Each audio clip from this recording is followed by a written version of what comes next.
Against the backdrop of a grand palace, an unseen voice offers congratulations to His Majesty. A woman with purple hair notes how much the newborn baby resembles his blue-haired father. A gentle hand cradles the infant as he is bestowed the name Timur. It is revealed that the great first emperor has been reborn as his own descendant. A glimpse shows the emperor's past companions, a blonde man and a red-haired woman. In a sepia-toned memory, the emperor stands on a cliff, mace in hand. His soldiers wait anxiously behind him, their faces filled with nervous anticipation. As a massive tail appears, the emperor coolly acknowledges the creature's arrival. A colossal white dragon rises from a chasm. The emperor declares he has been waiting. The dragon lunges forward with a deafening roar, its massive jaws open wide. Terrified by the beast's approach, the emperor's soldiers break rank and flee in panic. The emperor smirks, telling the beast not to get so cocky and calling it a lizard. With a powerful leap, he launches himself into the air, sword ready to strike. His blade connects with the dragon in a blur of impossibly swift motion. A spray of black blood erupts as he lands a decisive, powerful blow. The ground is splattered with the beast's dark blood after the swift battle.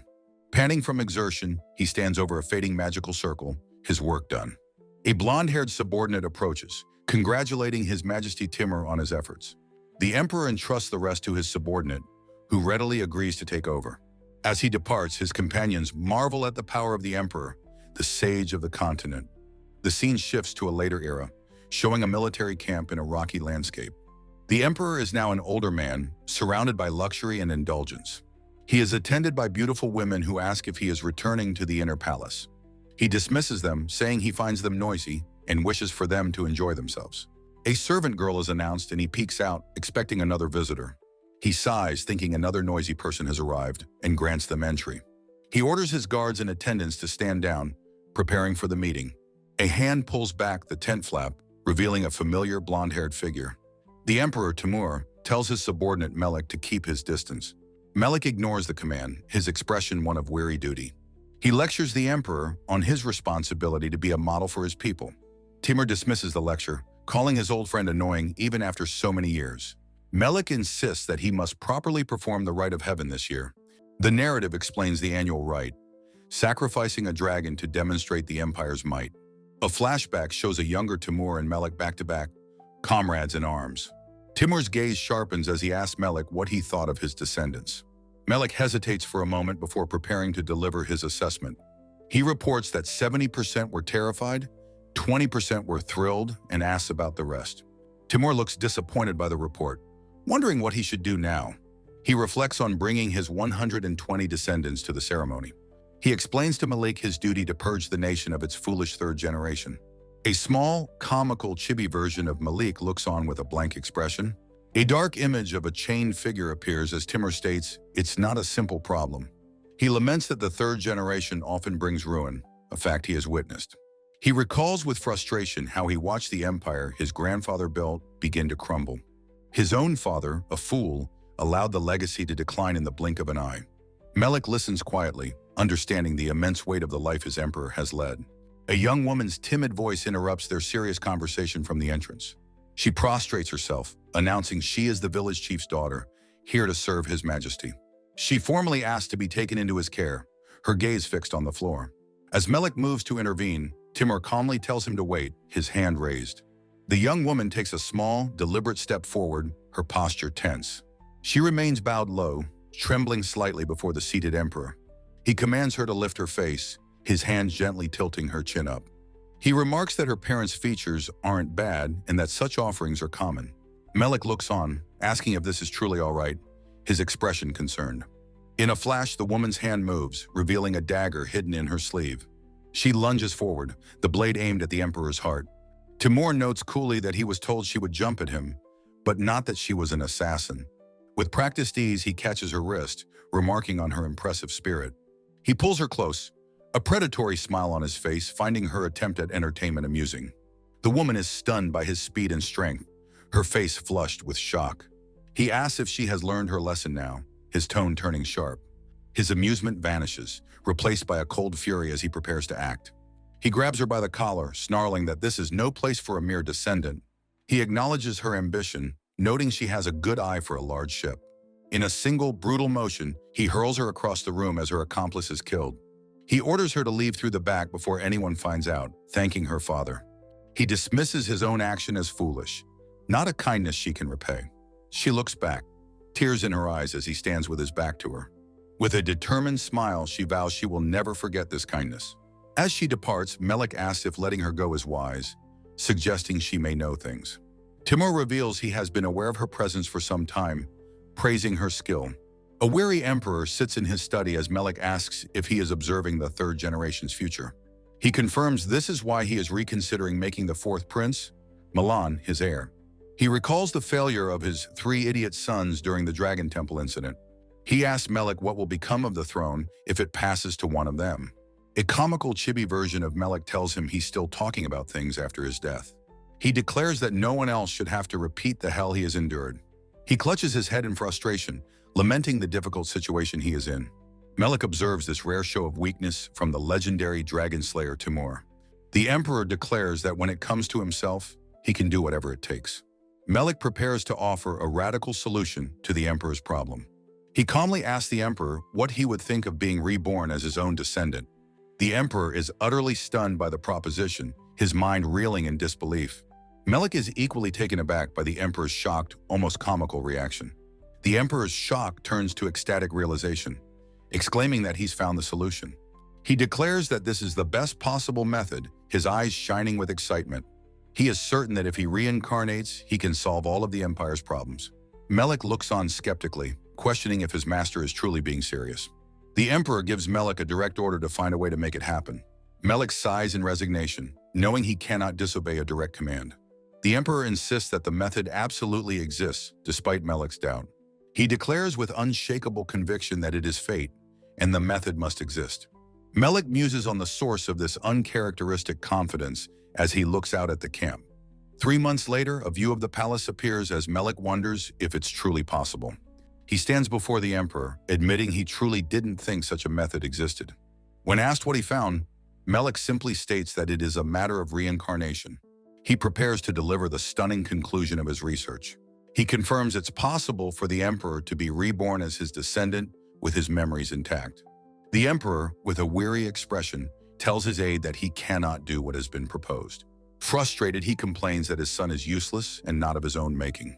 With a decisive gesture, the emperor asks his aide to explain the details of the plan. His aide, Melik, calmly reveals the first step. The emperor must die. Melik then elaborates on the ritual, clarifying it's less a rebirth and more a takeover of a fetus. The process is risky.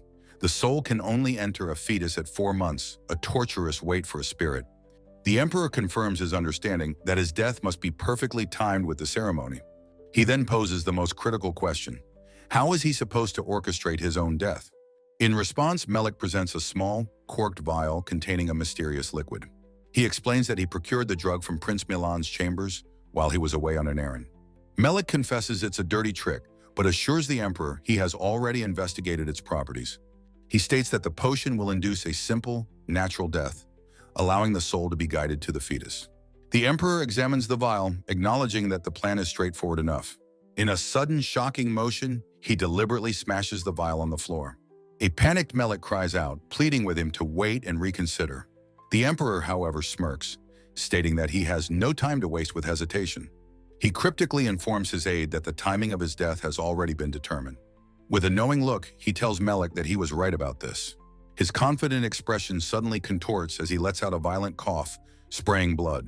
Melik screams the emperor's title in horror as his master begins to collapse. The emperor falls backward, his consciousness fading as he sinks into a dark void. His disembodied soul drifts through a silent, star-dusted, ethereal space. He is drawn toward the faint sound of a baby's cry, a glowing fetus, his destination. In a brightly lit palace, courtiers offer their congratulations on the birth of a fine boy. The new father's eyes open as he takes in the scene of his son's birth. He notes that the baby is a boy, but questions the imperial robes he is wearing.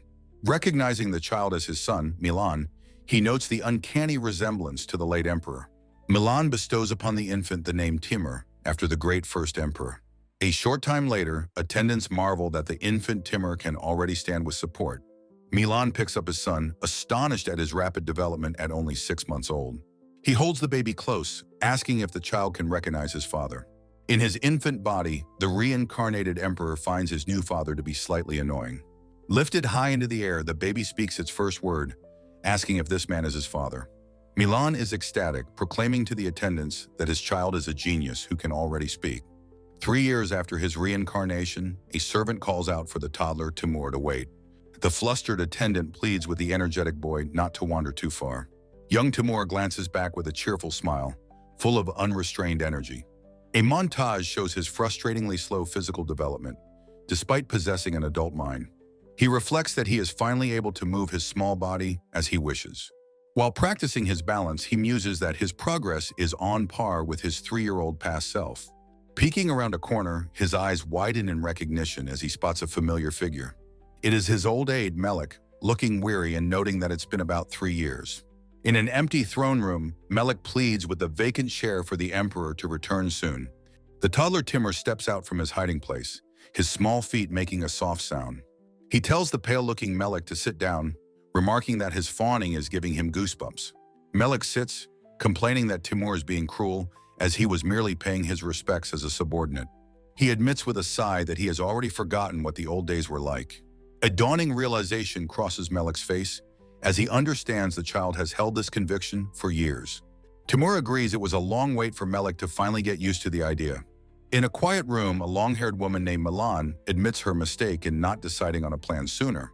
She mockingly asks Timur what's with his serious face, questioning if he intends to get an education. The thought of him, a former king, needing formal schooling sends her into a fit of laughter. Timur reflects that in his past life, he was a hero king with no time for academics. All of his past actions, he recalls, were simply necessary measures to defeat a heavenly enemy. Milan retorts with a smug smile that the grand undertakings he failed to complete were partly his own fault. With finality, she declares that things are different from this point forward. Timur reflects that the skills needed by a founding king are vastly different from those of a successor.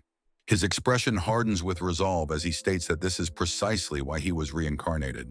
Leaning back, he decides to take advantage of his new position to receive the best education possible. He directly asks Milan if she is prepared to assist him in this endeavor.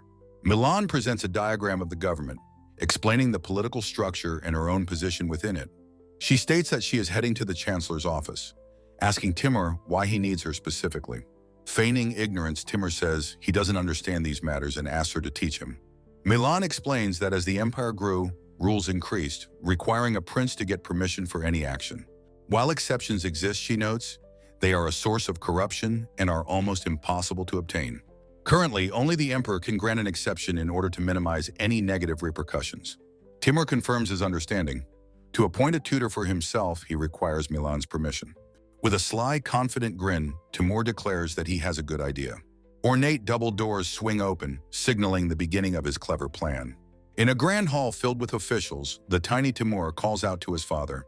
A title card reveals the story's premise: the emperor reincarnated as the emperor's grandson. The toddler confidently toddles into the middle of the serious state meeting. The assembled officials fall silent, looking on at the unexpected interruption. His father, a high-ranking noble, turns in surprise, asking what his son Timur is doing there. He gently tries to usher the boy away, explaining that they are in the middle of an important discussion. Timur sits with his father, peering with great interest at a long scroll on the table. He begins to sound out the characters on the scroll, asking his father what a certain word means. His father's eyes widen in a jolt of sudden, dawning realization. He exclaims in disbelief, asking if Timur can actually read the complex document before them. Timur, feigning innocence, beams and confirms with a cheerful sparkle that he can indeed read it. His astounded father holds out another document, asking if he can read this one as well. The boy easily begins to read the new, complex text aloud.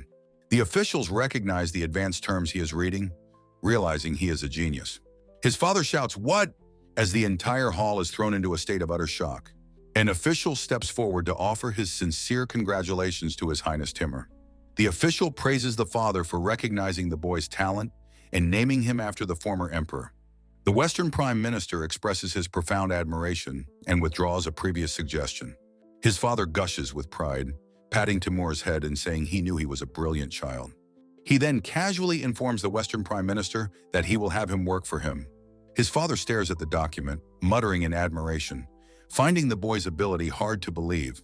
Seizing the moment, Timur looks up with sparkling eyes and asks his father to teach him more.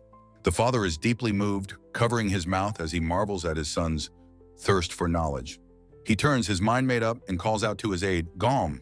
Fired up with paternal pride, he declares he will gather the finest scholars from across the nation for Timur.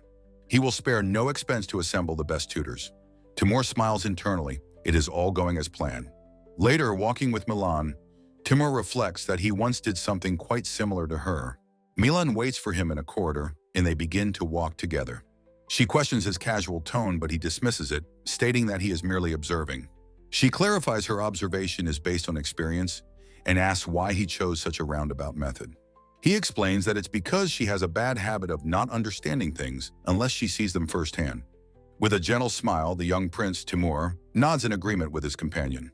He now understands the situation, just as his aide Melik had explained. Their grand carriage continues to rumble along a city street. Timur suddenly announces his intention to get off here, alone, startling Melik. He feels he must go into the city to avoid losing touch with the common people. Reassuring a worried Melik, Timur convinces him that he is well prepared for this.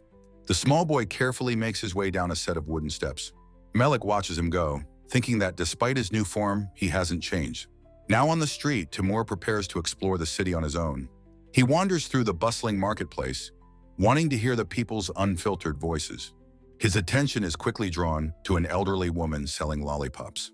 In his small, outstretched hand, he holds out a coin for the vendor.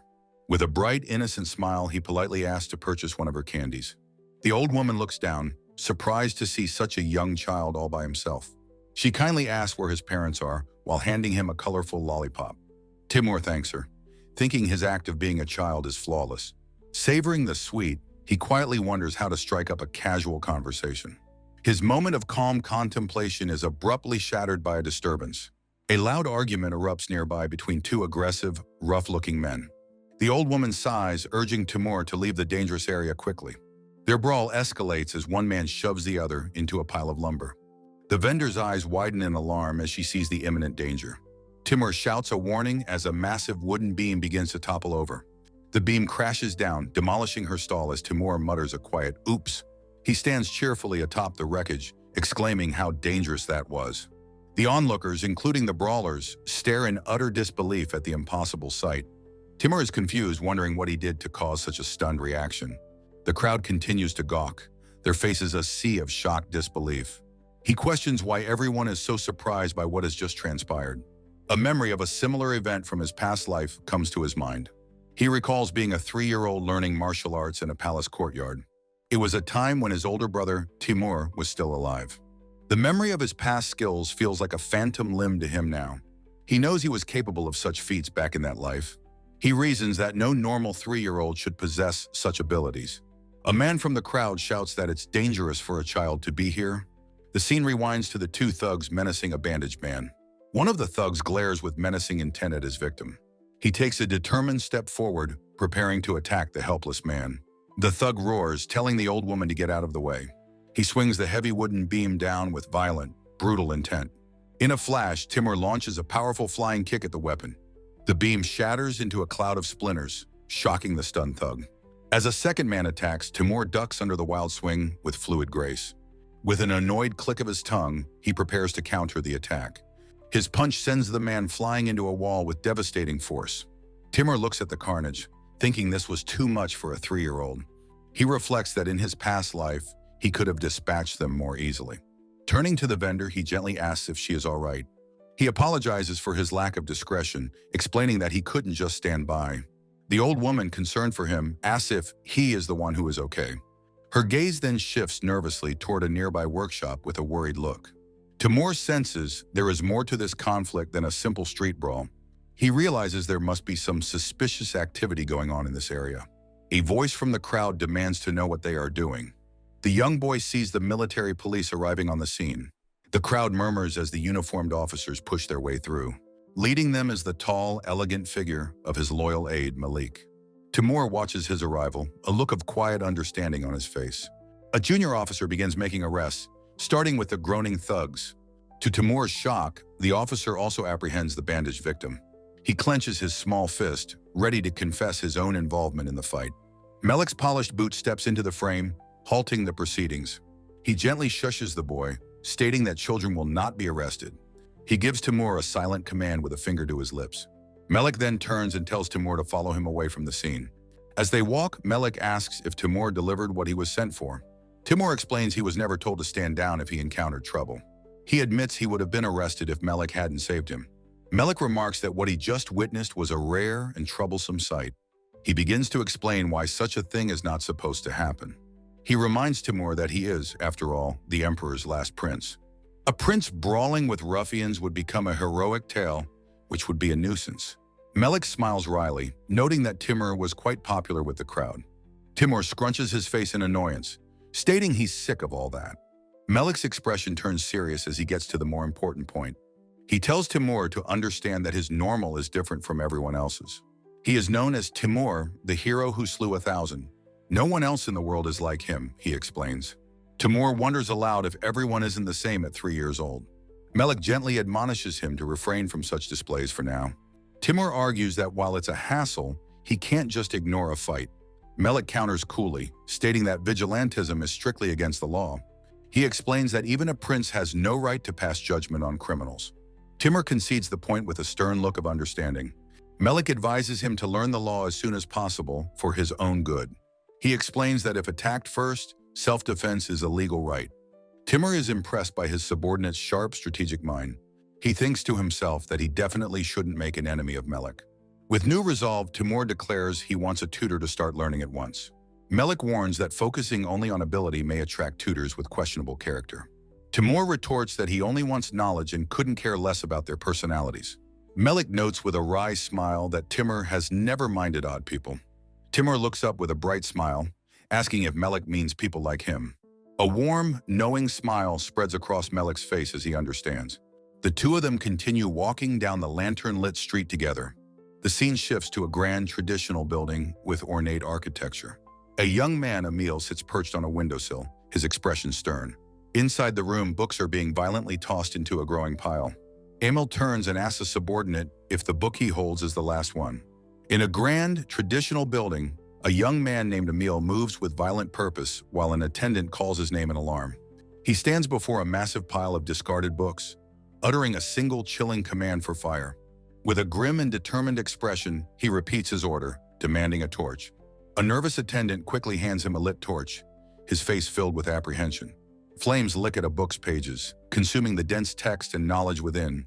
Emil stands with his hands on his hips, watching the roaring pyre with satisfaction. With his back to the inferno, he calls out to a young girl named Imo. A single book is tossed into the roaring flames, adding more fuel to the destruction. The book lands in the fire, its pages quickly blackening and turning to ash. He gives Imo a final instruction, telling her to deliver a message to Sensei Sama. His face is a mask of bitterness as he thinks of the cynical message.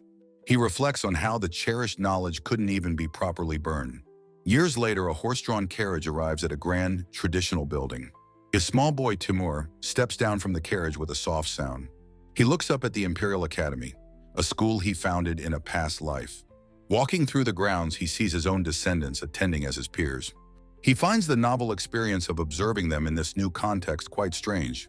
A voice calls out to him, breaking his reverie. He turns to see a familiar figure approaching, who greets him as Timur. An older Emil introduces himself as Timur's brother, the eldest son of Emperor Milan. Emil condescendingly asks why the small child is already at the academy. He ruffles Timur's hair, says he's going home, and tells him to study hard. Emil scoffs, proclaiming that he has no need to learn the emperor's way. An attendant chides him for neglecting his wife as he walks away. Timur watches him go, thinking with cold clarity that his brother is a fool. He muses on how Emil already acts like the next emperor, forgetting his place. The scene shifts to the interior of a classroom with traditional architecture. A man with glasses introduces himself as Timur's new teacher, Turfan. Timur politely greets him and asks what subject he will be teaching. Turfan explains his subject is history, much to Timur's internal shock. Timur realizes this must be a deliberate setup by his old aide, Melik. The teacher presents a textbook based on the official history compiled by Milan. Timur accepts the book, his expression neutral as he begins to read. He raises his hand, asking about the empire's founder, the first emperor Timur. Turfan smiles, pleased by the excellent question, though it's outside his lesson plan. He explains a new decree requiring officials to invoke the founder's name. Timur is internally annoyed, wondering when Milan made such a rule. The teacher begins his tale, his voice full of dramatic flair. His story opens with a sense of historical grandeur and importance. He recounts how Emperor Timur and 500 soldiers were pursued by bandits. A nostalgic sorrow crosses Timur's face as he recalls the actual events. The teacher describes how Timur ignored counsel and was disastrously pursued. With no food or water, half of his soldiers deserted on the first night. Timur listens, knowing the enemy was far more than simple bandits. Turfan exclaims that in this desperate situation, even a dragon appeared. The teacher dramatically recounts how Timur slew the dragon with a single blow. He explains how its flesh and blood rallied the troops to a great victory. Timur's face contorts in rage, recalling the dragon was his loyal steed. The teacher notices Timur's distress, but the boy dismisses it. Timur realizes this falsified history is Melik's curse upon him. With a sharp sound, his frustration boils over. Two figures, Melik and his father, peek into the classroom. The teacher is flustered by the sudden appearance of His Highness. The father tells the teacher to relax, amused by the scene. He leans in and asks Timur how his studies are progressing. The father asks how far he has gotten in the history lesson. Timur recounts the story of his uncle bravely defeating the evil dragon. His father is amazed, praising him for reaching the reversal of fortune part. Timur thinks to himself that this is completely different from his memories. He looks at his father, noting it was correct to give him the name. He points out the previous emperor's name is missing, replaced by Milan's. He disdainfully quotes the book's lesson to learn from Emperor Timur. With arms crossed, he turns to his father, who asks what's wrong. He declares that while the dragon slaying is a fine tale, it is fundamentally wrong. His father and teacher exclaim in unison, shocked by his outrageous claim. Timur glances sideways, a subtle, almost hidden look of calculation. From the doorway, Melik watches with a triumphant, knowing smirk. Timur thinks he should reflect on his past, dismissing Melik's underhanded method. His expression shifts to a fierce grin, seeing this as an opportunity. He scoffs at procuring provisions from dragons, believing in stable governance. His father, the emperor, is shown in profile, utterly shocked by something. The emperor stares at Timur, his train of thought completely upended. Timur is certain that his current self is here to correct his past mistakes. A close-up on Timur's face shows a small, knowing smile. The blond Melik snaps his fingers with a flourish, praising Timur. The young boy Melik exclaims that he, too, thinks the plan is brilliant.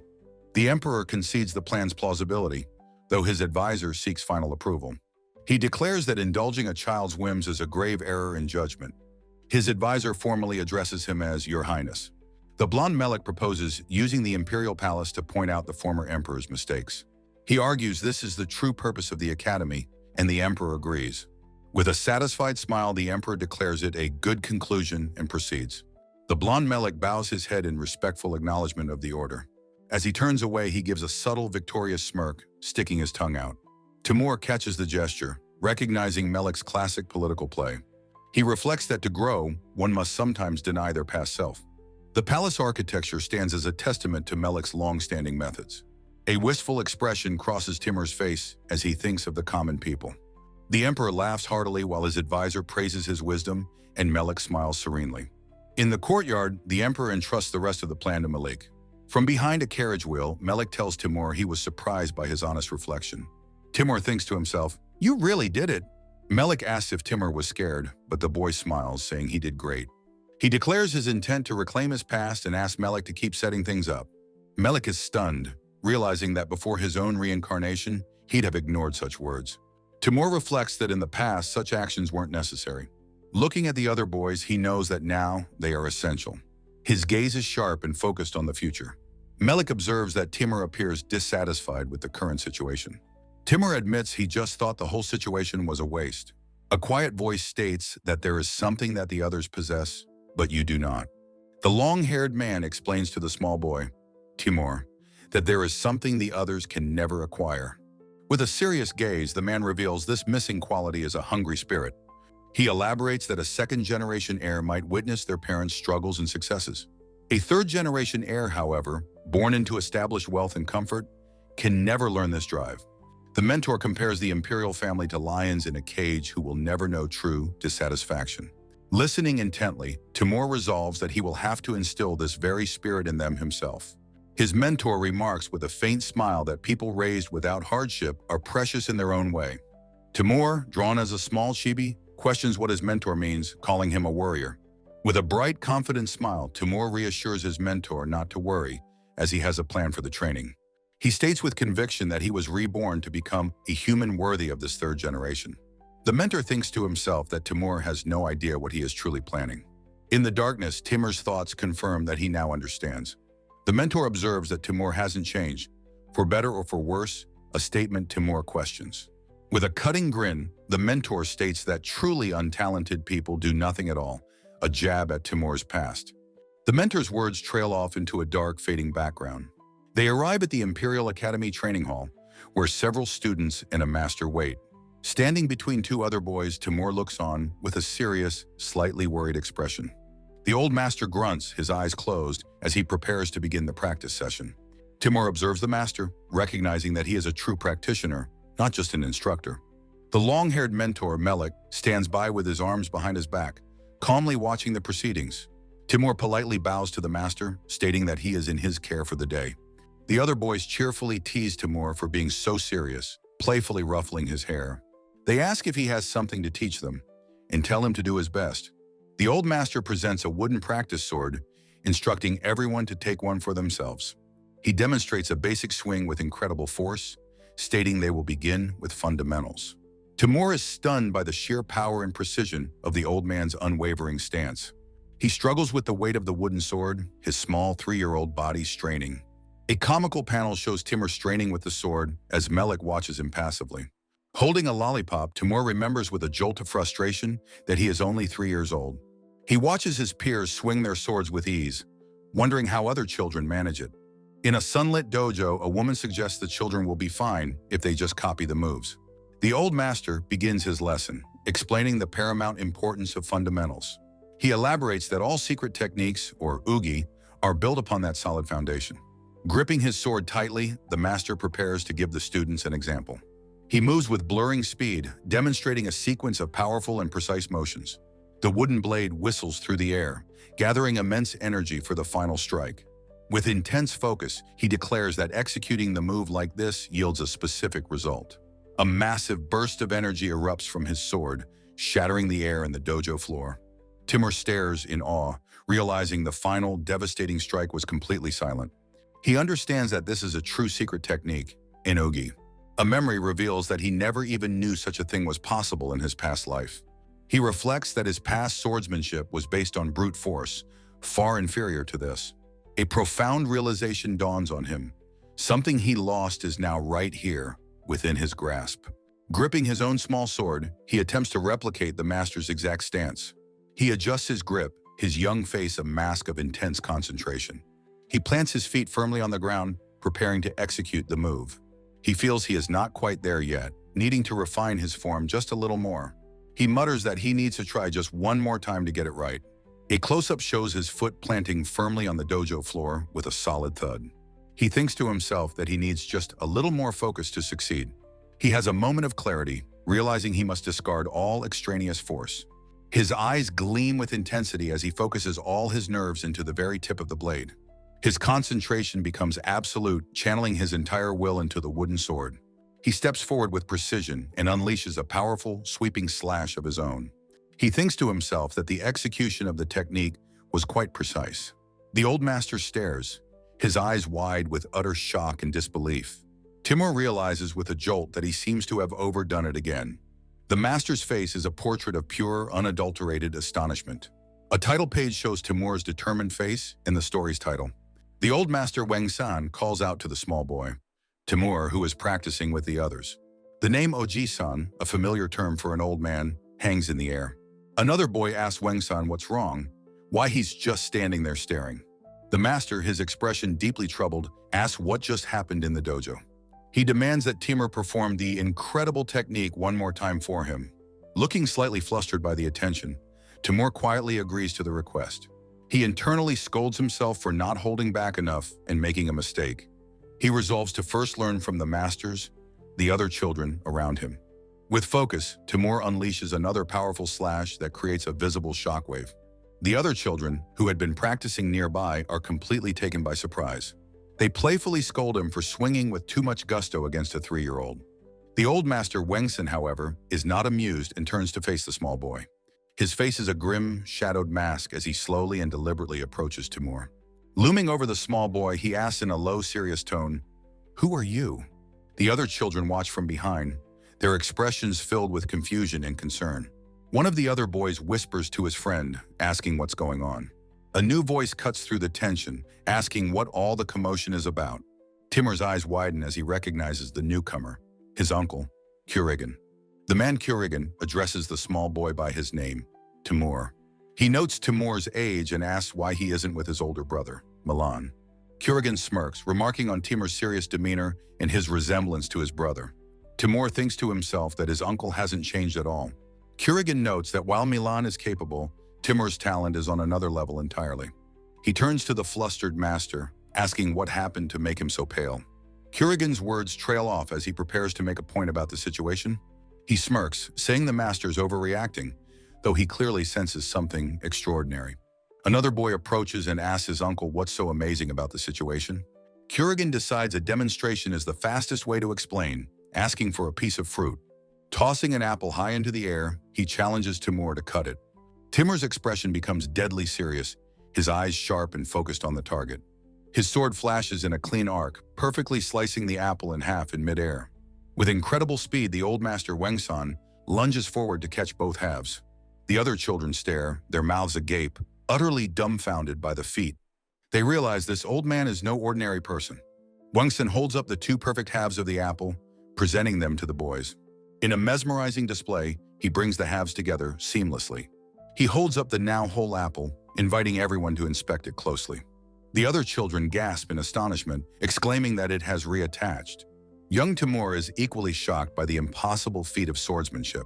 The master explains that when a cut is perfected, it can rejoin without a trace. A young boy named Timur stands with his peers, observing a man's approaching legs. The man Kurigan smirks, impressed by what he sees from Timur. Timur and the other young boys look up with wide, starstruck eyes. Gazing at the palace, Timur reflects on how things have changed since his grandfather's time. His peers comically mob him, begging to be taught his amazing techniques. Timur thinks to himself that meeting Kurigan might have been a bad idea. Kurigan sits down, revealing a serpentine pattern on the leg of his trousers. In a formal room, Melik and Timur sit before the casually lounging Kurigan. He playfully offers the toddler a drink, asking if he thinks he can handle it. A flustered Timur stammers that he is not yet ready for such a thing. Kurigan laughs, dismissing the notion since Timur is only a 3-year-old child. Timur internally reminds himself of his young age, feeling the strange dissonance. He observes that Kurigan is a perfect reflection of his former self, loving women and liquor. His heart pounds as he wonders if this uncanny resemblance is a good or bad omen. The boy's eyes widen with a jolt of profound unease at the similarity. Kurigan's playful demeanor suddenly vanishes, replaced by an intense seriousness. He sits up straight, his hands on his knees, his gaze fixed and piercing. With innocent concern, Timur asks his uncle Kurigan what is wrong. Kurigan's thoughts are focused, addressing the small child simply as you. With a look of absolute certainty, he declares that the boy is his father. Timur is utterly shocked, realizing his son is completely convinced of the truth. The long-haired attendant, Melik, is equally stunned by the impossible revelation. He panics, questioning how Kurigan could possibly know the truth despite the shared name. Melik struggles to reason against the absurd claim, his mind reeling in disbelief. The young Timur watches his trusted aide trying to comprehend the situation. Melik looks on, completely bewildered by the sudden turn of events. Overwhelmed by the situation, he presses a hand to his forehead in exasperation. Kurigan, now smug, tells Melik to listen closely for the sake of his own education. With a knowing smile, the young Timur encourages Melik to pay attention. Kurigan then challenges Melik, asking how he thinks he arrived at this conclusion. He lists several clues, including his father's will and other various matters. With a sly grin, he reveals that his #1 reason was simply a hunch. Melik slumps in defeat, muttering about the impossible nature of this father and son. Timur lets out a small knowing chuckle at Melik's frustrated reaction. His amusement erupts into a hearty, unrestrained laugh, that of a proud father. Looking at his son with genuine approval, he declares that Kurigan is fine just as he is. Kurigan explains he was supposed to test the boy, but his intuition was too strong. He recalls the instructions from the tutors to investigate the boy's nature. He states that while he understood their reasoning, he decided to trust his own gut. The young Timur nods, accepting his son's logic with a satisfied smile. Kurgan explains his philosophy. It is not about right or wrong, but about what fits him. He clarifies that if a course of action suits him, he will pursue it without hesitation. Timur ponders this, wondering how his own past actions so perfectly shaped his son. He processes the full, staggering weight of his own legacy. With the pieces clicking into place, Timur asks if Kurgan orchestrated his reincarnation. He theorizes that with no suitable heir, Kurgan had Melek find the secret technique. Kurgan's smile widens as he confirms the theory, calling it a move worthy of his father. He admits it was a ruthless plan to purify the means for the sake of the objective. He acknowledges that he has been watching and learning his father's methods his entire life. Timur reflects on his own philosophy of relentlessly challenging fate to achieve his goals.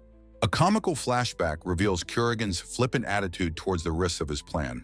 Timur thinks about his fourth brother and the dangerous implications of this secret.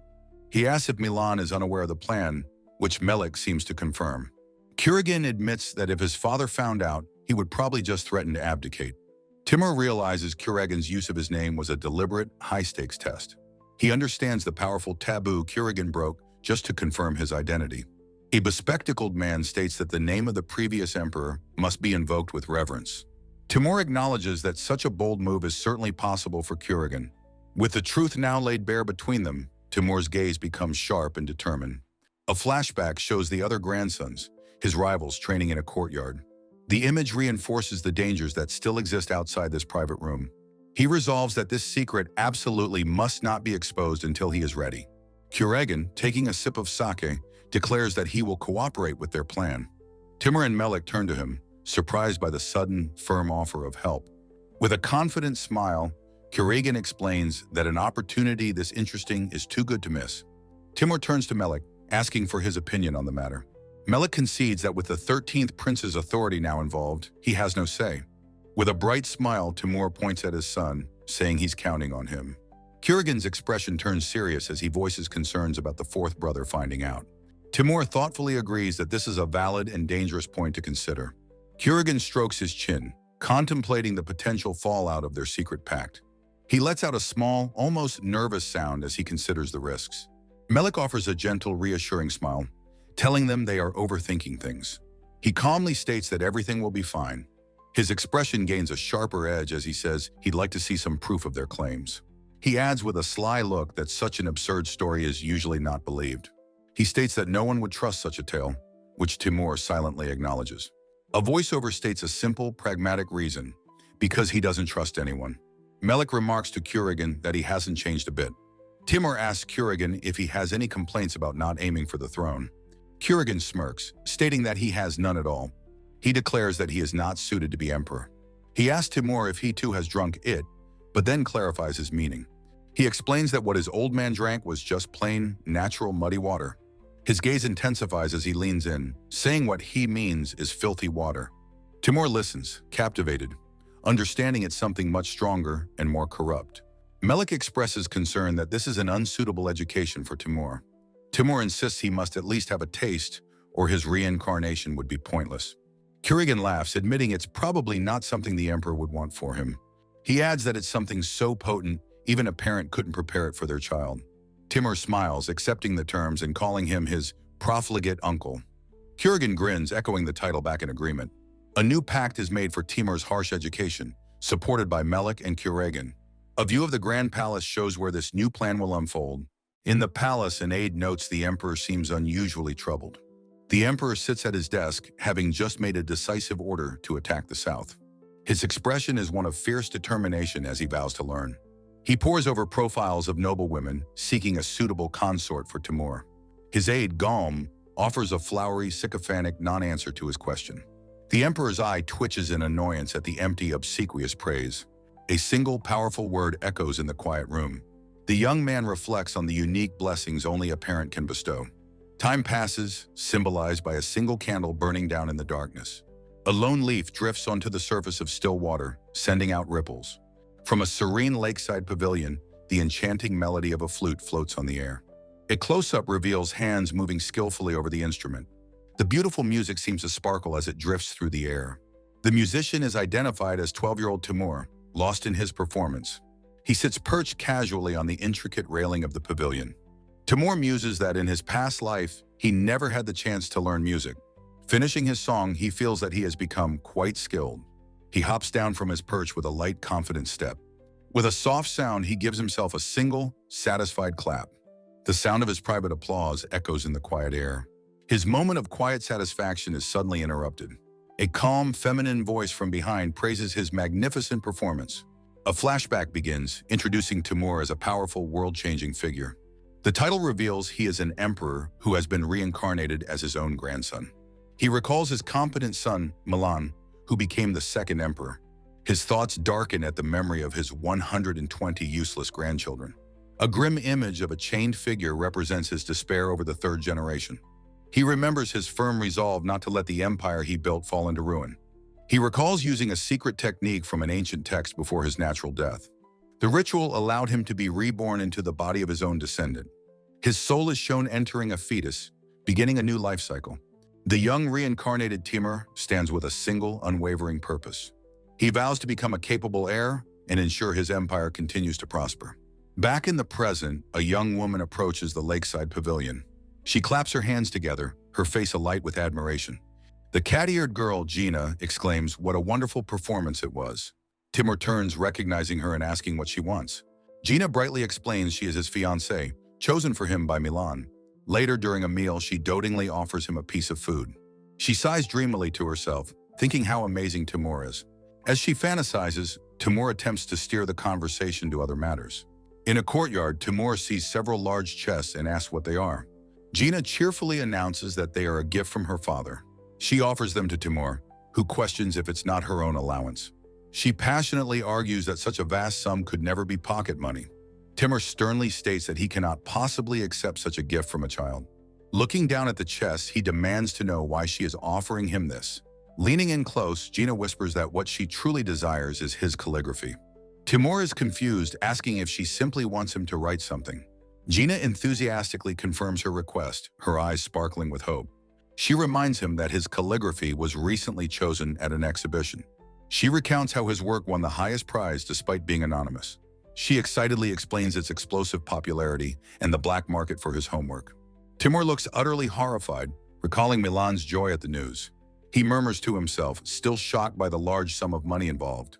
He insists it's too much, but offers to write a single character for her. Gina explains her father wants to acquire a piece through official channels. Timur finally understands the connection between the money and the black market. He places his hand firmly and decisively on one of the chests. With his back turned, he authoritatively orders for them all to be sent back. Gina is completely shocked, crying out and asking why he is refusing. Timur declares that he has no intention of making a living from his calligraphy. Gina looks down, her shoulders slumped in utter dejection. Timur sighs, his resolve cracking at the sight of her sad face. He relents, promising to write something for her the next time they go out. Gina's mood instantly brightens as she asks if he is truly serious. She beams with a radiant, grateful smile, thanking him profusely. Timur watches her with a small, fond smile of his own. As Gina leaves with her father, she chatters happily about the arrangement. She exclaims to her father how truly amazing Timur is. Another boy, Amir, approaches, remarking that Gina is very different from his sister. Amir sighs, wondering what kind of trouble his sister has caused now. Gina recounts a story about Amirul getting carried away in a local tavern. Timur and Gina sit together on a bench, listening to the tale. Amirul is shown boasting of her masterful poem to her unimpressed friends. She returns to the tavern only to find the wall scrubbed clean, the poem gone. Gina explains that the shopkeeper mistook the masterpiece for common graffiti. Timur agrees that such shameless behavior is just like her. He muses that one needs constant practice, and he's never seen her study. Gina reveals that Amirul was inspired by another Imperial's work on the wall. Timur looks surprised, guessing it must have been his uncle Kuligan. Gina confirms his guess, impressed that he figured it out so quickly. She asks if even a great person like Timur is not allowed in such places. An image shows Kuligan, whose calligraphy gains a heroic power when he drinks. Gina explains that trying to imitate Kuligan's unique style is a fool's errand. A caption reveals Kuligan is the first emperor's 13th son. Timur reflects that only since his reincarnation has he begun to understand these things. He realizes that as his knowledge increases, so does his understanding. A new determination fills him as he resolves that he must study more. Gina's eyes widen, reflecting his newfound seriousness and resolve. She immediately offers her unwavering support in any way she can. The scene shifts to a lavishly appointed study with ornate decor. A man is seated at a desk reviewing a document. Another man, Cooligan, stands before him, addressing him as Aniki. The seated man insists Cooligan not use his formal title when they are alone. He asks Cooligan for his assessment of a serious situation. Cooligan confirms that there is no doubt the third prince has ulterior motives. He explains that he has confirmed the evidence through contacts in the capital. The seated man concludes that the third prince cannot be allowed to remain. Cooligan agrees, suggesting they feign ignorance for the time being. He asks if they should deal with the matter under the pretext of public order. The seated man, Aniki, remarks on Cooligan's immediate decisiveness. He decides to entrust the task to his own son, calling him a little rat. In another conversation, a man asks who would be suitable for a certain task. A voice suggests the name Timur for the important role. Cooligan tells Timur he intends to give him a chance to prove his martial skill. A man with a sharp goatee and slick-back hair smiles with confidence, anticipating good results. The story's title appears over the Grand Imperial Academy, the Emperor reincarnated as the Emperor's grandson. In a classroom, a history teacher animatedly recounts how Emperor Timur struggled against the Tartan army's magic. He explains how the Emperor personally led the charge, shattering the enemy's secret weapon. Young Prince Timur, the reincarnated Emperor, reflects on how this famous battle sealed the Tartans' defeat. For nearly 10 years, he has attended these classes, yet the shameful, glorified story never changes. His new knowledge makes him understand just how flawed his past self's actions truly were. The teacher concludes the lecture, asking the class if there are any questions. An eager student stands and enthusiastically praises the former emperor Timur's greatness. A small, determined hand shoots up, catching the teacher's attention. A blonde classmate declares that, as an inheritor of the emperor's blood, he must live up to that great name. The teacher, pleased by Timur's spirit, calls on him to ask his question. The entire class turns their attention to Timur, their gazes fixed on him. His expression is grim and serious as he prepares to challenge the official history. He rises from his seat, his hands resting on his desk for a moment. With a steady voice, he declares that the battle's outcome was merely all right at best. The teacher, utterly shocked by this unexpected critique, demands to know his reasoning. Timur begins his sharp analysis, explaining the extreme danger of the emperor's reckless assault. He points out the possibility that the enemy's new weapon was a decoy or a trap.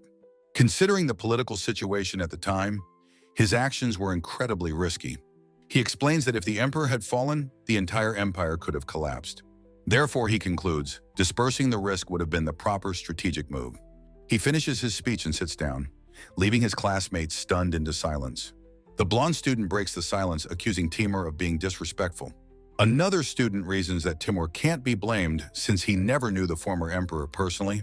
They recall that the emperor's famous dragon slaying happened the year before Timur was born. A girl whispers that, while he's cute, his way of speaking isn't. Amidst the criticism, Timur feels a small, reassuring hand take his own. He looks down to see that his companion, Gina, has firmly taken his hand. The gesture is a silent offering of support and solidarity. He looks up from their joined hands, slightly surprised by her action. Gina looks at Timur with concern, murmuring his name. She turns on the other students, expressing her frustration with their attitude. She passionately defends Timur, stating that it's not wrong for him to learn from the past. For some people, she insists, there is no such thing as a mistake. Timur, however, thinks that if one only looks at the results, it was a heroic tale. Gina, seeing him walk away, asks if it's okay for them to laugh at him. He states coolly that he has no time to waste on those who are easily swayed. Gina lets out a frustrated sound, not wanting him to be dejected. She stomps her feet to get his attention, which he notes is clumsy. Suddenly, a brilliant idea strikes her. "I have one," she declares with absolute conviction. She excitedly announces that she has a very, very strong ally for him. Timur turns to her, his curiosity piqued by her sudden declaration. She reveals that her own father once said the exact same thing as Timur. Timur remembers, realizing he was reminded of this by watching her father's actions. Gina is starstruck, amazed by the connection between Timur and her father. She confides that at home, she and her father are treated like useless, regressing children. A nearby student overhears this, confirming it's a cruel truth. A calm voice remarks that they seem to be having fun. Timur and Gina look up, surprised by the interruption. A tall, elegant man with long, pale hair stands before them. Timur's pleasant expression immediately sours at the sight of this man, Melik. Now seated with them, Melik agrees that the situation during that battle was tense. Timur quietly asks if that was truly the case. Melik explains that he was busy consolidating the various families at the time. He notes that if the emperor had been injured, the empire could have collapsed. Melik then announces he has something important to show Timur. He calls for Gina, who responds with a polite yes. Melik hands a stack of documents to Timur, who asks what they are. Melik explains he bought several villages to conduct an agricultural experiment. To put it simply, he says, it was an experiment to see how many people could be sustained per unit of land. Timur looks over the results of the various trials. Melik states that the results from potatoes to wheat align with his own experience. Timur turns the page, noting that the fertilizer used was also calculated. The report shows that 2 types of potato have exceptionally high yields, even on poor land. Timur observes that while rankings fluctuate, the top 4 crops remain consistent. Melik identifies this as a strategy of risk diversification. A wide, genuine grin spreads across Timur's face. Melik understands him perfectly. Melik looks out the window and states that the empire is vast. He explains that by diversifying these 4 crop types, they can cover any potential failure. Melik closes the report, stating he will use this matter to gauge Timur's progress. He notes approvingly that Timur seems to be learning things in the proper order. Timur, slightly flustered, insists that he is not at that level yet. Melik reassures him, mentioning that even Gina has become quite proficient. The comment makes Gina blush and hide her face in her hands in embarrassment. The mood shifts as Melik says he has some bad news. He informs the 13th prince that disloyal factions are making moves against him. Timur's expression hardens as he asks for the number of dissidents. Melik reports intelligence suggests less than 100, with about half being combatants. Timur grimly realizes this isn't a simple war or battle. He thinks that rushing in would be a guaranteed failure. Clutching his head, he laments that this is hardly a productive way to study. The scene shifts to a vast, opulent throne room. Seated on the throne is the 4th prince, Timur. An attendant announces the arrival of the 13th prince. The young prince walks with a steady, determined gait. He proceeds down the long, polished floor, dwarfed by the grand hall. The palace guards watch him pass with a flicker of surprise. He approaches the imposing figure of the 4th prince on the dais. His expression is resolute as he prepares to address him. He gracefully kneels before the throne. He formally announces his arrival as the summoned 4th Prince Timur. The 4th prince looks down, a silent and unreadable expression on his face. The young prince remains kneeling, his mind racing. He wonders about the purpose of this unexpected summons. He is completely bewildered by the situation. Suddenly, the 4th prince's face breaks into a theatrical grin, asking Melik if he saw his grand entrance. He boasts that he is, without a doubt, the most beautiful member of the 3rd-generation imperial family.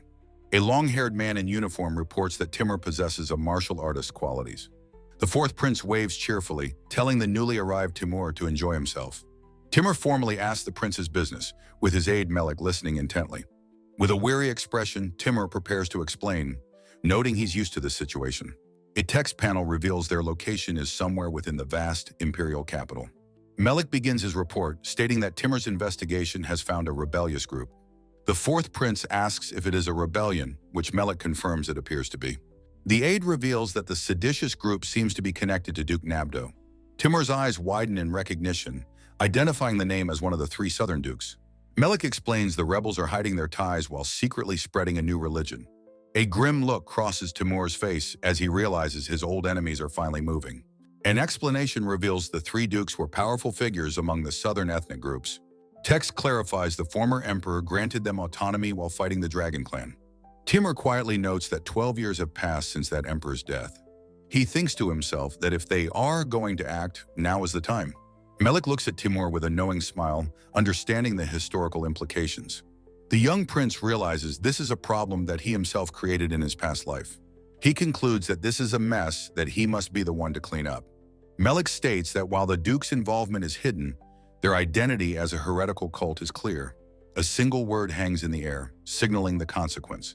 Therefore, seated on his throne, the 4th prince looks down, his expression hardening.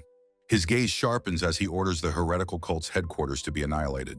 Timur's face breaks into a bright smile as he accepts the mission without hesitation. Bowing deeply, he accepts the great task as the 4th prince entrusts it to him. The prince then turns to Melik, asking for his thoughts on the matter. Melik apologizes, explaining that he has a small, lingering concern. The prince asks if he's worried for Timur's sake, but Melik says no. According to their intelligence, the enemy force is small, likely under 100. Melik confidently states that with Timur's exceptional martial skill, there is no need to worry. Timur smiles faintly, thinking that his old retainer has not changed at all. A text panel reinforces Melik's complete lack of concern for Timur's well-being. He believes Timur could return safely even if his opponent were the Dragon Clan. With a sly smile, Melik confirms that this is his assessment of the situation. He declares he has no time for useless worries, as he is more concerned for himself. Timur looks on, wondering what his aide could possibly mean by this. The fourth prince, baffled, asks Melik why his concern is the opposite of what he expected. Melik's true fear is revealed, that Timur's martial skill is so great he might corner his enemies too severely. The fourth prince's eyes show a flicker of amusement at this unexpected worry. He bursts into hearty laughter, dismissing Melik's concern as a ridiculous joke. The prince reasons that telling Timur this would only reduce the amount of work he could delegate. He jokes that Melik is getting better at flattery, though Melik looks unamused. The prince concludes the conversation, saying that's the gist of the story. From his throne, he tells the departing Timur that he expects good news. Timur lets out a short, determined breath, his resolve solidifying. An attendant announces that a horse has been prepared for him immediately. The attendant offers to guide Timur to the location, which Timur acknowledges. His hand grips his sword's ornate hilt as he declares, "It's time to go." Timur rides his white horse with great speed, heading towards his destination. He travels over the tiled rooftops of a dense traditional cityscape. The narrow streets and unique architecture of the city are shown in detail. His companion Kolegin points ahead, informing him their destination is just around the bend. Dismounting from his horse, Timur decides they will proceed on foot from this point. His gaze is sharp and intensely focused as he approaches the rebel hideout.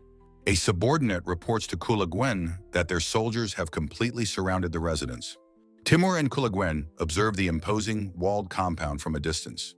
As he is addressed as Your Highness, Timur's foot steps forward with purpose.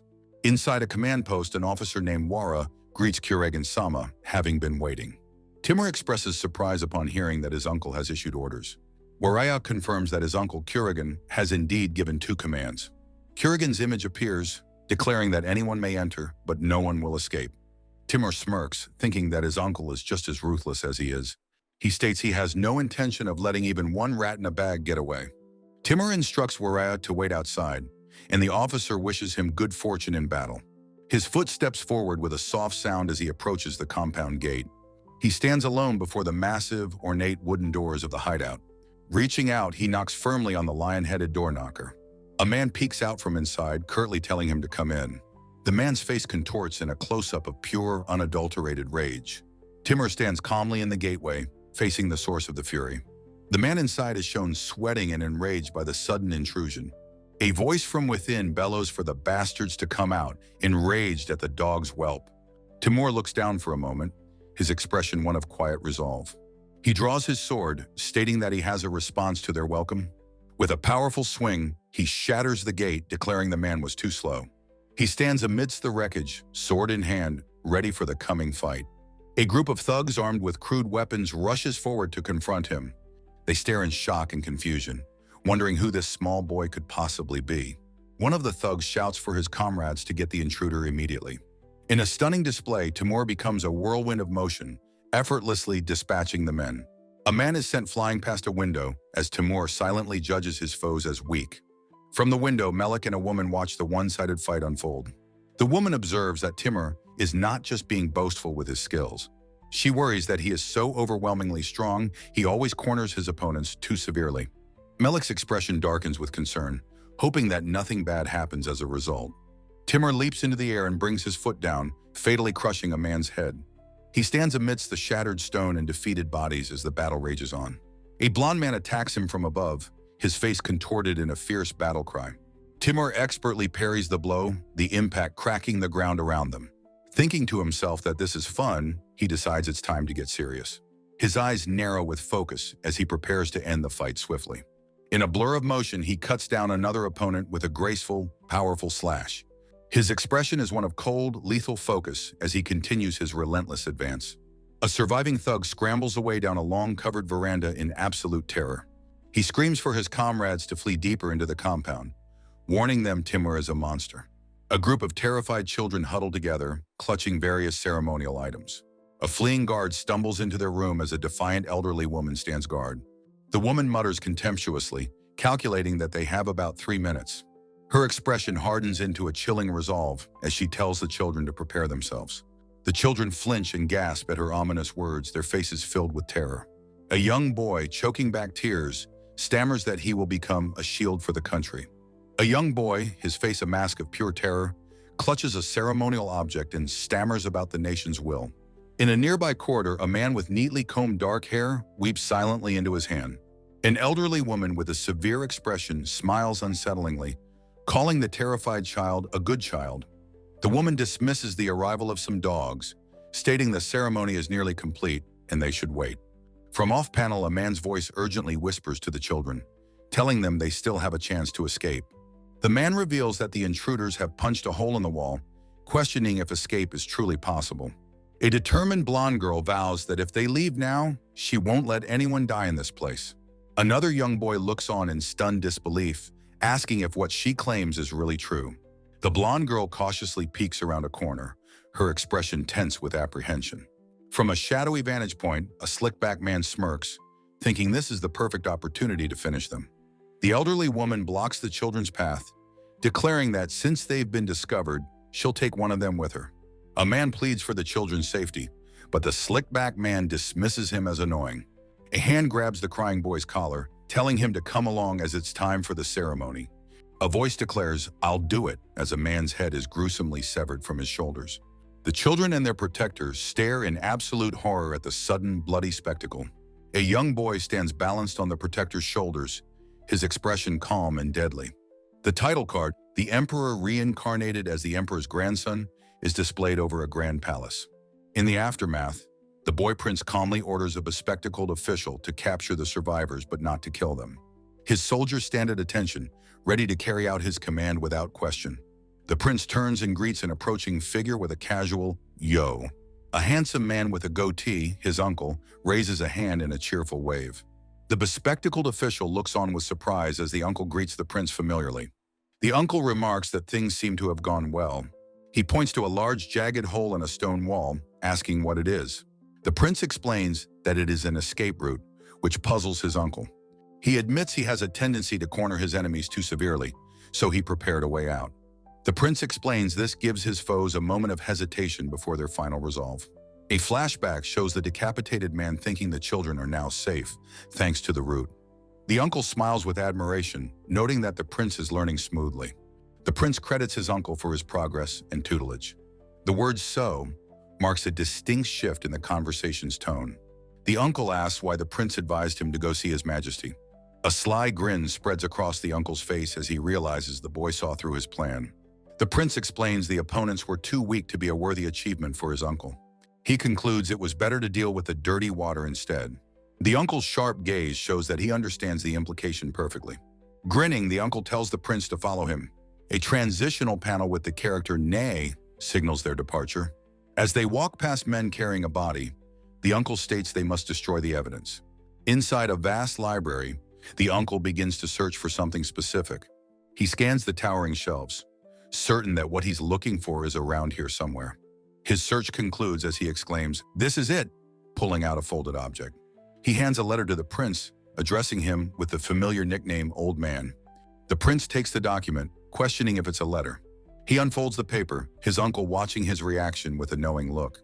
A jolt of electricity seems to run through him as he exclaims, "This is..." His eyes widen in shock as he recognizes the elegant handwriting. He asks if there's a signature, but his uncle scoffs at the foolish notion. The prince processes the information, his mind racing to understand what it means. His uncle leans in with a smug grin, asking if it's the real thing. The elegant script reveals the letter is addressed to the 8th prince, Marwan. The prince declares that this is dirty water of a type he never had to experience before. Later in a tavern, his uncle suggests they put the difficult talk aside for now. The prince looks on as his uncle initiates their carefully constructed cover. The uncle suggests they talk while they eat, putting difficult subjects aside. A starstruck waitress recognizes the 13th prince with a gasp of excitement. She greets the uncle warmly, who asks if she's been strict with her sales recently. The uncle casually tosses her a pouch of money, asking for his usual table.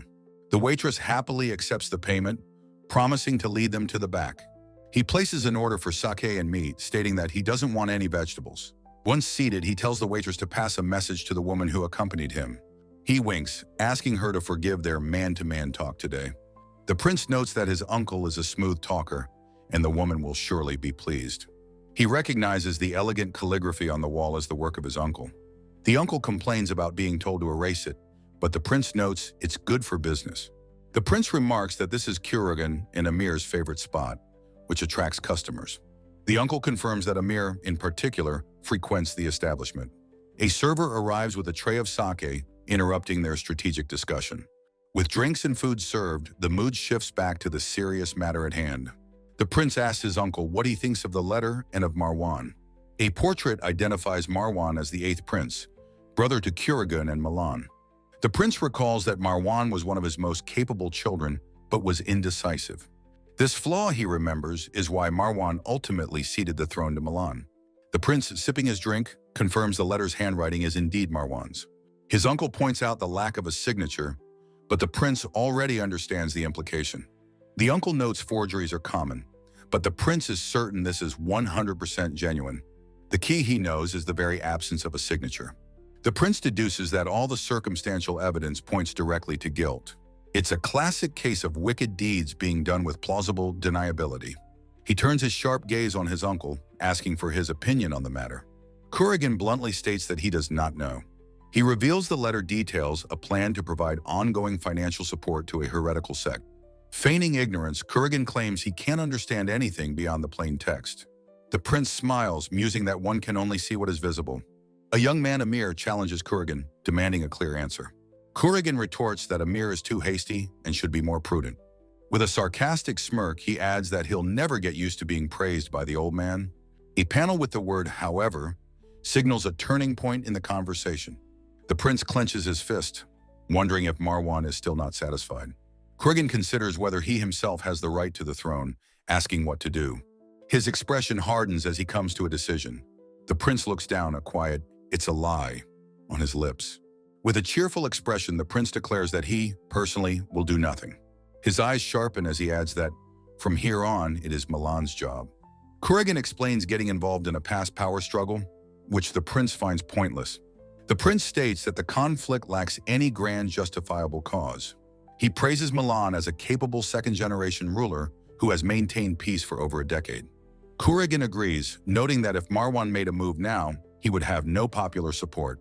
His gaze intensifies as he pauses, sensing there's more to the story. The prince looks up from his meal, asking with a challenging glint if there is something else. A hand gently places a cup down as a voice calls his old man naive. With a confident smirk, Kurgan reveals this is the filthy water he spoke of. The young boy Timur looks up in surprise, asking if there's a secret he's unaware of. Kurgan cryptically announces that the thing they are looking for has arrived. Leaning back smugly, Kurgan watches the startled boy, whose expression is one of shock. He leads the way up a set of wooden stairs to a different floor. Timur's hand hangs at his side, adorned with an ornate belt and tassel. Kurgan instructs the boy to look through a small gap in the shoji screen. Peering through the gap, Timur's eyes widen in utter shock at what he sees. He witnesses two men, Amir and Marwan, walking together in a friendly manner. Timur gasps, recognizing Amir and Marwan and realizing the implications of their alliance. The two men are seen from behind, strolling down an ornate and well-lit hallway. Amir gives Marwan a familiar, friendly pat on the back as they converse. A door slides shut with a soft thud, concealing the two conspirators from view. Kurgan leans against the wall, startling Timur as he begins to explain the scene. He reveals that their brother Marwan lacks a legitimate claim to the throne. Therefore, he theorizes Marwan is targeting Amir, who is a viable successor. Timur realizes Marwan plans to use Amir as a puppet to rule from the shadows. Kurgan calls it a devious plan, especially the choice of the most easily manipulated Shingu. The boy listens intently, Kurgan's calculating expression reflected in his wide, serious eyes. Kurgan remarks that this filthy water will cause a messy political situation and asks Timur what he will do. The boy looks up, a question mark appearing as he processes the heavy question. His serious expression breaks into a bright, disarming smile as he offers a drink instead. He explains that he learned at the academy that such family strife is not unusual. Timur then notes that if Amir is targeted, it will become a problem for Milan's stable territory. With unwavering resolve, he declares that this is the duty he must fulfill since his reincarnation. A hand gently slides a door closed, signaling a shift in the scene. An establishing shot shows the grand, traditional architecture of the building where they met. The story's title page shows the two conspirators, Amir and Marwan, walking together. Amir asks his uncle Marwan if there isn't a more private place they can talk. Marwan gestures for Amir to take a seat, inviting him to sit in the back. Amir sits, suggesting Marwan take him along on his next visit to his own uncle's place. Marwan's expression turns serious, a sharp sound effect emphasizing the shift in mood. Amir asks if his uncle has some important business he wishes to discuss. Marwan leans forward, his expression grave as he begins to speak about the matter. He sits in profile, explaining that he has no doubts about what he is about to reveal. He reveals that a massive corruption scandal has been uncovered within the Toan army. He confirms the corruption involves a large-scale embezzlement scheme by Vice General Isfa. Amir scoffs, wondering if such blatant corruption is happening everywhere. Marwan remains silent for a moment, his expression grim and thoughtful. He reflects that for the Tohan army, this level of corruption is a major issue. He explains the existence of the three powerful and rival southern dukes. Amir muses on how this connects to the plans of the former emperor, Timur. Marwan clarifies that this isn't a scandal that can be simply dismissed. Amir listens intently as Marwan explains the massive repercussions of this revelation. Amir reports the investigation's results, noting that Vice General Isfa and his men will be punished. He adds that among the culprits is a maid who is a distant relative of the fourth consort. An image shows the fourth consort and her relative, the implicated maid's master. Amir remarks on how convenient this connection is, suggesting a swift punishment. Marwan explains that if he were to handle it, he might earn the consort's resentment. He adds that he still finds the consort lovely and couldn't bear her displeasure. Timur's eyes narrow as he realizes the true nature of this conversation. The consort offers Timur the political achievement that would come from resolving the affair. She formally requests that he oversee the investigation and punishment in her stead. Amir is surprised, asking if his uncle is truly okay with this arrangement. He feigns surprise, remarking that this is a significant political gain for his uncle. Marwan imparts some worldly advice about not angering those you share a bed with. Timur quietly asks if his uncle is truly asking this of him. Marwan explains that the matter is almost concluded, but needs a person of stature to finish it. He declares that he is counting on Amir alone to see the matter through. Amir is taken aback, questioning if he is truly the only one for the job. Marwan explains that as the first prince, he cannot be seen suppressing his own faction. With a triumphant smile, Amir agrees to lend his support to the plan. Marwan claps his hands together, a signal to his attendants. The sound of the clap echoes, setting the next part of the plan in motion. A beautiful young woman with blonde hair enters the room with a polite greeting. She and another woman greet Amir with sparkling eyes, saying they've wanted to meet him.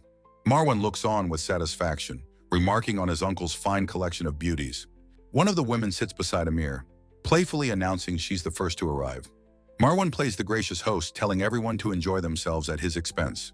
The consort's departing footsteps are seen, leaving the cheerful party behind. In a separate room, a blonde-haired attendant bows to Timur, thanking him for his hard work. The camera focuses on the large wooden wheel of a carriage outside the window. The attendant asks Timur, who is sitting with arms crossed, if everything is all right. The attendant then brings up the matter of the Tunan gun, the South Nan army. He suggests that Timur was a more suitable choice for the recent task than Amir. Timur confesses that he had not truly understood the weight of the words Tunan gun until now. His attendant begins to ask a question about Timur's assessment of the situation. Timur cuts him off, his face cast in shadow as he begins to speak about Amir. He explains that Amir possesses something their father has, and something their father lacks. The attendant asks what that could possibly be, and Timur gives a one-word answer: a monster. Timur explains that everyone is underestimating Amir, and that he is not a vessel to be contained. The attendant is visibly shaken, realizing that everyone is underestimating the true threat. Timur states that while Amir may seem like a child now, his true nature will emerge. Looking out a window, he declares his intention to act while he still can. A wide shot shows the sprawling city under a full moon, as Timur's words hang in the air. The fourth prince muses on what their old man intends to do. He asks Amir what he plans to do from this point forward. Amir explains that the matter of the next emperor is set to be decided any day now. The fourth prince notes that their father has delayed the decision on his successor until the very last minute. Amir listens, his expression troubled by the political instability. The fourth prince begins to say, therefore, as the scene transitions. A hand is shown writing with a brush on a scroll late at night. The view pulls back to reveal a young man diligently at work at his desk. The legs of an imposing figure enter the frame, and the young man looks up, addressing him as father. The emperor greets his son, Timur, and asks what he is doing up so late. Young Timur explains that he came to request an audience for the following morning. The emperor sets down his brush, acknowledging that he has things to finish up today. He gestures for Timur to relax and tells him that he can be at ease. The emperor asks his son what is on his mind, his expression open and ready to listen. In a formal chamber, the emperor asks his young son Timur if he wishes to speak. Timur confirms his intention, prompting the emperor to ask what kind of request he has. With a hand over his heart, Timur formally asks to be sent to the outer provinces. The emperor is surprised, asking if Timur truly wishes to become a low-ranking official. Timur confirms this, adding that he wants to go without his royal status. His father demands to know why he would want to conceal his identity. Timur's thoughts reveal that the recent subjugation of a cult showed him how much he didn't know. He explains that there are many things in the world he can't learn at the academy. The emperor listens to his son's heartfelt plea in total silence. His stern expression melts into a warm, understanding smile as he says, "I see." He grants permission, instructing Timur to coordinate the details with his aide, Merrick. Overcome with gratitude, Timur kneels and thanks his father profusely. The emperor watches his son depart, a thoughtful expression on his face. His mind is already working, thinking about the implications of this decision. He resolves that for now, he will deliberately take the long way around. A dynamic image shows the emperor and Timur, poised for the next phase of their lives. The title page features a determined Timur and a cheerful Gina, ready for a new journey. A small comical strip shows various character reactions to the unfolding events. Timur lounges in a chair, asking his aide Melik if he assumes his goal is to build a power base. Melik, while pouring a drink, remarks that Timur's stated goal of study is surprisingly honest. He looks at the young prince critically, finding it hard to believe his simple explanation. Timur smiles faintly, acknowledging his aide's inherent skepticism. Melik sets down the pitcher, conceding that whether for study or power, it's a good choice. He states his belief that it is, in fact, a wise decision. Timur is surprised by the rare praise, but Melik explains it's unwise to confront Marwan directly. He notes that while Timur has studied diligently for many years, he is still no match for Marwan when it comes to politics and conspiracy. Timur looks surprised by the sharp assessment and asks for an example. Melik reveals that just last month, Marwan took on a fourth concubine. A comical memory flashes, showing Timur's past self vowing to marry all his adoring women. Melik sighs, clarifying that the concubine herself is not the real issue. Immediately after, a large-scale corruption scandal in the Tunan army was exposed. Timur realizes the timing is too perfect, and that the concubine's relatives were at the center of it. His eyes narrow as he wonders if Marwan deliberately orchestrated the entire affair. Melik confirms his suspicion, stating even the newest concubine's family was implicated. He explains it's a classic move to use a public distraction to control a narrative. Marwan ignored the problem until the opportune moment, then decisively cut his losses. Timur smiles, understanding how Marwan has masterfully become the righteous eighth duke. Melik returns the smile, a silent confirmation of their shared understanding of the political genius. Timur muses that there must be more to it, and Melik agrees, calling it a multifaceted plan. Timur admits he can't figure out the other objectives, but Melik reveals the second was to give Emil a political achievement. This, Timur understands, is the current difference in skill between himself and Marwan. Melik states that while Timur would win a sword fight in a battle of wits, the situation would be reversed. A brilliant, happy grin spreads across Timur's face, thrilled that Melik understands his true strengths. They agree that leaving the capital for warrior training is a good plan. Melik, however, brings up a significant problem with this course of action. Timur looks up, asking what the issue could possibly be. Melik explains the public perception. Timur, a former hero, now seeking experience as a low-ranking official. Therefore, it would look bad for Timur, a prince, to be seen doing something similar. For a child with no powerful backing to become an official is impossible. Any move Timur makes will be placed under a microscope and met with intense scrutiny. Timur slumps in his chair, frustrated by this difficult situation. Melik's expression shifts into a sly, knowing smirk, a new idea forming. He suggests they change their way of thinking and find another way. The title page shows a grand estate, a place of wealth and influence in the capital. A beautiful dark-haired woman, Turumi, smiles warmly, her expression one of gentle amusement. She is seen carefully peeling a piece of fruit with a small, sharp knife. A maid stands by, waiting for instructions from her mistress. Terumi dotingly feeds a slice to her husband, the portly merchant Giran. Guran enjoys the pampering with baby-like delight, exclaiming how delicious it is. Terumi smiles, amused by her husband's childish and spoiled behavior. The maid waits patiently in the background, ready to be of service. A sudden footstep is heard, interrupting their quiet domestic moment. The doors to their room are suddenly thrown open with a tremendous bang. Giran leaps up in shock while Terumi demands to know who dares to intrude. Gina bursts in, dragging a mortified Timur, and cheerfully announces their arrival to her parents. Giran and Terumi are stunned to see their daughter and her royal companion. Timur is visibly flustered and embarrassed by the unannounced visit. He apologizes profusely for the intrusion, but Giran tells him to relax. Gina waves off his concerns, saying her home is Timur's home too. Giran agrees, inviting Timur to visit whenever he likes and to treat the place as his own. Timur expresses his gratitude, relieved by their warm and accepting welcome. Giran remarks that although he was caught in an embarrassing moment, the atmosphere is now normal. He then asks the purpose of their visit. Gina brightly explains that Timur came to write a letter for her father. Giran is overjoyed by the news, calling it an honor, as Gina beams beside him. He instructs Gina to prepare the writing materials, and she is surprised to be asked. Giran states that he must now attend to his royal guest while Gina makes the preparations. Gina happily skips off to fulfill the request, a heart floating beside her. With Gina out of the room, the atmosphere grows serious and businesslike. Giran asks if Timur has a request, and Timur lays out his plan to train as a low-ranking official, asking for Giran's help to smuggle him out. Giran explains the nuanced difference between wielding power and wielding money. He offers Timur a pre-established route for procuring funds, asking if this is acceptable. Timur is deeply impressed by the great merchant's sharp and insightful thinking. With a confident smile, Timur agrees that this path is the best for him. He realizes that being looked down upon for using money is better than being despised for using power. He feels a profound sense of gratitude for this invaluable opportunity. Giran excitedly announces that the writing materials are ready. The sun shines brightly on the day of Timur's departure from the capital. He stands before the grand gate of Giran's magnificent estate. Gina approaches, confirming that it is time for him to leave. Timur turns to her with a gentle, reassuring smile, ready for the journey. He explains that thanks to Giran's connections, he will be leaving the capital for a time. The two are now on the road, riding a single white horse together. Timur observes that this area, once ruined by war, is now showing signs of life. Gina catches herself, correcting her address from his name to Master to protect his identity. She explains that she will call him Master like his other retainers.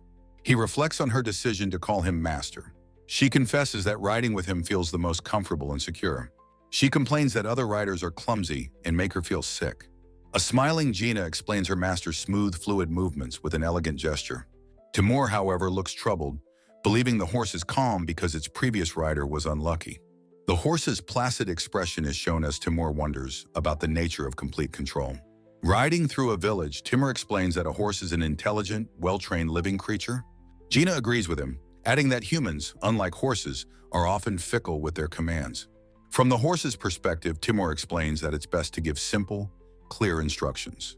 He continues, stating that the horse can carry its cargo more comfortably this way.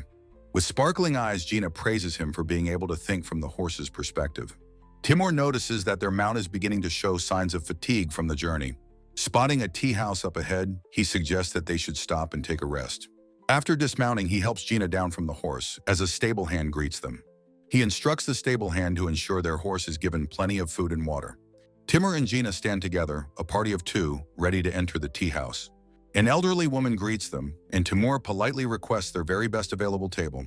The woman apologizes profusely, explaining that all the premium booths are currently occupied. Gina points to the common area, suggesting they can simply wait for a table to open up. The merchant Giran appears, grandly offering to treat them to a full meal in his private booth. Gina looks on with a slightly pouty, confused expression at the sudden turn of events. Seated, Timur muses that a great merchant's daughter has likely never sat in such a place. Gina is visibly flustered by the merchant's boisterous and grown-up demeanor. She quietly apologizes to her master, worried they are drawing too much attention to themselves. Timur calmly reassures her that it is fine, though they should try to remain inconspicuous. She is lost in her own thoughts, muttering about the merchant's adult-like behavior. Timur sips his drink, sensing a commotion and thinking he may have to push Gina. A rough-looking patron confronts a blond man, accusing him of soiling his clothes. The blonde man retorts that it was the other's fault for not looking where he was going. The two men draw their swords as the surrounding crowd eggs them on to fight. The aggressor grips his sword hilt, preparing to strike his opponent in the crowded room. The blonde subordinate grips his own weapon, ready to defend himself from the impending attack. The two men lunge at each other, their blades about to clash in the tea house. Gina flinches, startled by the sudden outbreak of violence unfolding before her. Timur, however, watches the fight with a calm, analytical expression, completely unfazed. He nonchalantly reaches into a small bowl of nuts that is sitting on their table. He plucks out a single nut, his fingers poised to flick it with incredible force. With impossible speed and precision, he sends the nut hurtling through the air. The two combatants' swords clash with a resounding impact in the middle of the room. At the exact point of impact, the tiny projectile strikes the blade, creating a small crack. The aggressor's sword suddenly shatters into several pieces, leaving him stunned. He stares in disbelief at the broken hilt, questioning how it could have snapped. Both men are bewildered by the event, admitting they have never seen anything like it. The onlookers are equally confused, concluding the sword must have been of poor quality. Gina looks over at her master, a hint of concern on her face after the commotion. Timur creates a diversion by dramatically tipping his chair over and falling to the floor. He ignores his own feigned clumsiness, his attention now focused on the ground. He carefully picks up a fragment of the shattered sword from the tea house floor. As Gina asks what's wrong, he examines the piece of metal with a serious expression. His expression turns sharp as he concludes that the quality of the iron is terrible. Gina looks at the fragment, surprised by his sudden and grave assessment of the metal. She peers closer and agrees with his observation, now seeing the flaw he has pointed out. She offers a logical explanation, questioning if this is something to be expected. She reasons that with no major wars for decades, weapon quality would naturally decline. She then whispers a trade secret. Merchants sometimes lower quality to increase quantity. Timur smiles, impressed by her sharp thinking, befitting a merchant's daughter. He praises her knowledge and ability to assess the quality of iron at a single glance. His expression turns serious, however, as he states that this isn't about weapons. He reasons that if the iron is poor, then the farm tools must also be shoddy. The realization strikes Gina, who gasps as she makes the critical connection. She understands that the quality of tools is directly linked to food production. She realizes that if the decline has reached farm tools, it is a major problem. Timur calls over a local man to ask him about the situation in the region. He asks if the iron quality in the area is truly this poor, holding up the fragment. The man confirms with a weary and resigned expression that it is indeed the case. He explains that even pots and kitchen knives are now being made from inferior iron. Timur asks how long this has been going on, while Gina listens intently. The man says it started a year or two ago when the Duke bought all the good iron. Gina looks on with a somber, pensive expression, absorbing the grim news. Timur stands in profile, his face a mask of understanding as the pieces connect. He turns to a concerned Gina, admitting that he was mistaken in his initial assessment. With newfound certainty, he declares that this is, in fact, a story about weapons. A title page shows two formidable warriors, Tolk and a blonde man from a past era. In a flashback, General Tolk stands before his army, ready to lead the charge. He commands his soldiers to follow him into the heat of the battle without hesitation. He cuts through enemy lines, his weapon a blur of motion as blood splatters. Tolk is a whirlwind of controlled violence, single-handedly turning the tide of the fight. He stands victorious amidst the bodies of fallen foes, his expression unyielding. The battle rages on, a chaotic symphony of clashing steel and cries of war. The blonde general's superior weapon shatters an enemy's blade upon impact. The enemy soldier cries out in shock as his weapon disintegrates before him. The broken pieces of the inferior sword lie uselessly on the battlefield. The blonde general looks on with a sharp, knowing gaze after the clash. He approaches Tolk, who is wiping blood from his hand, and commends his work. In their military camp, Tolk asks for a status report on the battle's progress.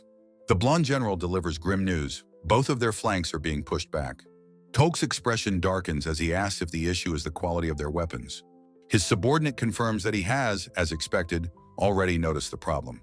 Tolk admits he never imagined the difference in iron quality would be so drastic. He now understands why his subordinate insisted on capturing this territory first. The blonde general asks if he now desires the land, and Tolk confirms he does. Just then, a soldier runs up with a panicked report, and Tolk looks up, alarmed. The soldier reports that their army is being completely routed and is in full retreat. The news hits Tolk with the force of a physical blow, his eyes wide with shock. He asks his subordinate what they should do, questioning if they should hold their ground. Regaining his composure, he grips his weapon and declares he will handle it somehow. He orders the blonde general to hold the right flank until his return. Without hesitation, Tolk charges back into the fray alone to rally his men. He single-handedly holds the line, pushing back an enemy force twice his army's size. The story emphasizes the profound importance of iron in the outcome of a battle. Writing together in the present, Timur explains this history to an agreeable Gina. Gina proudly announces that she learned about this very battle in her recent lessons. Timur internally acknowledges that while securing the iron-producing land was good, it came at a cost. Writing on, Timur reflects that while iron is precious, soldiers are far more so. Beside him, his cat-eared companion Gina lets out an irritated grunt. Timur turns, asking her what has suddenly caused her foul mood. She explains that she just remembered her feelings from a history lesson. He recalls her reaction from that time with a look of understanding. The lesson detailed a famous battle, which Gina found deeply frustrating. She passionately declares that the Emperor's legendary solo charge was idiotic. With a huff, she emphasizes that it was, in fact, doubly foolish. Gina concedes that the late Emperor was indeed a hero. However, she argues he never would have used the same poor weapons as his men. Timur silently acknowledges that not every soldier could be perfectly equipped. Gina insists it's common sense for a leader to have superior gear. A fond, gentle smile spreads across Timur's face as he agrees with her. He reflects on the importance of having a practical perspective like hers. Leaning in close, he praises her for her sharp and insightful thinking. He tells her she is amazing as his hand rests gently on her shoulder. As a small reward for her wisdom, Timur kisses her on the cheek. The unexpected kiss sends Gina into a state of pure, shocked confusion. Flustered and blushing, she stammers, completely caught off guard. Her sudden, panicked movement startles their horse, which rears up in terror. The powerful motion of the horse throws them both backward. Timur's expression becomes a mask of intense focus as he grips the reins. The panicked horse bolts, galloping at a wild speed out of the village. He struggles to regain control of the terrified runaway steed. Timur grits his teeth in frustration, his commands completely unheard. As they careen forward, Gina suddenly spots something ahead on the path. She calls out his name, pointing towards the source of the danger. A massive, gnarled tree with a low-hanging branch looms before them. He pulls her into a tight, protective embrace as they race forward. His hand moves with purpose, closing around the hilt of his sword. His eyes narrow with steely resolve, his focus fixed on the obstacle. From horseback, he unsheathes his blade with impossible fluid speed. Sword flashes, cleanly slicing through the thick branch in a single arc. Gina looks back, her mind reeling from the sudden, incredible event. The severed branch lies on the forest floor as they ride safely past. With the danger gone, Timur notes that the horse has finally calmed. The horse's hooves come to a gentle stop on the soft forest ground. Gina turns to Timur, her expression full of questions. She asks in awe if he was truly the one who cut the branch. He calmly admits that the action was a bit sudden and impulsive. Her eyes sparkle with pure, unadulterated admiration for his skill. She feels utterly useless in comparison to his amazing feat. Timur internally admits that he didn't yet understand his own actions. Gina addresses him again, her expression filled with earnest curiosity. He asks if he did something strange to warrant her stare. She presses him on how he performed such an impossible move. He gestures to his sword, beginning his detailed explanation. He reveals it's a special sword style arranged for the royal family. Gina questions what a beautiful sword style could possibly be. He asks if she thinks practical combat skills are always better. He agrees with her point, but explains the royal family is different. For them, he says, it is sometimes necessary to win with elegance. Winning disgracefully, she learns, can damage the family's authority. She understands his point about the necessity of winning beautifully. He adds that winning beautifully is far more difficult than winning dirty. To achieve this, one needs an exceptional level of underlying strength. He notes the academy students possess such a high level of power. He concludes his lesson with a simple, something like that.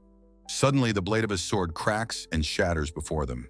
Gina cries out in alarm, asking what has happened this time. Timur sighs, realizing the iron quality was even worse than he thought. He explains he reinforced the blade with his aura, but it couldn't hold. Gina looks on, shocked that his powerful aura was not enough. She asks if such a thing is even possible with his level of power. He declares it the worst weapon he has ever held in his 2 lifetimes. He recalls how gladiators are sometimes given faulty weapons for show. Even those weapons, he notes, do not break on the first clash. He thinks that even shoddy weapons need some level of durability. This piece of junk, he muses, would break from a simple parry. Gina is impressed by his vast knowledge, praising his good upbringing. She examines the broken sword, marveling at its poor quality. She carefully wraps the broken piece of the blade in a cloth. She suggests sending the piece to her father's home as evidence. She realizes this could be a great business opportunity for her family. Timur stops her, stating that he has a request for her.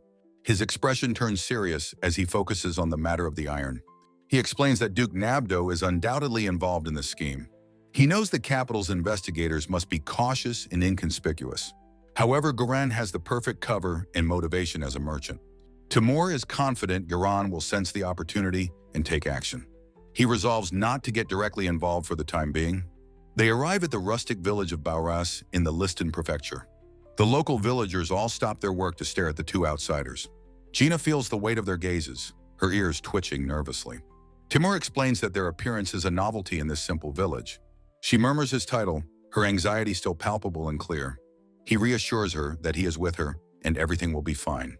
His comforting words bring a blush to her cheeks and a sense of relief. He smiles, pleased that his reassurance has calmed her down. Her heart soars, feeling completely secure as his woman. Timur's gaze remains fixed forward, his mind on their mission. Their horse comes to a gentle stop on the dusty village path. Timur politely asks a local villager for assistance with directions. He asks for the location of the local magistrate's official residence. With the information received, he clenches his fist in quiet resolve. The path leads them through the rustic, thatched roof village. His foot leaves the stirrup as he prepares to dismount the horse. He identifies their destination with a quiet "so this is it." He leaps gracefully from the horse to the ground in a single motion. He turns and gently helps his companion down from the saddle. Timur holds his companion Gina, who clings to him with a worried expression. With a bead of sweat on her cheek, she remarks on the unsettling atmosphere. Gina confirms this is the magistrate's residence, but expresses her lingering doubt. She explains that the rank of Kuso is the lowest among all officials. Puzzled, she asks why such a low-ranking man has such a magnificent estate. Timur recalls a cryptic warning from his aide Melik before their departure. He reveals to Gina that Melik told him the Kuso here is considered a god. Standing before the grand residence, Gina repeats the word god in disbelief. Timur explains the meaning with a knowing smile, quoting an old proverb. Gina is left confused by his words. Heaven is high and the emperor is far away. From an opulent room, a voice summons a woman to come and pour him wine. The bald magistrate lounges with his harem, declaring that he lives the best life. The proverb is reiterated, tying it to the theme of the reincarnated emperor. Gina, still not understanding, asks him to explain what the proverb means. A voice explains that both God and the emperor are too far away to see. Timur concludes that this makes the Kuso the most powerful man in this world. Gina is utterly stunned by this revelation of unchecked, absolute power. She exclaims that this magistrate seems even more powerful than the village chief. Timur quietly agrees, admitting he had been thinking the exact same thing. He observes how the locals revere the magistrate, showing more deference than to the emperor. Timur reflects that until now, his understanding of this was only theoretical. He notes that most villagers are unaware of any authority higher than the magistrate. Gina is left speechless, only able to stammer in astonishment at the situation.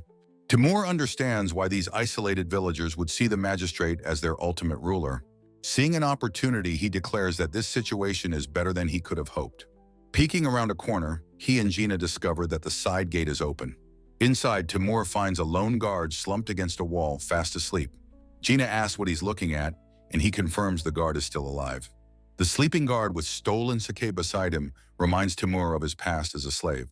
With a sharp nudge of his foot, Timur forcefully awakens the sleeping man. The guard groggily rubs his eyes, asking who his disturber could possibly be. Timur confidently introduces himself as Kaidu, the newly appointed magistrate. A quick flashback shows the clumsy, real Kaidu, confirming Timur's ruse. An attendant, with drool at the corner of his mouth, stares in utter bewilderment. Upon realizing his mistake, he panics, leaping comically before collapsing to the ground. He apologizes profusely, but the new magistrate calmly tells him to wipe his drool first. The magistrate confirms that the attendant has heard of the new appointment. The attendant explains the former master is in the back and rushes off to announce them. The young magistrate and his cat-eared companion watch the flustered man depart. They decide to proceed on their own, their footsteps echoing on the stone floor. They encounter another attendant carrying a box who is startled by their presence. This attendant immediately prostrates himself, having already heard the news of their arrival. The magistrate asks for the location of his predecessor. The attendant explains that the man is in the Uriashiki, the inner residence. His cat-eared companion, confused by the term, asks her master for clarification. The attendant clarifies that local officials often have their private quarters in the same building. The cat-eared girl simplifies the term, calling the inner residence a bedroom. The magistrate states he must speak with the man and asks how long he should wait. The attendant becomes visibly distressed, stammering and unable to give a clear answer. He reveals that the master is currently in the middle of his fun. The magistrate coolly states he has no intention of waiting for the man's pleasures. The attendant warns that the master becomes furious when he is disturbed. The magistrate acknowledges this but remains resolute in his decision to proceed. Holding up an official document, he declares that from now on, he is in charge. A small transition panel shows the ornate, curving roof of the residence. The magistrate and his companion enter the opulent inner chambers, the girl marveling at the luxury. The second attendant, now fawning, offers to guide them to the master's room. The magistrate dismisses the first attendant, saying he will handle it himself. The now loyal second attendant fawns over the magistrate, offering to show him the way. The magistrate gazes forward with determination, ready for the impending confrontation. With a powerful shove, he throws open the large doors with a resounding bang. A bald official, surrounded by women, demands to know the meaning of the intrusion. The magistrate's determined eyes are shown in a close-up, revealing his focus. The bald official furiously yells at them, calling their interruption rude. The magistrate and his companion stand in the doorway, undeterred by the man's anger. He announces with cool authority that he is Kaido, the man's successor. An annoyed official repeats the name Kaido, questioning the identity of his supposed successor. Kaido, understanding the situation, stands calmly beside his resolute, cat-eared companion, Gina. Lounging with two women, the official dismissively tells his visitors to wait, as he is currently occupied. Gina, with clenched fists, angrily insists that they conclude their business first. With his arms crossed, Kaido coolly states he has no time to wait for another man's pleasure to end. The official appeals to a sense of male camaraderie, asking if Kaido understands his position. With an irritated click of his tongue, he finally dismisses his female companions. Kaido watches them depart, his expression serious and focused on the task ahead. A beautiful blonde woman with a mark on her forehead casts a lingering, unreadable glance back. The table is a mess of spilled drinks and half-eaten food, a sign of abruptly ended leisure. Kaido presents a formal document, holding it out for the man to inspect. Seated at his messy table, the official takes the scroll and begins to read it over. His hands retrieve a personal seal from a small, ornate box. He presses the seal firmly onto the document, making the transfer of power official.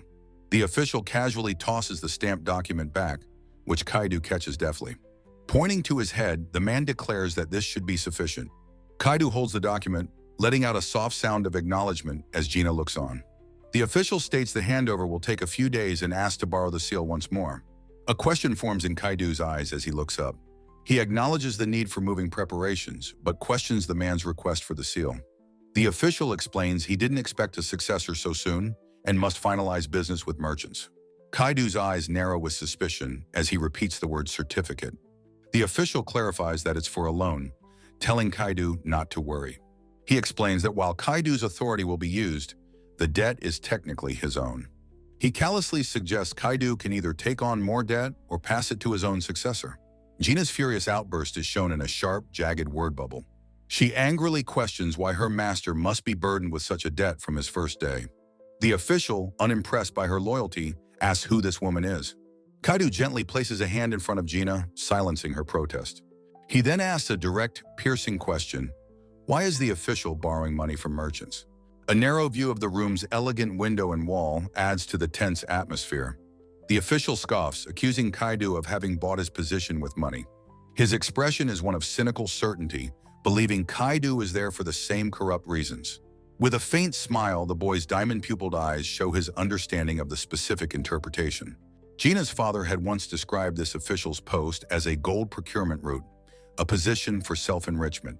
With such deep-seated corruption, Timur realizes no one here would ever suspect his true royal identity. Timur suggests the official's loan will fail, but the man scoffs, calling him an amateur. The corrupt official then offers to teach him, smugly taking on the role of a mentor. The man reveals his crooked scheme. If a large loan is failing, they just wait for a disaster. Timur listens intently, realizing the official's plan involves defaulting on the massive debt. His companion Gina gasps in horror, understanding he plans to use disaster relief funds. The official smugly boasts that in this remote province, the governor is greater than the emperor. Timur's eyes gleam, recognizing the man's power is greater than he imagined. He feigns admiration, understanding that this is how everyone has operated. The official, puffed up with pride, urges Timur to be grateful for this lesson. Having made a request, the official asks what Timur will do now. Timur stands and calls out into the hallway, asking if anyone is there. A group of subordinates enters the room, responding to their new master's summons. One of the men asks if he was called, his expression uncertain. Timur announces that the handover is complete. He is now the governor. His eyes narrow as he prepares to issue his very first command. The former official confirms this, telling the men to obey their new leader. The subordinates ask if they are to listen to his orders, seeking confirmation. With a unified sound, the men all bow deeply before their new governor. The former official asks what Timur plans to do with his newfound power. He mentions he's saved up a tidy sum and will now take his leave. Timur's expression reveals his status as a commoner is only temporary. He steps forward, announcing that he will now give his first order. With a decisive point, Timur orders his men to arrest the former official and imprison him. The assembled subordinates look up from their bows, their faces a mask of shock. The former official is utterly bewildered, letting out a soft sound of disbelief. One of the guards asks for clarification on the shocking command. Timur's gaze becomes sharp and cold as he asks if his order was not heard. The subordinates flinch, a jolt of fear running through them at his tone. They immediately move to apprehend the struggling man, who shouts in protest. Timur watches coolly, stating the man will wait in a cell during a full investigation. From behind bars, the man screams in rage, asking if Timur thinks he can get away with this. Timur mockingly throws the man's own words about the governor's power back at him. Walking away, he declares that experiencing power greater than the emperor's will be fun. He later approaches the official's study, wondering if this is the place. A promotional image for the manga's second volume is displayed. Timur and Gina look on, their expressions neutral as they prepare to enter. They step into a room overflowing with treasure, a testament to immense, gaudy wealth. Gina remarks on the tasteless collection, and Timur agrees it feels like new money. He reflects that this was the gold procurement route Uran had told him about. Looking at a chest of jewels, he realizes this was part of the very same scheme. Despite the victory, Timur feels a sense of unease, unable to fully relax. He instructs Gina to summon servants to begin cataloging the ill-gotten wealth. He tells her to gather everything for confiscation pending the man's official charges. A servant respectfully bows and excuses herself from the room. As the servants depart, Timur thanks them for their hard work. Gina efficiently directs the cleanup crew, ordering them to clear the table and shelves. A faint, amused smile touches Timur's lips as he watches her take charge. She asks what's wrong, and he muses that he's beginning to feel like more than an emperor. He explains that even the late emperor didn't have this kind of relationship with his people. Gina is surprised, asking if he's referring to the previous emperor. He clarifies that this is just a story he has heard. He recounts how the first emperor's aides were comrades who had fought alongside him. Because of this, they were more like great generals than mere fawning subjects. Gina agrees, noting that many of the people around her own father are the same. She mentions that her father, Giran, was a self-made man, just like Timur's past self. Timur reflects that he has some carefree companions, but it's not quite the same.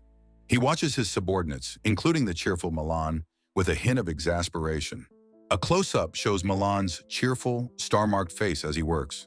Timur observes his men with a critical eye, one bowing deeply as another works. He waves a dismissive hand, seemingly unimpressed by their level of gravitas. He had said he felt more than an emperor, but now reflects on the thought. Alone, he runs a hand through his hair, calling his earlier musing a boring joke. The vast, ornate architecture of the palace is shown, emphasizing his burden.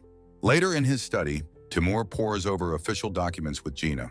He slaps his hand down on a scroll in utter frustration. He complains to Gina that there is absolutely no moderation in what he's reading. He had hoped the records would clarify the government's state, but found only chaos. The documents are inconsistent in both quality and quantity, a disorganized mess. He has uncovered a damning truth. The state has been borrowing from itself for 5 generations. Gina is aghast, and Timur confirms that self-enrichment has become a systematic habit. A single emphatic word underscores the gravity of this discovery. With a dark smile, Timur says the records have become a manual for efficient embezzlement. Gina looks on with disgust, declaring that this is the absolute worst. Timur leans back, lacing his fingers behind his head with a weary groan. Gina asks what he'll do, suggesting they start by filling the hole in the budget. He explains that simply plugging the financial hole would be easy. The deficit from 5 generations of corruption is, to him, a small local matter. However, he knows that such a simple fix would be ultimately meaningless. Gina listens intently as he works through the complex problem. He calculates that repaying the debt with tax revenue alone would take 100 years. His gaze hardens as he concludes he must pursue 2 main objectives. The first is to establish a realistic plan to repay the massive debt. The second, more crucial objective is to completely shatter this vicious cycle of corruption. He reflects that the empire is too young to be rotting from the inside out. He needs a realistic starting point, something a shrewd merchant like Garan would invest in. Gina misunderstands, offering to get money from her father, but Timur stops her. He quickly clarifies that he wasn't asking her father for a handout. He explains that he needs Garan's expertise to find a mutually profitable opportunity. His plan is not to repay a favor, but to find a venture Garan himself would see as valuable. The scene shifts to a hot forge, where a manager screams at his blacksmiths. A defiant blacksmith retorts that he has told the manager they cannot speed up the process. The manager's face is a mask of cold fury as he refuses to listen. He insists this is a massive, urgent order from the powerful Duke Nab. He claims a representative said they only need to pretend to follow proper procedures. The blacksmith argues that quality requires time. Further rushing will create useless weapons. The manager sneers, accusing the blacksmith of simply being unwilling to do the work. The blacksmith reveals he has found someone who can work faster, but the manager cuts him off. The manager shoves the blacksmith, telling him to leave, as a newcomer watches with a smirk. A young man with a determined expression, Timur declares that if there are any more complaints, he will have the entire clan exiled from the province. In a nearby forge, a defiant blacksmith is physically forced out of the workshop while arguing that decent weapons cannot be made by cutting corners. The manager who ordered this believes the Duke will purchase the weapons regardless of their poor quality. Turning his back on the commotion, the manager resolves not to let this once-in-a-lifetime opportunity for profit slip away. A young woman with distinctive cat-like ears, Gina, looks out with wide, curious eyes at the new, unexpected scenery. Gazing at the dilapidated village, she murmurs that it is quite different from what she had been expecting. Her master Timur turns to her and asks what she had been imagining. Gina explains that her master was tasked with inspecting an abandoned mine shaft in this area. She recalls hearing from her father that this place, Haikuzan, was once prosperous, which makes its current state feel lonely. Walking together through the ruins, she observes that it doesn't feel like the town ever prospered at all. Timur offers a simple, knowing agreement to her astute observation. Another young woman explains that when they washed materials from their hometown, the trial mining operation yielded very little iron. Gina asks if he still came to be sure, and Timur notes a significant amount of money was moved for the project. A hand gestures as Timur begins to explain his theory about the failed venture. He suggests the entire mining operation was simply a fraudulent excuse for someone to embezzle funds. Both he and Gina agree that the whole story behind the abandoned town is quite terrible. Standing before a ruined structure, Gina asserts that it's clear no one could have ever actually lived here. Timur agrees, speculating that the resentment from the fraud has festered on the land, a sentiment Gina finds awful. A close-up shows Gina's fashionable heeled shoe stepping onto the rough, uneven ground of the settlement. They arrive at a rocky cliff where Gina asks if the dark, timber-framed opening is the mine shaft. Standing before the dark entrance, they prepare to investigate the abandoned mine. Timur chews thoughtfully on a blade of grass, confirming that it seems to be their destination. His calm expression suddenly shatters as his eyes fly open in alarm. A powerful, invisible force erupts from the mine, sending them both stumbling backward. Gina, thrown to the ground, cries out in shock, asking what just happened. Staring into the darkness, Timur explains that he can investigate the mine's interior with his energy. He outlines how he can determine the presence's size and location by measuring the returning key. Gina is amazed by his capabilities, praising him as he declares the presence is nearby. He takes out a piece of flint, preparing to light their way into the darkness. With a sharp strike of steel, he creates a spark to ignite a torch. A torch bursts into life with a loud whooshing sound, ready to pierce the gloom. His face illuminated, Timur says it's time to go, while Gina looks on with adoration. The torch's flame casts a flickering light on the rough-hewn cave walls. Torch held high, Timur leads Gina into the dark, cavernous tunnel. Gina's fashionable heeled pump clicks sharply against the uneven stone floor. She looks down at her footwear with an embarrassed expression, caught off guard by the sound. She laments that she should have worn old shoes as Timur apologizes for the tough journey. She tentatively addresses her master, who turns to acknowledge her. Gina observes that the winding tunnel doesn't seem to have been dug by humans. Timur looks back, asking her why she thinks that. She points out that the passage is far too irregular and winding for a man-made structure. She reasons that a tunnel for people and materials should have been dug straight and easy to navigate. Timur praises her sharp thinking and agrees with her assessment. He theorizes the corrupt miners simply used a natural cavern to legitimize their fraud. He tries to reassure her about her shoes, but she cuts him off with a cry of alarm. Timur's eyes widen as he sees what has startled her. Both of them stare ahead, a look of surprise on their faces. A thick, viscous, white substance oozes down the cavern wall. The cave floor ahead is covered in pools of the same substance, which Gina identifies as slime. Timur understands that the presence of these monsters is the reason for the mine's abandonment. Holding the torch high, he notes that the investigators likely fled without even cleaning up. A tendril of slime reaches out, causing Gina to flinch back in surprise. She gasps, realizing the sheer number of creatures surrounding them. A glance back reveals their path of retreat is completely blocked by more slimes. He hands the torch to Gina, instructing her to hold it while he deals with the threat. His hand moves with purpose, gripping the ornate hilt of his sword. He plants his foot firmly on the ground, readying himself for battle. He unleashes a swift, clean slash at the nearest slime. The creature is bisected, but the two halves simply plop to the ground. The separated halves of the slime begin to reform, completely unharmed by the attack. Timur calmly observes that a conventional attack is useless against slimes. Taking a new stance, he stomps his foot, and the ground erupts with jagged spikes. The spikes of rock and energy shoot up from the floor, impaling the slimes from below. He focuses his energy, and his sword becomes coated in a jagged crystalline shell. Gina watches, breathless with awe, exclaiming how amazing he is. He swings his new blade, unleashing a volley of sharp, spinning projectiles. Gina whispers in disbelief that he's fighting a slime with a sword. With the battle over, he states they have no more business here and tells her they should go. As he takes a step, he freezes, his hand reaching out with a gasp. Gina watches in confusion as he suddenly drops to one knee. He looks intently at her leg, where a small glob of slime still clings to her calf. Gina flushes, completely flustered by his sudden, intense focus on her leg. A close-up shows her elegant shoe, its high heel having snapped off on the rough ground. Timur's gaze is sharp, his attention fixed on something other than the slime. He reaches down and picks up the broken heel, asking to borrow it. Standing again, he holds the heel over a reforming puddle of slime. A brilliant, fiery energy emanates from the heel, instantly incinerating the slime. Staring at the spot, Timur's expression becomes grim as he mutters about these guys. Gina, concerned by his sudden change in mood, asks him what's wrong. He turns to her with a confident, mischievous smile, revealing the word iron and adding, perhaps. Kneeling before a large slime, Timur prepares for another strike as Gina watches. He confirms his plan with a simple grunt of affirmation. He lunges forward, his sword a blur as he unleashes a powerful attack. The once fluid slime is now a solidified, spiky crystalline mass, frozen in place. Gina, still reeling, asks what just happened to the creature. Her master calmly sheathes his sword and approaches the defeated foe.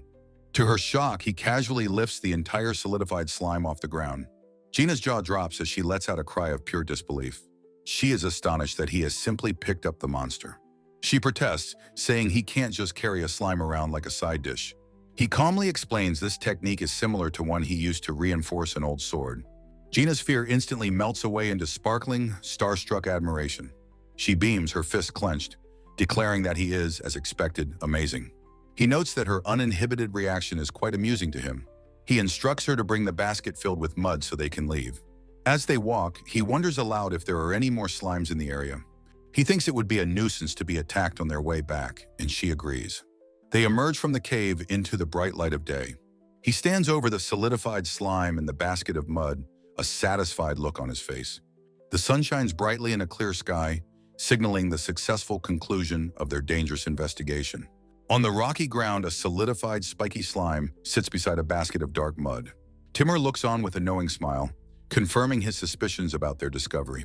Gina, looking puzzled, asks her master to explain what he means by his words.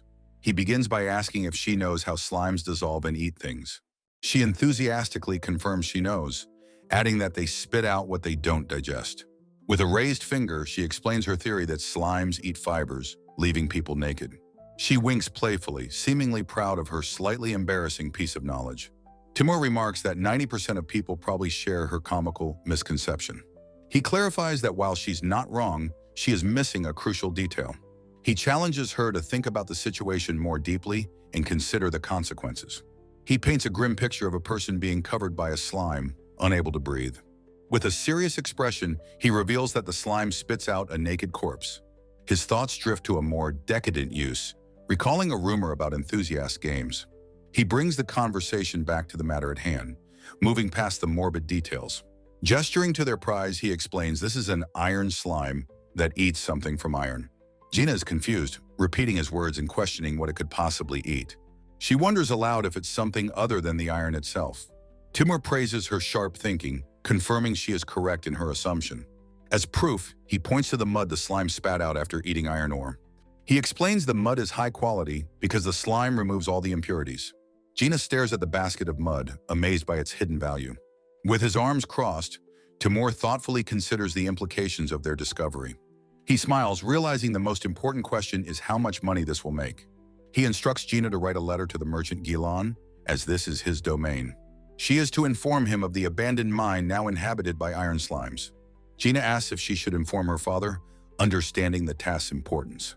Timur agrees, confident they can gauge the discovery's worth from Gilan's reaction.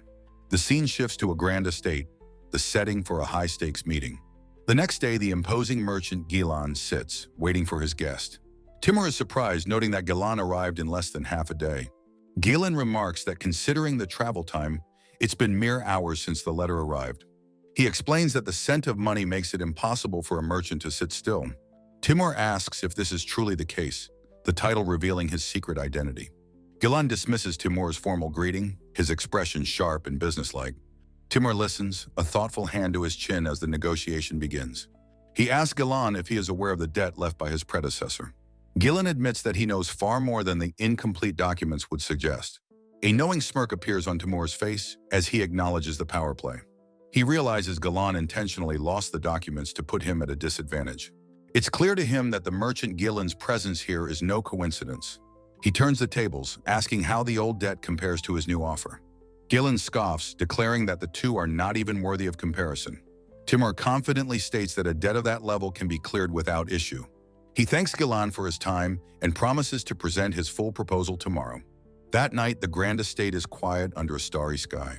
A single candle burns down, its flame flickering in the silent room. In his quarters, Timur relaxes in bed, engrossed in a book by candlelight. A soft knocking at his door interrupts the peaceful silence of the evening. He looks up from his book, surprised, and asks who is there. A polite voice says, "Excuse me," as a pair of elegant shoes steps into view. A beautiful woman with long blonde hair and sorrowful eyes enters the room. Timur recognizes her, his gaze fixed on the unexpected and ethereal visitor. She stands before him and asks what he wants, what his business is with her. A single glistening tear falls from her eye, hinting at a deep sorrow. With a soft rustle of fabric, she begins to untie the sash of her robe. Timur's eyes widen in shock as her garment slides to the floor. She stands completely nude before him, a vulnerable and desperate offering. She apologizes, saying she's been thinking of the young master for some time. He states that he's sorry, but his intentions are not what she assumes. Lounging back on the bed, he coolly states he has no interest in submissive women. His unexpected rejection leaves her utterly stunned and speechless. Her elegant shoes stand starkly on the floor beside her discarded robe. He rises from the bed and walks towards her, his bare feet silent. Gently placing a hand on her shoulder from behind, he causes her to flinch. He explains that he enjoys the process of persuasion and getting to know a woman. He looks at her with a new intensity, asking her to tell him her story. Her expression transforms into one of hope, and she fervently agrees. The scene shifts to a snowy, mountainous military camp under a starry sky. A goateed officer, Marwan, looks miserable, surrounded by wheels of cheese. He complains to his aide, Melik, that he still has to eat more. Melik's expression is stern as he listens to his superior's complaint. He maintains a quiet, unreadable composure in the face of the odd situation. Marwan reluctantly agrees to keep eating, his face a mask of resignation. He mutters that cheese won't serve as an antidote for his troubles anyway. Melik reassures him, saying he will handle their other business matters. He advises Marwan to keep eating the blacker food until he can return home. Melik takes a piece of cheese himself, remarking that at least it's not bad. He then shifts the topic, his tone becoming more strategic and serious. He advises Marwan to use his encounters with women to create local alliances. His sharp gaze is unwavering as he delivers his counsel. He tells Marwan to, at the very least, learn to distinguish an assassination attempt. Enraged by the advice, Marwan grabs his aide by the collar. He quickly backs down, flustered by Melik's unshakable logic. Melik's thoughts drift, wondering about the cheese's unique flavor and origin. Back in Timur's room, he has returned after a brief absence. He offers a plate of cut fruit to the woman, Sarai. He encourages her to eat something and calm herself down. Sarai looks up, surprised by his simple act of kindness. He pops a piece into his own mouth and gestures for her to eat as well. Hesitantly, she picks up a small piece with a toothpick. She brings the fruit to her lips and takes a delicate bite. Her eyes widen in surprise as she murmurs that it's sweet. Timur watches her, a thoughtful and gentle expression on his face. He tells her that while there's a plot, he knows his own life isn't the target. His gaze becomes direct as he asks for her name, the empty plate between them. She whispers her name, Sarai, her voice soft and hesitant. He then asks why she resorted to such a desperate act earlier. She explains that her sisters told her this was the proper way to make a request. He realizes this is the grim transaction. Men offer money, women offer their bodies. He then cuts to the heart of the matter, asking what it is she desires. Sarai looks down, her expression troubled as she begins to speak. Timur states his preference for paying after a service, asking to hear her story first. She hesitantly explains her desire to get official permission to relocate her family. Elaborating, she tells Timur her relatives have returned and she wishes to join them. Clutching her simple robe, Sarai admits their family lacks the funds for the large group. A look of dawning understanding crosses Timur's face as he processes the information. His mind recalls the history of the relocation permit system, a wartime measure. He connects this power to the recent assassination attempt he managed to thwart. A dark suspicion forms as he wonders if this authority is being sold for money. Seeing Sarai's confusion at his muttering, he quickly dismisses his own thoughts. He contemplates all the things he has seen and learned since arriving in this county. It seems obvious that someone would exploit the local authority for financial gain. This realization means the family registers must be a mess, requiring a full re-washing. Sarai is shocked, asking if he truly intends to conduct a full investigation. Her expression becomes distressed as she seems to hold something back from him. Timur gently tells her to calm down, sensing her inner turmoil. He kindly asks her what has happened to cause her such deep worry. Sarai reveals that her father passed away the previous year, setting the stage. She explains they were offered work in exchange for not filing a death certificate. Timur understands the scheme.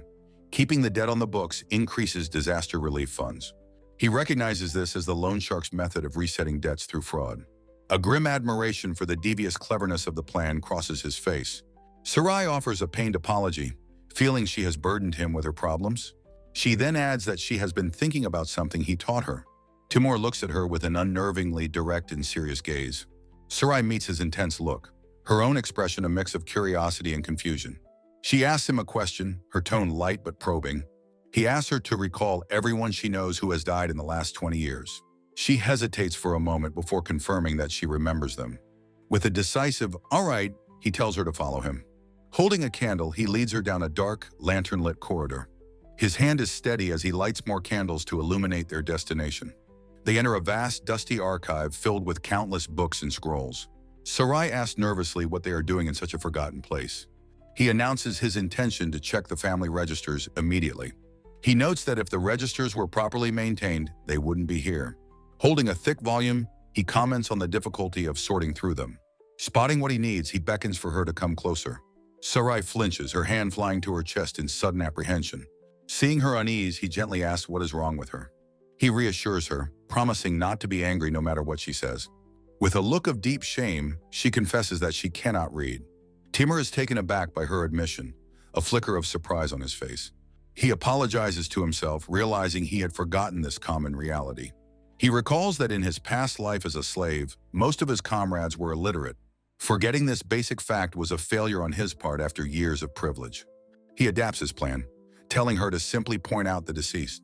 Her face lights up with relief and renewed determination, and she agrees readily. They sit together as he explains the registers are ordered by age.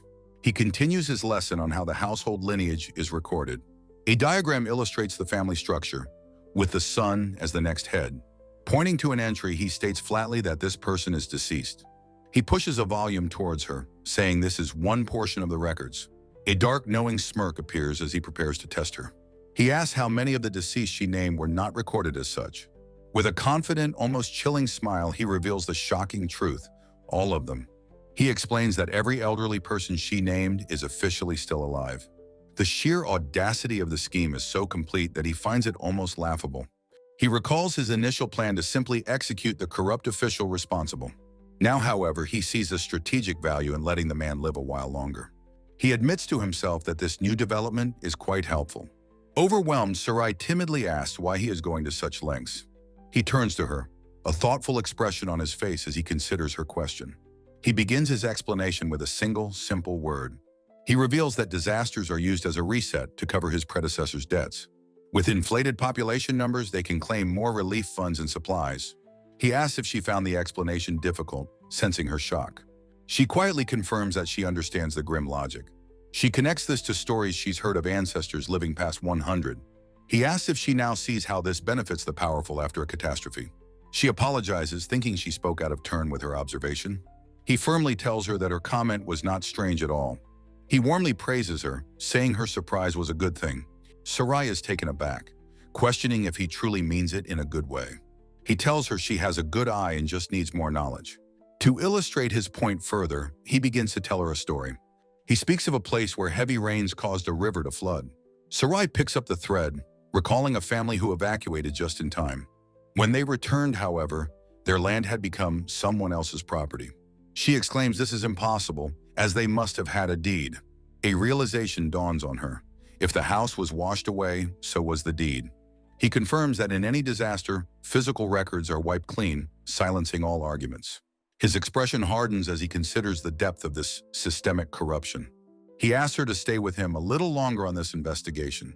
With a bright, determined smile, he states his desire to understand everything. Inspired by his resolve, Sarai agrees with heartfelt enthusiasm. They work as a team in the vast candlelit library, united in their purpose. The title page confirms his identity as the Emperor reincarnated as his grandson.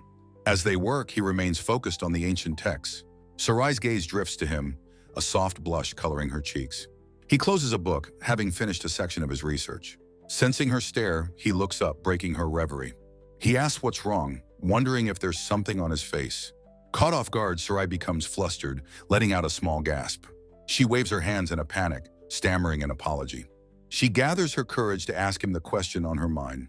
She asks why he is doing all of this, her voice full of curiosity. She admits she doesn't understand, as his actions are so different from before.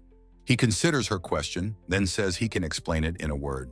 With a confident smile, he declares his ambition is to make their country better. In a quiet, sunlit room, a young woman with long blonde hair wonders aloud if this country could be made even better. A memory from decades past shows a young man with his eyes closed, a gentle smile on his face. He recalls the moment he decided to be reincarnated, looking with resolve into a vast, empty space. The starting point of his entire journey, a single word appears: attachment. His attachment was his refusal to allow the third generation to ruin the country he had built. Now reincarnated as that very third generation, he finds himself trying various things to achieve his goal. He admits with a smile that he has found a surprising amount of fulfillment in his work. The young woman Sarai is taken aback by his earnestness, a soft blush rising on her cheeks. Noticing her reaction, the young man Timur leans in and asks her what's wrong. He gets a closer look and observes her red face, wondering if he has kept her up too late. Sarai hesitates, trying to find the right words to express herself. Clutching the front of her robe, she shyly suggests something about what might happen tonight. Timur is visibly surprised by her sudden and intimate implication. With a kind smile, he gently diffuses the tension, thanking her for her help and telling her to get some rest. Sarai is left slightly confused by his gentle but clear dismissal. Timur looks back at her, puzzled by her lingering, thoughtful expression. She suddenly remembers the other matter they had been discussing. Back at his desk, Timur recalls the issue of Sarai's relatives planning to move. He offers her reassurance, stating that they can move wherever they like and he will personally handle the family register. Sarai's face falls into shadow as she expresses her anxiety, telling him there's no need to check on them. She hesitates, her expression troubled, before revealing a critical piece of information. Clasping her hands nervously, she explains that all of her relatives bear tattoos. As she turns to leave, Sarai clarifies that the tattoos are proof that their clan of blacksmiths are not criminals. Timur's hand darts out in a flash, grabbing her wrist and stopping her cold. His eyes are wide with a sudden, intense realization as he asks if her relatives are a clan of blacksmiths. Looking back at him with apprehension, she confirms they are from the Shaibani clan. Timur is stunned, recognizing the legendary name with a jolt of shock. His mind races, thinking that if this is the legendary Shaibani he knows of, everything changes. His gaze sharpens as he urgently asks her if he can meet with them immediately. Sarai is momentarily confused by his sudden, intense request. Her face breaks into a radiant, joyous smile as she realizes he intends to welcome her family. The title page announces the story's premise: the Emperor reincarnated as the Emperor's grandson. In his study, Timur issues a swift command to survey and sell all the empty houses in the area. His subordinates snap to attention, promising to carry out his order immediately. An official watches from a distance as his men get to work. He relays the order to all the local innkeepers, forbidding them from accepting new guests for the next 10 days. Another official dispatches a guard to the women's post, instructing them to watch for any suspicious individuals. Preparations for a grand welcoming feast are made, with orders for plenty of meat and sake. In his study, a cat-eared girl named Gina informs Timur that she will also begin her preparations. Timur prepares his inkstone, the soft sound of grinding filling the quiet room. Gina timidly approaches her master, wanting to ask him a question. She wonders aloud if the Shaibani clan is truly as incredible as everyone says. As he begins to write, Timur explains that they are a famous clan of blacksmiths. He continues his work, dipping his brush into the ink with a focused expression. He tells her that he began preparations to welcome them after Sarai agreed to connect him. Gina listens, a thoughtful look on her face as she tries to grasp the clan's full importance. Timur confirms they are a renowned clan of blacksmiths. An official reflects on how Sarai's simple personal request was completely transformed by the name Shaibani. He explains that their secret weapon forging techniques grant them immunity from outside interference. Gina is shocked, realizing with a start that she was taught about this at the Imperial Academy. Another official reveals that the former emperor's legendary sword, Pride of Pain, was forged by the Shaibani. Gina gasps in utter astonishment, her hand flying to her mouth at the revelation. With a small smile, Timur confirms the name of the legendary blade. The goateed man Melik recalls using that very sword in his youth during the Central Plains War. He holds the magnificent dark sword aloft, remembering it was forged for him alone from meteoric iron. An image of a textbook shows the sword, but notes that its creator was never mentioned in the lessons. Gina recalls her studies, a look of dawning realization on her face. She understands now that it was a type of demonic sword that only the previous emperor could wield. Timur confirms that this is precisely what was taught at the academy. In a flashback, a younger Melik sits with the master smith and his blonde aide. The smith presents a long, cloth-wrapped object, declaring it as Melik's promised sword. Melik unsheathes the dark, ornate blade, looking intrigued by its unique design. He announces his intention to test the sword's edge, and the master smith simply agrees. Melik's aide pulls back a curtain, announcing that he will make the preparations. A close-up shows a massive bundle of thick logs, tightly bound with heavy rope. The three men look up at the imposing target that has been set up for the test. Melik stands before the logs, the Pride of Pain held at the ready. With a single, powerful, and fluid swing, he slices cleanly through the entire bundle of logs. The perfectly sliced logs, with their concentric rings exposed, are a testament to the sword's incredible sharpness. Melik admires the clean cut, remarking that he has never seen such sharpness before. His blonde aide asks if this is truly all right, and Melik suggests that he too could achieve such a cut. With a confident smile, Melik encourages his aide to try it for himself. He tosses the sword to his aide in a swift spinning arc. The aide catches the blade, his expression set with determination. He declares that if Melik insists, he will see the challenge through to the end. He grips the intricate hilt of the sword, his face a mask of focus. He swings the sword down with all his might in a powerful overhead arc. The blade embeds itself in the top log with a loud thud, but goes no further. The aide struggles with the stuck blade, admitting it's no good and that something feels strange. Melik looks on, amused by his companion's incredible yet futile attempt. The mastersmith states that this result is only natural and to be expected. He explains that the sword was forged exclusively for Melik, its power and quirks matched to him alone. The two men, still holding the unwieldy weapon, ask the smith to explain what he means. The smith thoughtfully strokes his chin, considering how best to describe the weapon's unique nature. He uses the analogy of a shoe that has been perfectly broken in for its owner. Back in the present, Timur tells Gina that the clan forges truly amazing swords. He recounts the legend of the blade, a sword that is peerless in his hands but useless for others. The story tells of a sword that possesses its own will, refusing to cut for anyone it does not acknowledge. Gina is amazed that this very tale is still passed down to her generation decades later. Timur reflects that even his past self, Melik, could not have predicted this outcome. Gina excitedly proposes that they partner with the clan and their minds to create new weapons. She praises their incredible skill, noting that they forged the former emperor's legendary blade. Timur smiles, agreeing that such a venture would be very profitable. A woman in elegant shoes walks across a dusty, cracked courtyard. She stands before a group of stern-looking craftsmen. The Shaibani clan has arrived. They are met by Timur and his companions, who have come to greet the newcomers. The woman, acting as their representative, asks who has come to meet them. Timur steps forward and introduces himself as Kaidu of the Imperial House. The lead smith stares in disbelief, repeating the name Kaidu-sama as if in a daze. Instantly, the entire clan of proud craftsmen drops to their knees in a deep, reverent bow. A hand reaches out from a first-person perspective, appearing to be on the verge of being helped up. A young man, Timur, helps a kneeling craftsman to his feet, informing him that a place has already been prepared. Taking the man's hand, Timur offers a gentle smile and warmly invites him to come along. One of the craftsmen nervously claps his hands together, unsure of what is happening. In a grand hall, a smith addresses Kaidu-sama at a magnificent feast, asking what this is all about. The bewildered smiths, served by elegant women, wonder why they are receiving such extravagant treatment. From Timur's point of view, the entire clan of craftsmen looks toward him with confused expressions. With a calm smile, Timur explains that he has two reasons for this grand reception. His first reason, he announces, is that they are the clan who forged the previous emperor's legendary sword. A smith, his face a mask of shock, asks if Timur truly knows about their clan's hidden history. Timur smiles cheerfully, explaining that he has many acquaintances in high places who told him the stories. The other smiths are stunned, murmuring in disbelief that someone so young could know of their legacy.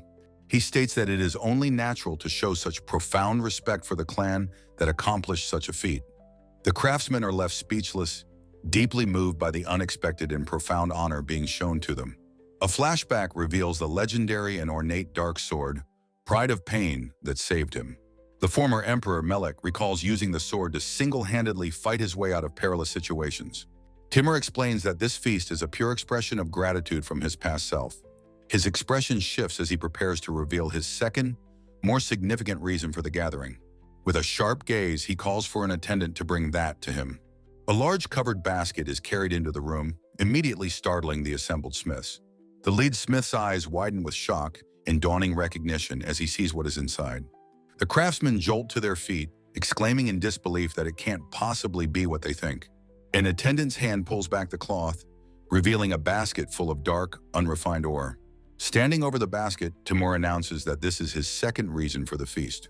With a confident smile, he notes that their shocked reaction was exactly what he was hoping for. The smiths scramble to examine the raw material, recognizing its incredible quality and potential. The following day, the scene transitions to an ornate building where a meeting is taking place. An older merchant with a prominent mustache, Kiran, listens with a stern and thoughtful expression. Timur thanks the merchant for his hospitality, reassuring him that his stay was quite comfortable. The merchant gets straight to business, asking for the results of Timur's investigation of the mine. He declares that the situation they have uncovered is a veritable gold mine.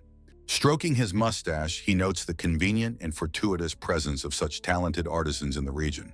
Timur listens calmly, confirming that he has also grasped the full situation with the Shaibani clan.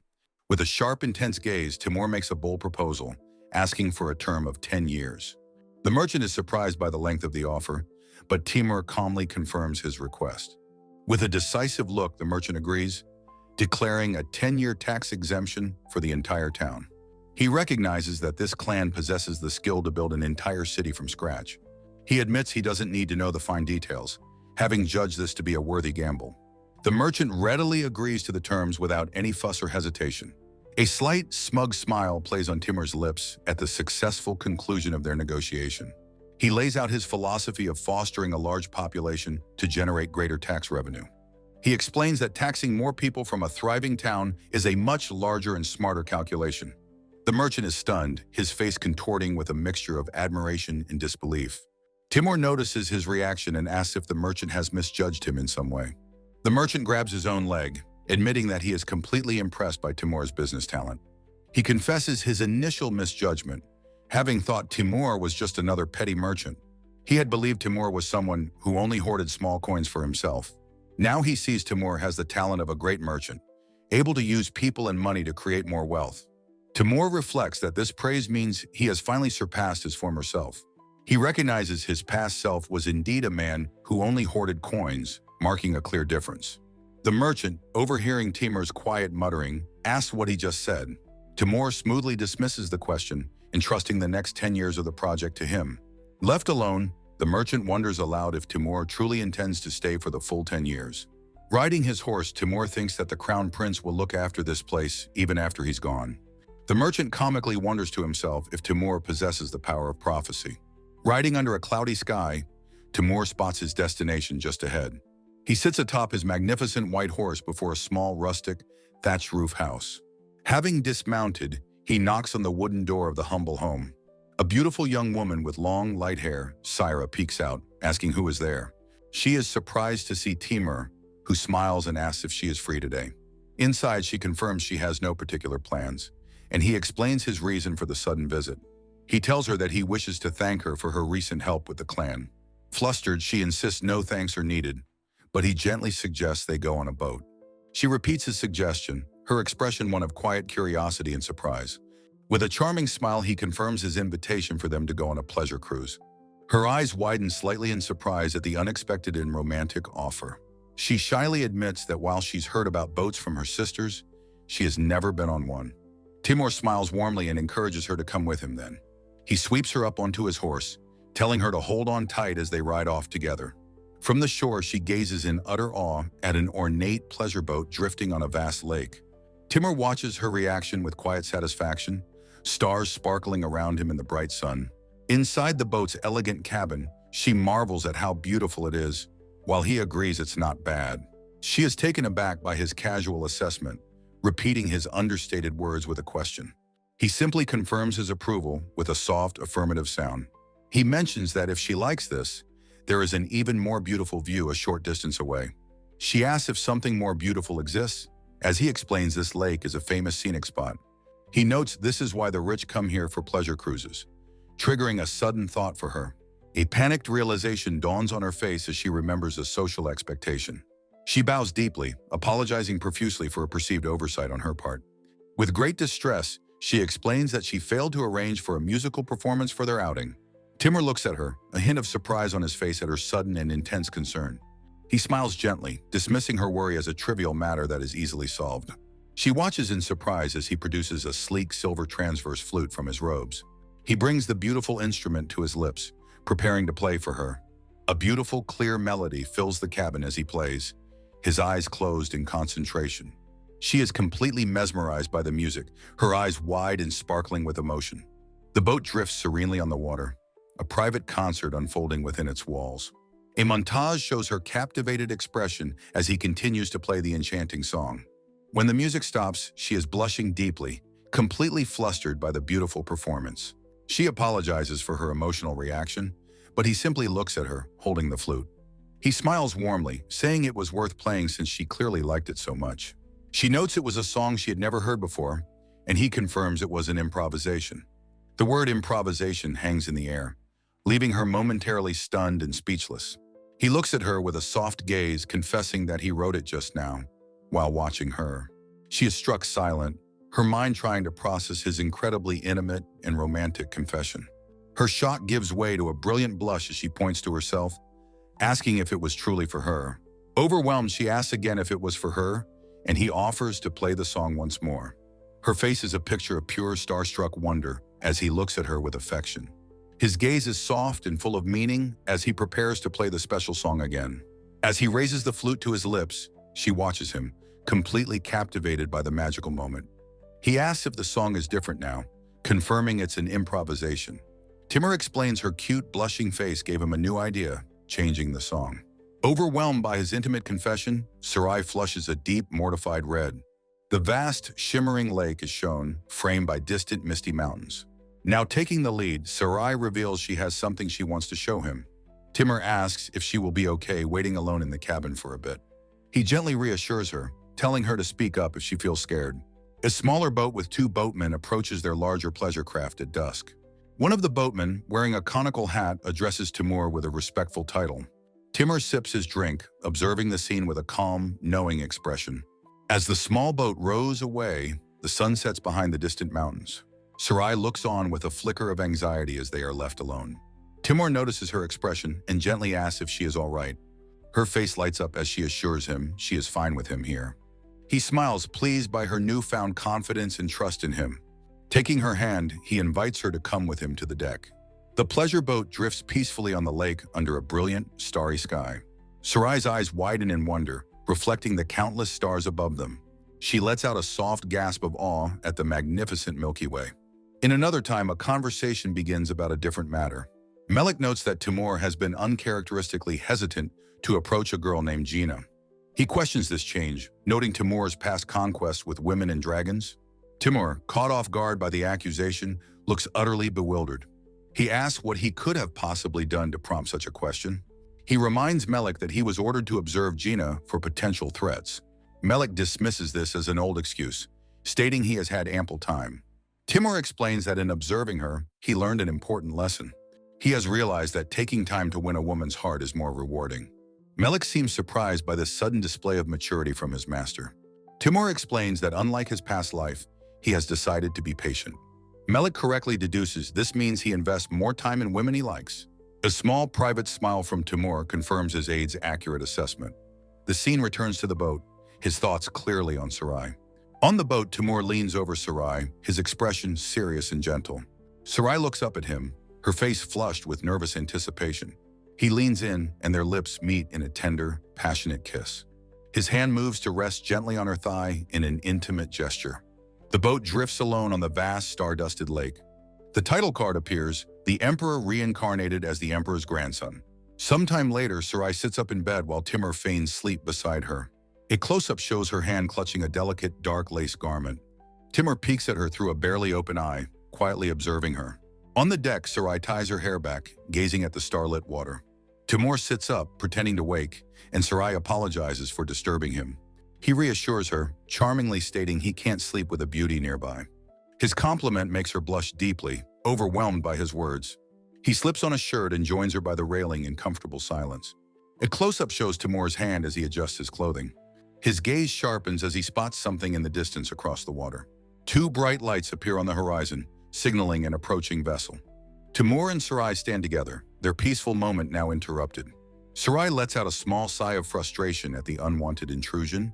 Timur asks where he should take her, back to her home or elsewhere. He smiles hopefully, asking if she will come to his place instead. Sarai is completely taken aback by his direct, significant invitation. Flustered, she insists it would be too much of an imposition on him.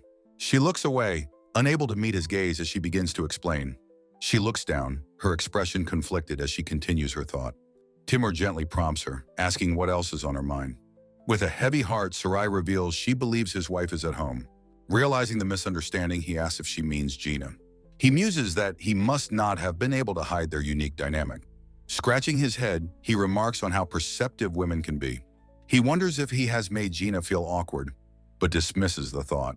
Timur smiles warmly, telling Sarai his invitation remains open for whenever she feels ready. Later, Timur arrives back at his residence on his white horse. He dismounts in the courtyard, his expression calm as he returns home.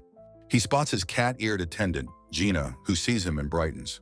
Gina bounds over, her face alight with a brilliant, welcoming smile. She greets him with an enthusiastic, "Welcome home, master."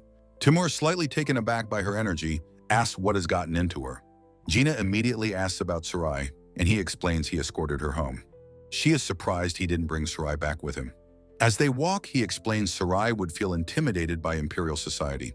He adds that he felt bad for her and sensed her apprehension. Gina, confused by his phrasing, asks what he means by feeling bad. She realizes his consideration was for her, praising his thoughtfulness. Gina wholeheartedly agrees that one cannot force someone who isn't ready. A brilliant idea then strikes her, and she looks up with renewed excitement. She declares they must first create a special memory, baffling Timur. Gina recounts the legend of the former emperor's harem of 12,000 beauties. She cheerfully suggests that her master Timur should start his own harem. Timur notes this particular story is not taught in the Imperial Academy. He clarifies that he heard from Melik the truth is quite different. Gina asks what he means, and he explains he heard it from Merrick. She is shocked to learn the harem only ever had 169 women.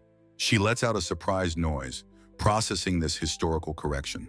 Timur concedes that the legend is not entirely false, preparing to elaborate. He explains the number 12,000 included one-night encounters.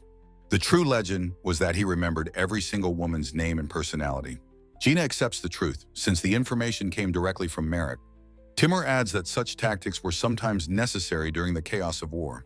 He admits that he has no intention of aiming for such a number.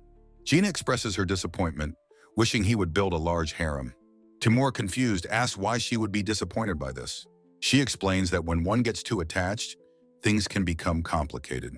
Timur has a comical vision of a fat, old version of himself. A month later, a brawl breaks out in the street of a new town. Two men argue aggressively while Timur calmly sips tea nearby. The local thugs square off, with the crowd telling them to take it outside. In a dusty town square, a man holding a thick plank tells his opponent he'll regret starting a fight. The tense confrontation continues, with the brawlers holding their ground, ready for a clash.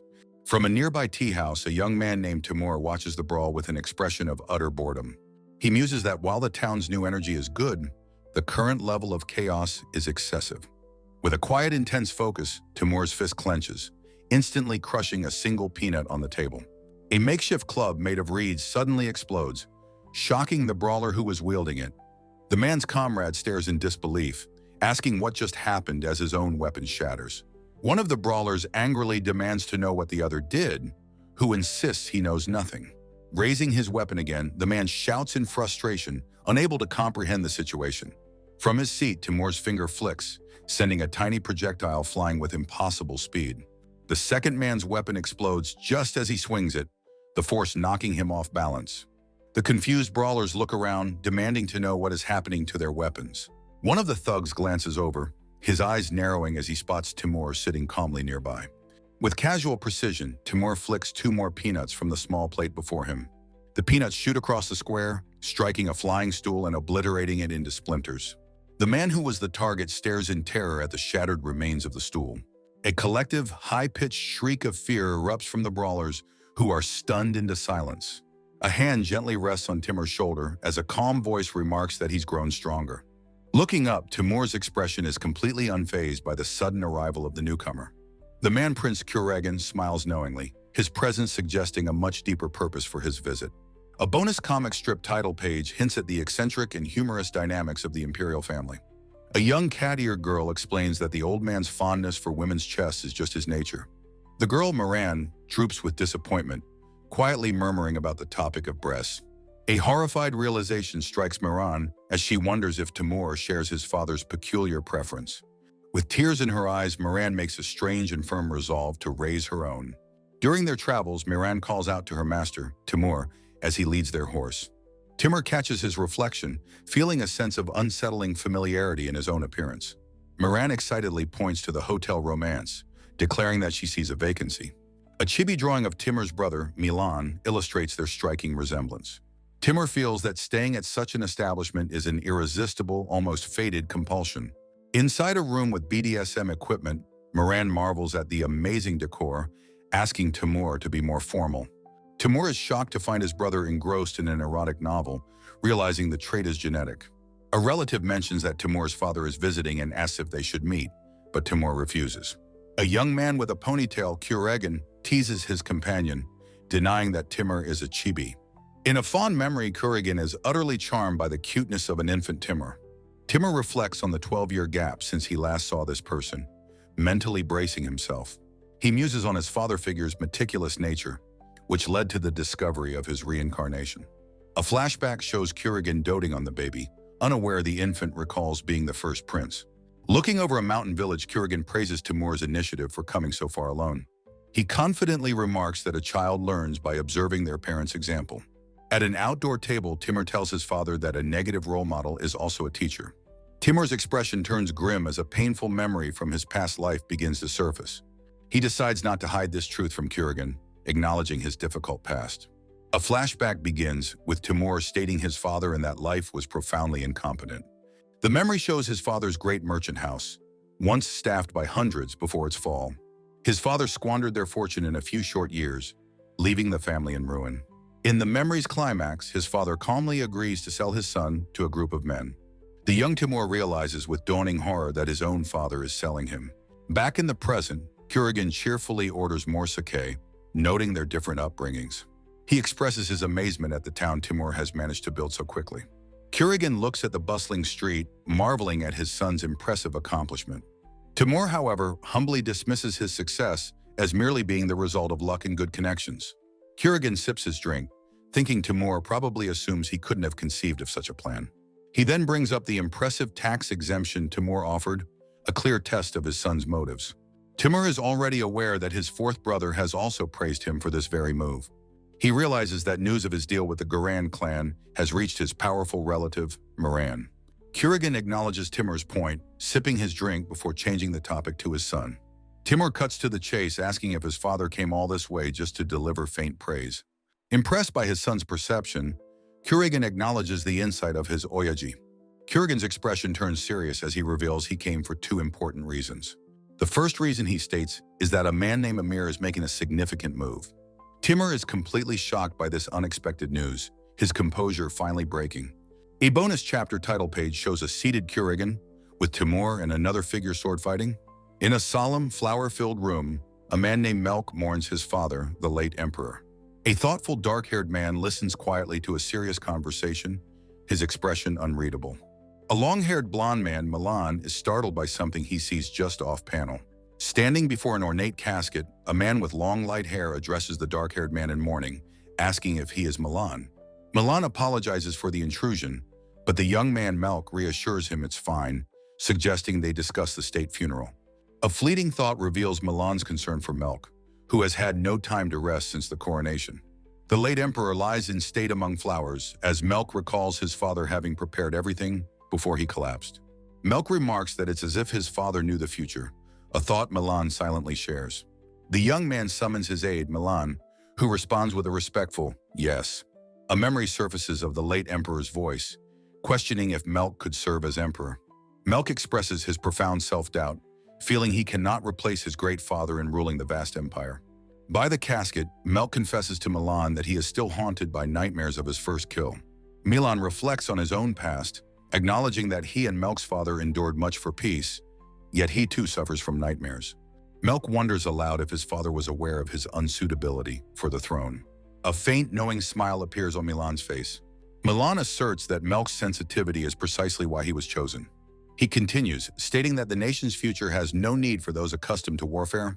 The blood-soaked generation, Milan believes, must fade, replaced by children of peace, led by a ruler who understands pain. Looking at the deceased emperor, Milan muses that His Majesty, who also knew pain, would surely agree. Standing beside the casket, Milan fondly remarks that as a father, the late emperor was a bit clumsy.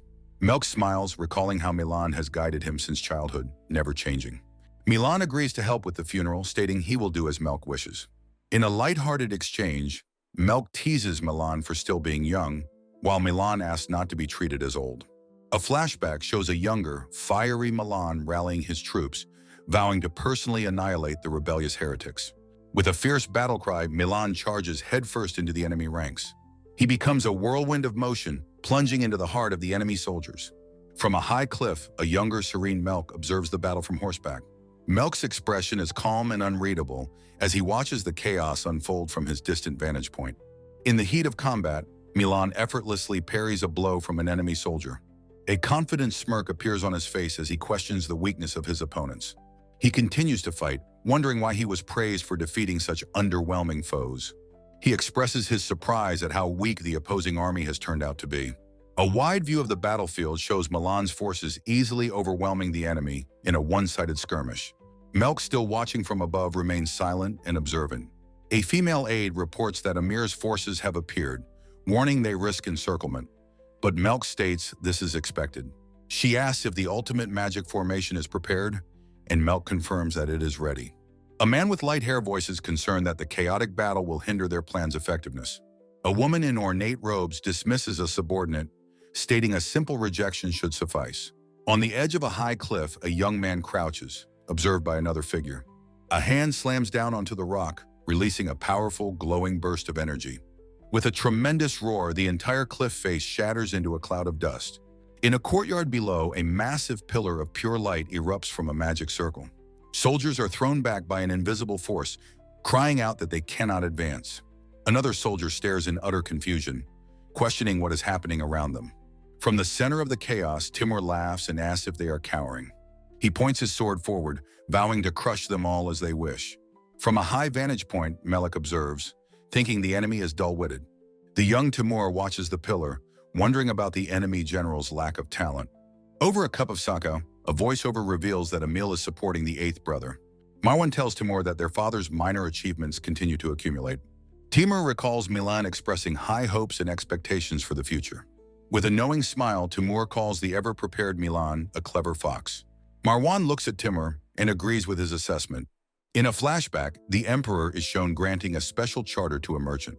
This charter gave the merchant tax-exempt status to pioneer new businesses.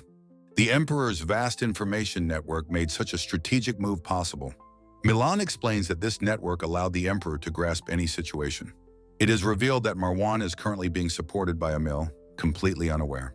The young Timur smiles, deciding to offer his own proof of his expectations.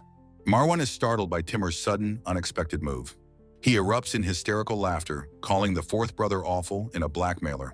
Timur calmly states that he is simply giving up on Marwan. Marwan understands this as a quiet threat, a sign that Timur knows everything. Timur explains that Marwan's support is ultimately a positive for the empire. Since he has a grasp on the situation, he sees no need to intervene directly. Marwan concedes that Timur is just as their Oyaji described, a sly fox. A simple statement confirms that Milan is, indeed, a very capable man. Timur reflects that there is no need to get caught up in a merit competition. With a serene smile, he says it's no problem if Emil becomes the third emperor. Marwan is shocked by this calm and unexpected declaration. Timur quietly confirms his stance on the matter of succession. Marwan states that if Emil is more capable, he will simply serve him as a prince. He tells Timur their father did not reincarnate just to become emperor again. As petals drift by, Timur reflects that he and the world are slowly changing. A montage of memories flashes through his mind, showing all he has seen. Marwan, with uncanny perception, interrupts his young companion's reverie. He asks Timur about the very things he was just thinking of. As he pours a drink, he asks about the things Timur has seen. Timur names the figure from his thoughts, the stern and calculating Duke Nabd. Marwan's expression sharpens, realizing that Timur has also seen the Duke. Sensing a deeper connection, Timur asks, "Also?" With a sharp sound, Marwan slams his cup down on the table. He grins, declaring this is the second reason for his visit. The scene shifts to the grand, imposing architecture of Duke Nab's estate. An aide named Emil concludes his report to the Duke. Nab scoffs, dismissively calling Marwan a wet nurse for the third-generation brat. His sycophantic followers laugh obsequiously at his crude remark. Amil suggests that keeping the troublesome Marwan occupied is a strategic advantage. Nab strokes his chin, quietly considering the merit of this perspective. His expression hardens as he asks his men if they should proceed with their plan. He believes the Anifal branch of the government will be pleased with their actions. He declares his intention to raise an army and forge his own faction. Nab silences his subordinates' concerns about the timing of their move. One of his men timidly suggests it might be too soon to act. Nab's patience for dissent has clearly worn thin. He feels his own time is running out and must act now. He believes he has a window of opportunity while his rivals are distracted. He assumes Marwan's brat is preoccupied with military affairs far away. His entire plan is built on the belief that the great Emperor Timur is gone. Without Timur, he believes there is nothing to stop his ambition. The scene cuts away from Nab's estate, leaving his plot hanging. The reincarnated Timur sits calmly, sipping a drink, unaware of the brewing crisis. The title card shows the key players in the new conflict, Duke Nabd and Marwan. Marwan recalls that Nabd only ever fought the old man on a single occasion. Timur's mind flashes back to an empty castle being consumed by flames. He remembers the castle burning as Nabd watched with cold triumph. Marwan notes that this strategy was taught at the Imperial Academy. A fierce north wind was used to funnel the enemy toward a vulnerable gate. Timur listens, acknowledging that it was standard military doctrine. Marwan asks if the emperor ignored the trap to create an escape route.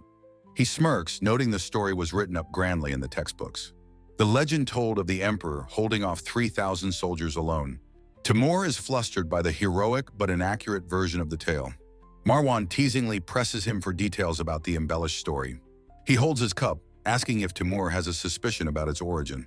He wonders aloud if Timur was simply ashamed of being lured into a losing battle. Timur glares at him, annoyed by the direct challenge to his hidden identity. A young woman recalls Merrick telling her how the old man acts at the academy. Marwan laughs it off, saying only the old man could recover from that. Timur remains silent and uncomfortable with the line of questioning. Marwan dismisses his own teasing, telling Timur it's fine. He grows serious, pondering the true origin of the entire incident.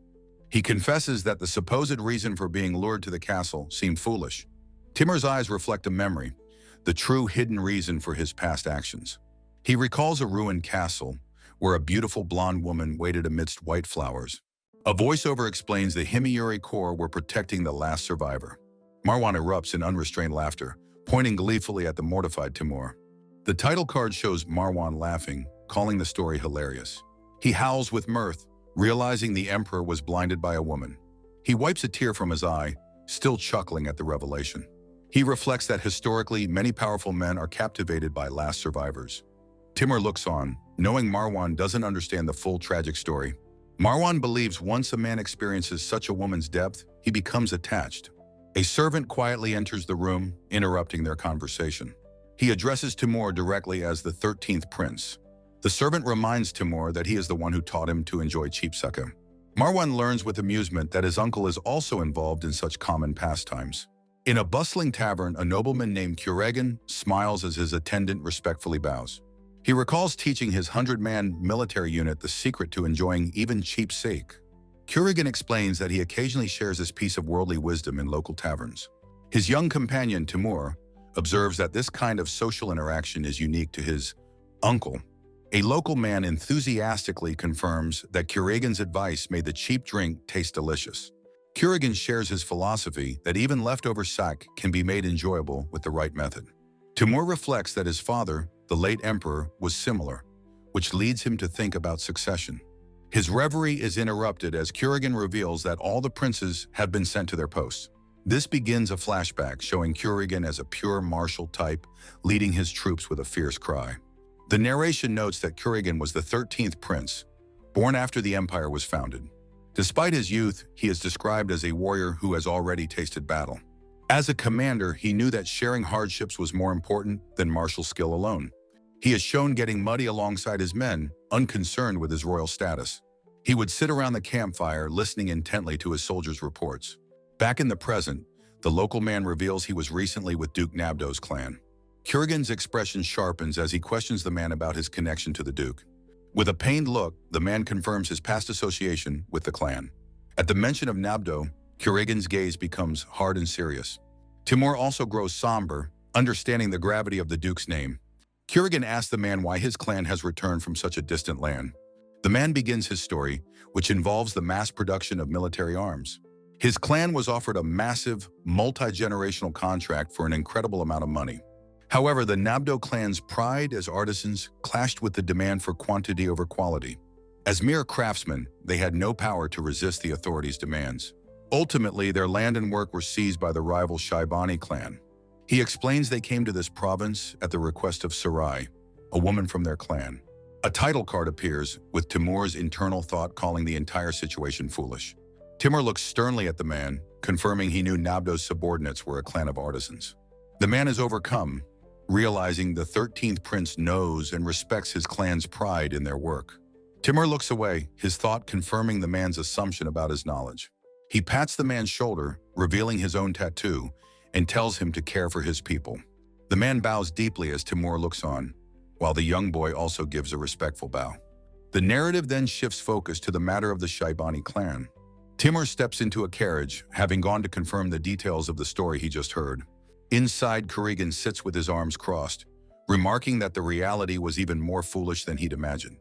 Timur asks Kuregan how much he understood about the Shaibani's actions before this. Kurgan admits he always thought it was strange they were gathering weapons and horses. Timur expresses his disbelief that such a foolish reason was behind the Shaibani clan's actions. Kurgan internally agrees that the entire situation is indeed absurd. Timur reflects that the Shaibani know the power of the legendary sword, Pride of Bane, better than anyone. He recalls how the once proud artisans have been reduced to eating slime mud to survive. Kurgan suggests simply leaving the Shaibani to their own self-destruction. Timur clenches his fist, insisting they must be proactive and crush them instead. He knows with certainty that Duke Nabdo will not be able to abandon his ambition. Timur realizes Nabdo will surely make a move as he nears the end of his life. He asks Kurgan if he understands this, having fought Nabdo before. Kurgan confirms he does. Timur's gaze becomes sharp and calculating as a plan forms in his mind. With a sly smile, he declares that Kurgan is the perfect man for the job. Kurgan is taken aback by the suggestion that he should be the one to lead the charge. He asks if Timur wants him to settle things on the battlefield, but Timur has another idea. Timur playfully teases Kurgan for his preference for drinking with commoners in taverns. Both agree that Kurgan's preferred indulgences are meat, wine, and women. Timur acknowledges that this social talent is something he shares, then asks what Kurgan's point is. His expression turns serious, accusing Kurgan of having no connection to the court and using any means for profit. Kurgan listens, his own demeanor becoming stern as he absorbs the accusation. He smirks, acknowledging that Timur knows a surprising amount about his affairs. Kurgan internally expresses his disgust for corrupt officials who would tamper with disaster relief rice. Timur proposes a plan. They should give Nabdo's side exactly what they want. He reasons that since Nabdo desires quantity over quality, their interests align perfectly. Kurgan is stunned by the brilliant, ruthless pragmatism of Timur's plan. He mutters that his old man is truly harsh, acknowledging the emperor's incredible foresight. Timur accepts that he may have to go to war, but will first try this plan, having now awakened. Preparations for Kurgan's departure to the capital are complete, a grand carriage waiting. Timur sees Kurgan off, acknowledging the hard work he has done. Kurgan announces that he is heading back to the capital first, his gaze intense. He turns and asks Timur how long he plans to remain in this remote area. Timur smiles, explaining he has unfinished work and new things he wishes to try. Kurgan correctly guesses that his focus is on internal affairs, not the battlefield. Timur explains that it's not a youth's place, and he first needs his uncle, Kurgan's help. Kurgan smirks, dismissing the idea that a general is needed, at least not him. Timur looks up, his eyes wide with curiosity, asking what he means by that. Kurgan explains the political problem of him gaining too much military merit. He cynically remarks that this is what passes for politics in the empire. Timur understands that it would be a major issue for a member of the royal family to gain such renown. He considers the current situation, with Marwan still aiming for the throne. Kurgan posits that if something happened to Miran, his brother Kurgan's chance is not zero. He concludes that this complex political web is all due to their father's machinations. The emperor's sharp gaze reveals his long-term planning, never formally naming a crown prince. Timur reflects that because of this, the order of succession remains dangerously ambiguous. Kurgan looks down, admitting this was one of his own actions with lasting impact. He chose to prioritize suitability over the system, rendering the crown prince title useless. He notes that while most assume Miran's son is the heir, this is all his father's doing. Many people still remember the things the previous emperor did, their loyalties lingering. He predicts that if his uncle made a move, these people would emerge to support him. He asserts that he has no intention of allowing his uncle or his supporters to make such a move. He knows that if he were named heir, his eighth brother would strongly oppose him. He boasts that he could easily concoct many reasons for his brother to be chosen instead. Timur realizes the potential for chaos if that were to happen. Kurgan considers the grave consequences if he were to be made a direct heir. A voice calls out, revealing a young woman named Amiral, whom Timur recognizes. A reflection shows Marwan, who currently holds the most political power after Miran. It's revealed that Amiral is maneuvering to become a shadow empress behind Marwan. Kurgan compares this to his past life, testing his sons by throwing them into dangerous situations. He reassures Timur that everything will be fine, despite the complexities. He reveals his true belief. The real wild card in this game is Amiru. He explains that if Amiru has the eighth brother's support, he will do what must be done. As long as nothing catastrophic happens, there shouldn't be a problem, he says. Timur agrees. With a final, "Well then, old man," Kurgan departs, holding a small object. Timur is left alone on the balcony, watching the sunset over the distant mountains. He looks troubled, pondering the weight of his uncle's conditional promise. A vertical slice of a cloudy, overcast sky sets a quiet, contemplative mood. From a low angle, a young woman with distinctive cat-like ears asks what is inside a covered wagon being unloaded. Her master, Timur, explains with a smile that he had necessities sent from the capital for his stay. Gina, his attendant, is flustered by the sheer quantity of chests being delivered. Reaching into an open chest, Timur says he has an example to show her. He presents a magnificent fur-lined cloak, its fabric shimmering with a delicate pattern. Gina gasps, her eyes wide and sparkling with awe at the beautiful garment. She asks in disbelief if the new clothing is for her. As Timur explains, she will soon need something warmer. He adds that he had it made by an imperial merchant, a detail that clearly impresses Gina. Timur explains that since winter clothes are often bulky, he had this one specially ordered to be easy to move in. He begins to explain that since she has been by his side for a very long time, and she is so lovely, he feels she ought to dress up a little more. Overcome with emotion, Gina quietly clutches the soft, luxurious fur of the cloak. With a happy, tearful smile, she accepts the gift, addressing him as her master. Timur reflects that this might help her develop a sense of style beyond her usual, purely functional clothes. He then reaches for another item, indicating he has another surprise for her. Gina asks what else has arrived as he presents a small, ornate box. Against a backdrop of stars, he reveals that it is a hair ornament. Opening the box, he explains that he had the exquisite piece made specifically to suit Sarai. Gina is surprised, her eyes wide as she asks if it is a gift for Sarai. Timur recalls his surprise that Sarai chose to stay here with him instead of returning to the capital. He explains to Gina his decision to take his time with a woman who has captured his interest, without rushing things. He muses that while Sarai is here, he will patiently wait for her. He states that this gift is the very first step in a much longer courtship. He mentions he has work for the next 2 days, so Gina enthusiastically offers to deliver the gift for him. He asks if she is sure, and she insists that he leave the task to her. He entrusts the box to her, placing it carefully in her hands. Declaring that she will deliver it at once, Gina happily skips away on her errand. Her cheerful footsteps echo softly as she departs on her mission. She hums a happy tune as she walks through the sunlit courtyard of the estate. She thinks to herself that since Sarai is Timur's favorite, she must be a truly wonderful person. Her romantic thoughts drift, deciding she likes Timur just as much as she likes herself, and musing about spending a night with him. She becomes giddy with excitement, eagerly anticipating their future meeting. Her happy reverie is interrupted by a piece of information she was previously unaware of. She overhears an attendant remark that this is the first time in nearly 10 years that Timur has decided to take his time with a girl he likes. Another attendant agrees, noting that since he was always with the shoe consort, they were unaware of this side of him. Gina wonders if it's truly just about Sarai's situation. A jolt of shocking realization suddenly strikes her. The words, "wait 10 years?" echo in her mind with profound significance. She realizes with a deep blush that she is the one he plans to wait for.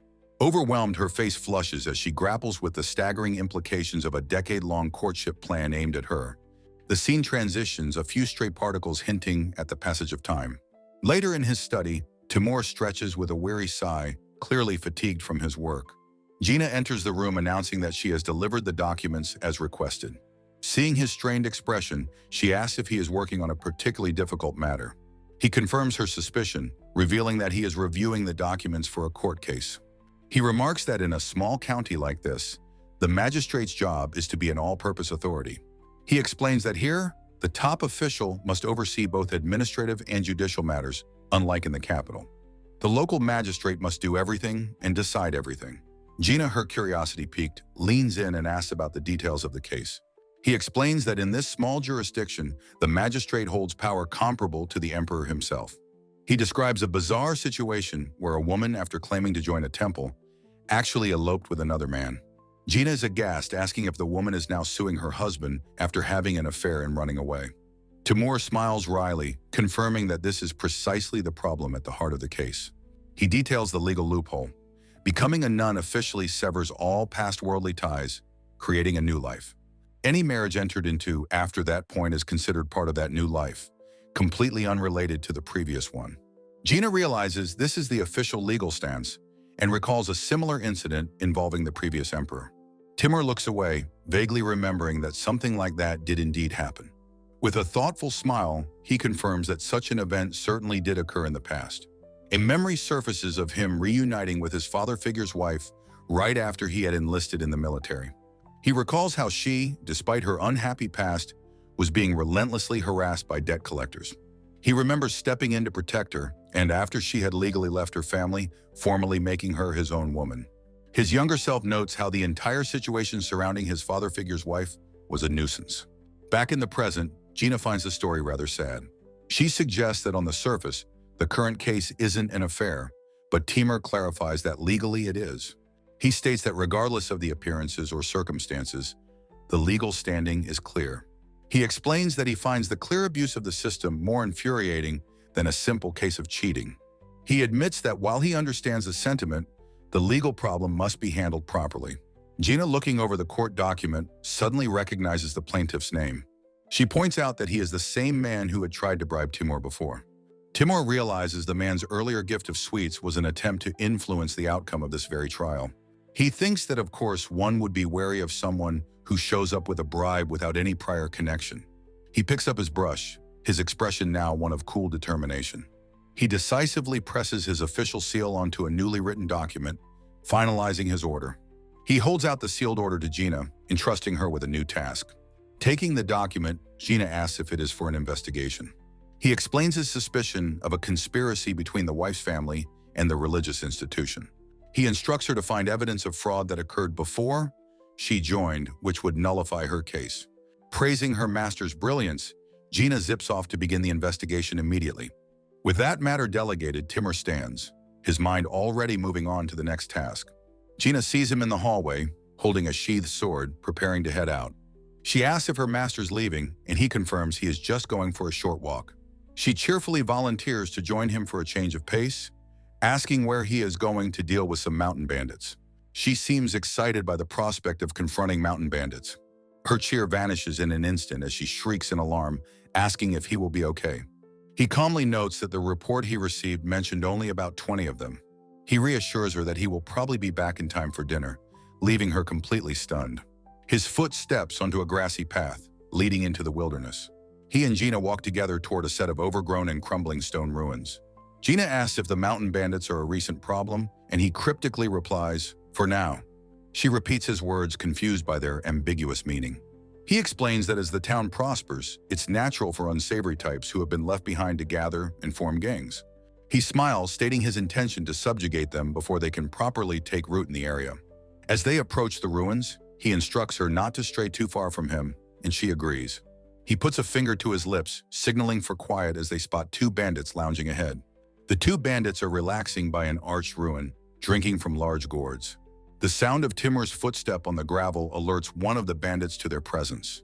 The bandit glares, demanding to know who they are, as Timur calmly announces that he is the local magistrate. The bandits mock him, calling him a mere brat and telling him to go home to his mother. Timur's calm expression hardens into a cold glare as Gina peeks out nervously from behind a nearby tree. Amidst ancient ruins, a young master with intense eyes asks two bandits if they attacked the nearby village. One of the men sneers back defiantly, challenging the boy to do something about it. The young master grips his ornate sword, declaring his intention to act on their transgression. In a blur of motion, he unleashes a powerful, swift slash with his blade.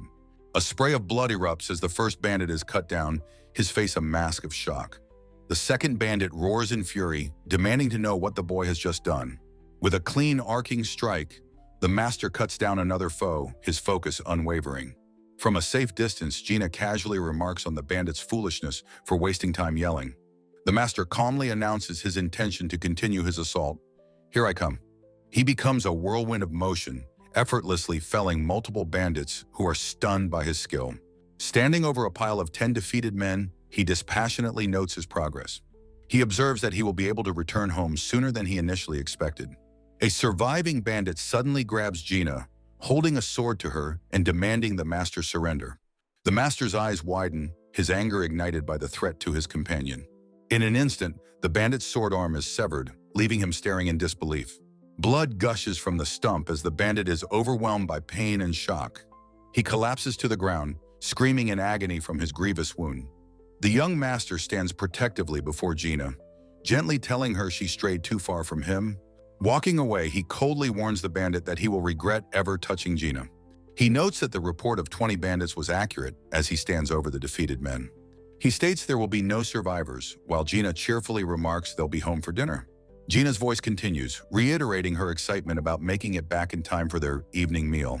Wiping his blade, the master reflects that this level of internal administration is quite enjoyable. He smiles, realizing he still has much to learn and experience on his journey.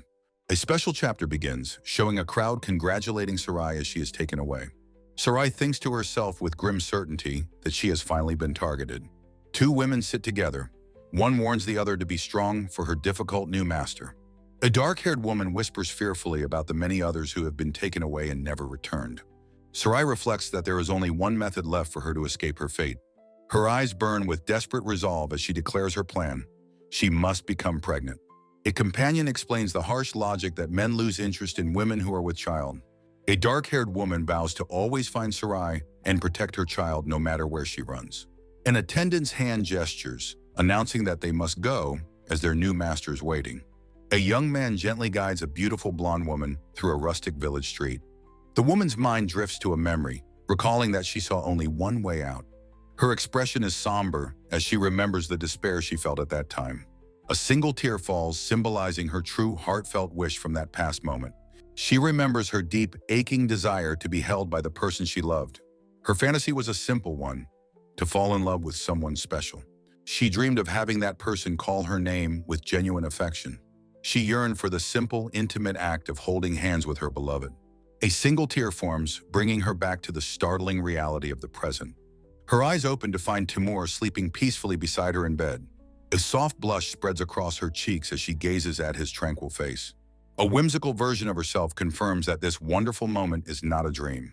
She knows with absolute certainty that she will never be able to forget him. The memory of their night on a boat under a starry sky is precious to her. She thinks of him as the one who brought light into her world. Later, she looks out over a moonlit village, murmuring his title, Master. She worries that for him, their night together may have been just a whim. Yet she cannot forget his gentle invitation for her to come to his place. She chastises herself for allowing even a small sliver of hope to bloom.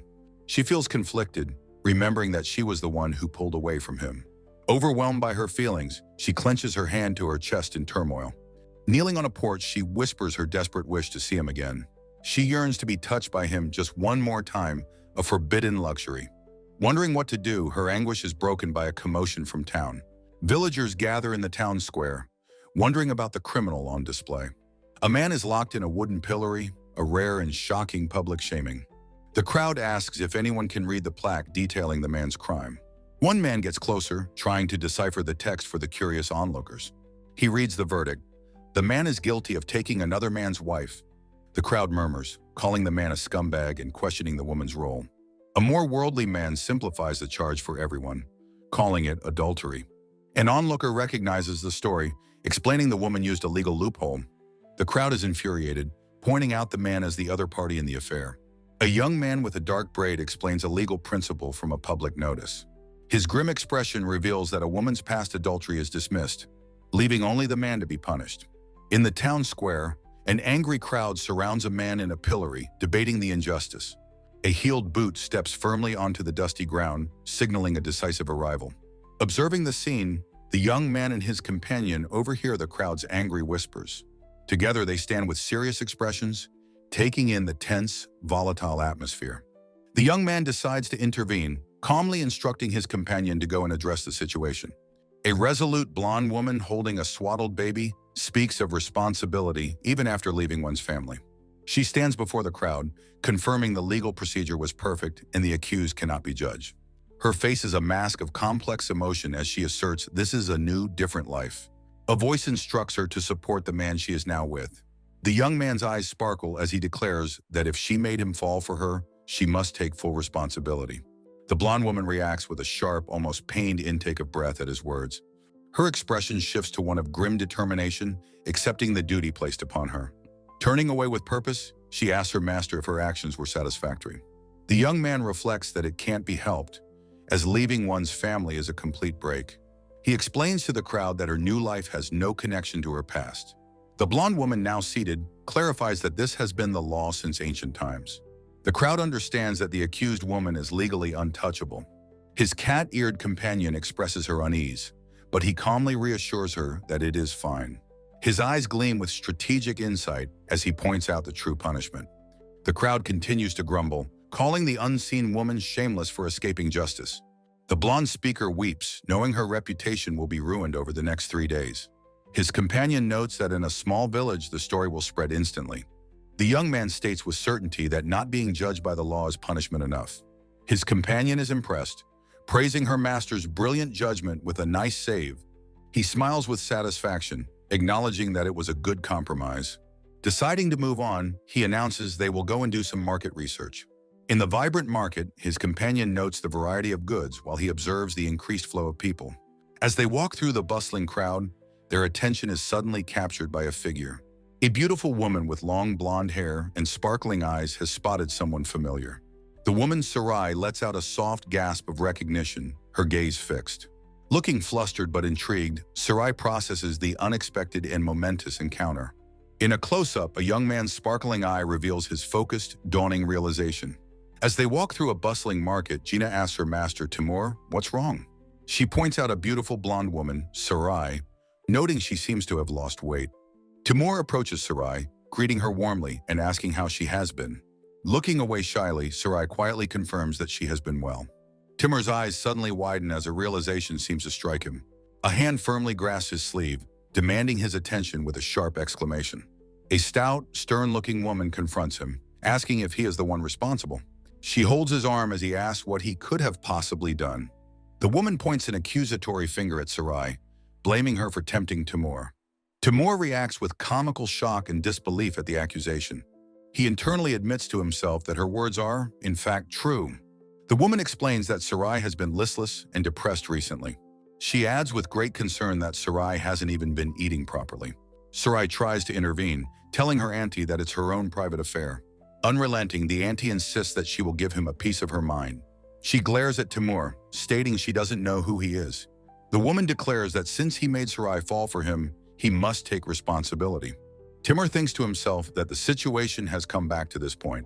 He internally muses that he wasn't planning on avoiding responsibility anyway. With a gentle smile, Timur apologizes and thanks the woman for her concern.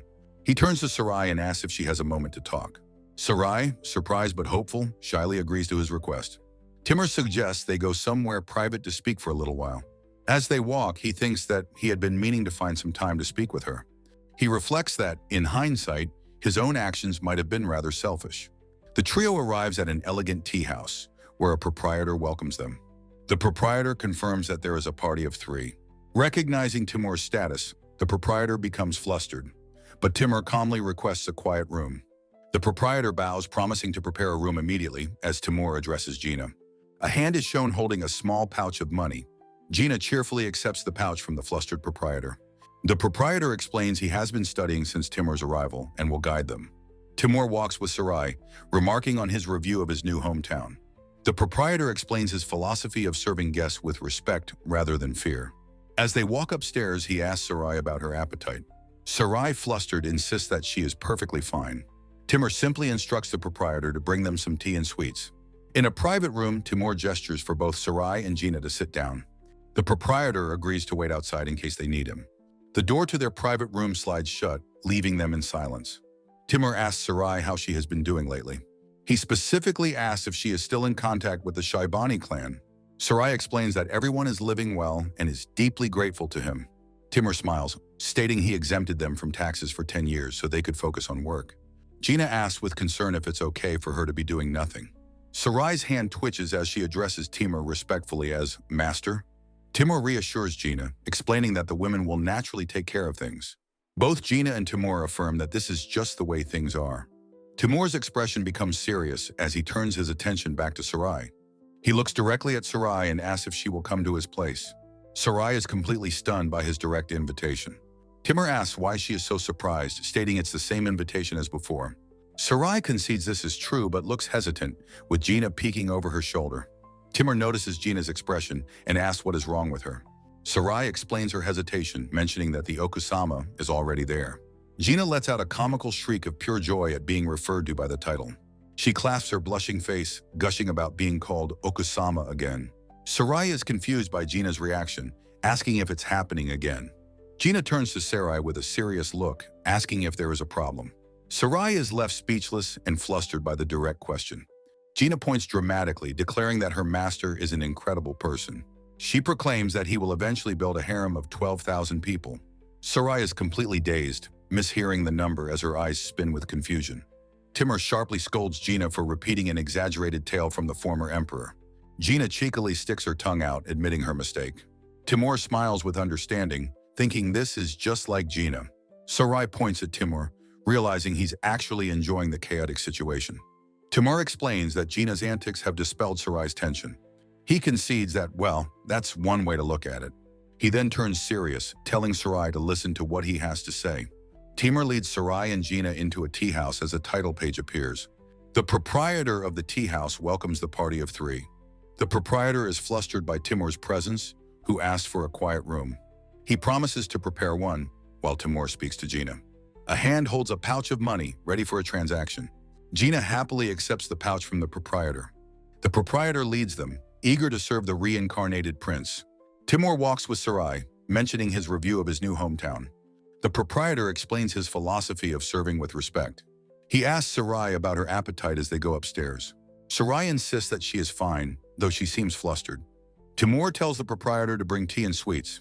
In their room, Timur tells his companions to be seated. The proprietor agrees to wait outside for their call. The door slides shut, leaving them in privacy. Timur asks Sarai how she's been lately. He asks if she's still in touch with the Shaibani. Sarai confirms everyone is well and grateful to him. Timur explains his decision to exempt them from taxes for a decade. Gina worriedly asks if it's all right for her to do nothing. Sarai's hand twitches as she addresses Timur as master. Timur reassures Gina that the women will take care of things. They both agree that this is the natural order of things. Timur's gaze becomes serious as he focuses on Sarai again. He looks directly at her and asks if she will come to his place. Sarai is stunned by his direct invitation. He asks why she is so surprised by his consistent invitation. Sarai concedes the point but still looks hesitant.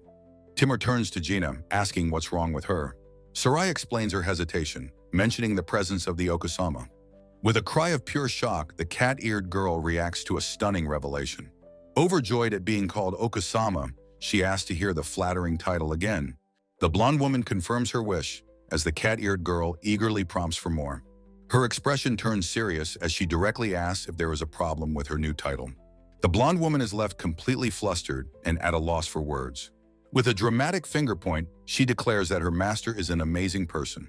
She passionately proclaims he will eventually build a harem of 12,000 people. The absurdly large number sends the blonde woman's mind reeling into a dizzying confusion. Her master sharply scolds her for repeating an exaggerated tale about the former emperor. Caught in her lie, she cheekily sticks her tongue out in playful admission. He lets out a small knowing smile, understanding her unique personality. The blonde woman remarks that this is just like her, a familiar display of chaos. He explains that her unique way of being considerate has dispelled the tension. She agrees, though she seems drained by the whirlwind of the conversation.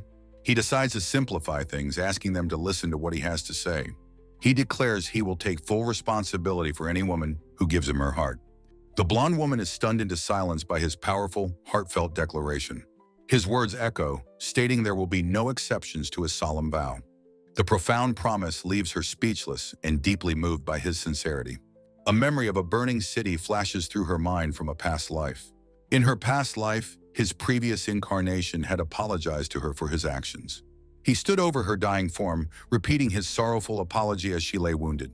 A single tear fell as she asked him to tell her just one truth. She questioned if the tender words he once whispered to her were all an act. Her past self looked on, her expression a mix of sorrow and quiet resolve. Facing him at the end, she pleaded to hear his true feelings before she died. She lamented, wishing she could be reborn and meet him under different circumstances. A vision of a happy embrace showed the life they could have had together. His sword was drawn, a symbol of their tragic fate and the duty that bound him. He had told her then that if they had met differently, there would be no problems. He pulled her into a final, desperate embrace as the world faded around them. He pressed a gentle, final kiss to her forehead in a moment of pure tragedy. With a gentle smile, he vowed to make her happy in this new lifetime. Weeping, she accepted his promise and her fate, her heart finally at peace. In the present, he strides purposefully through the palace, his mission clear. Dressed in imperial robes, he and his retinue move with an air of authority. They approach a grand building, their destination now just ahead of them. His loyal aide, Melik, steps forward to intercept his determined advance. Melik looks at him with concern, questioning his direct and unceremonious approach. He places a hand over his heart, expressing his reservations about the intrusion. Melik reminds him of his shared history and glory with the previous emperor. He states that Melik has no need to be so formal in the audience hall. Melik smiles, appreciating the sentiment and the bond they share. The aide explains the Empress Dowager is resting and should not be disturbed. His gaze is steady and unreadable as he considers this piece of information. He gently places a hand on Melik's shoulder, understanding his loyalty. He dismisses his retinue but commands Melik to come with him into the chamber. The massive ornate doors creak open before them with a heavy sound. He takes a determined step into the chamber, his purpose unwavering. They stand at the entrance of a long, cavernous hall, its depths shrouded. His eyes are fixed on the far end of the room with a quiet resolve. The Empress Dowager apologizes for being late again this month for their meeting. He and Melik kneel respectfully, and he addresses her simply as Mother. She asks what he is looking at as he speaks of her unfailing monthly visits. He muses that his grandmother would surely be pleased in the next world. He corrects himself, saying his mother would surely be smiling in that world. The Empress Dowager is baffled, asking why he would say such a thing. The current emperor explains he has only ever seen his mother happy. Sarai quietly affirms this, recalling her mother's bliss with the late emperor.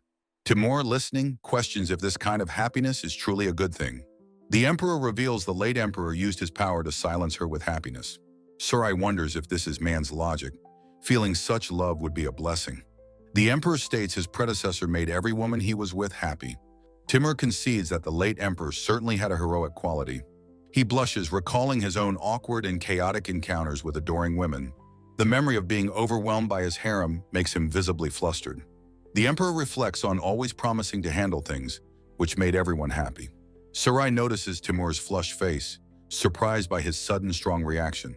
The emperor tells Timur that he has made him worry with his actions. He explains that the late emperor was a different man to everyone he knew. He tells Timur he does not need to follow that same complicated path. Timur listens, understanding the weight of the emperor's words and counsel. The emperor maintains his stern, authoritative gaze, the lesson concluded. After a moment of silence, Timur turns and begins to walk away. He stops after a few steps, his back still turned to the emperor. With a gentle smile, he bows his head and accepts the counsel as his own. A beautiful woman with an ornate hairstyle looks on from the side. Gina cheerfully announces that this is Sarai's new room in the palace. She enthusiastically ushers the overwhelmed Sarai inside the chamber. Gina explains that all the basic furniture has already been provided for her. She adds that their master said Sarai can buy anything she wants. Sarai timidly asks if all of this is truly okay for her to accept. Gina is confused by her question, asking what she could possibly mean. Sarai asks if Gina is part of the master's harem, calling her the Okusama. Gina's smile becomes mischievous as she teases Sarai about the title. A look of dawning, delighted understanding crosses Gina's face. She admits it isn't her place to say such things to Sarai. She leans in, whispering that their master is an incredible person. She adds that he can have as many wives as he wants, it's only right. With a warm hug, she declares that they are very happy to have Sarai. Later, Sarai clarifies that wasn't what she was asking about at all. Gina realizes Sarai isn't worried, and Sarai quietly confirms it. Gina wonders what to do, feeling that hiding things might be cruel. Sarai feels she probably doesn't understand any of this strange new world. Their quiet contemplation is interrupted by the sound of approaching footsteps. Timur appears, cheerfully asking how things are going between the two of them. The sight of him sends Sarai into a flustered panic, her face flushing red. She stammers, overwhelmed by his sudden and unexpected presence. Gina runs to him, asking what is on his mind at this moment. She whispers to Sarai not to speak about the master's private affairs. Timur reacts with a soft sound of realization, the pieces clicking into place. He turns, confirming that he understands the matter at hand completely.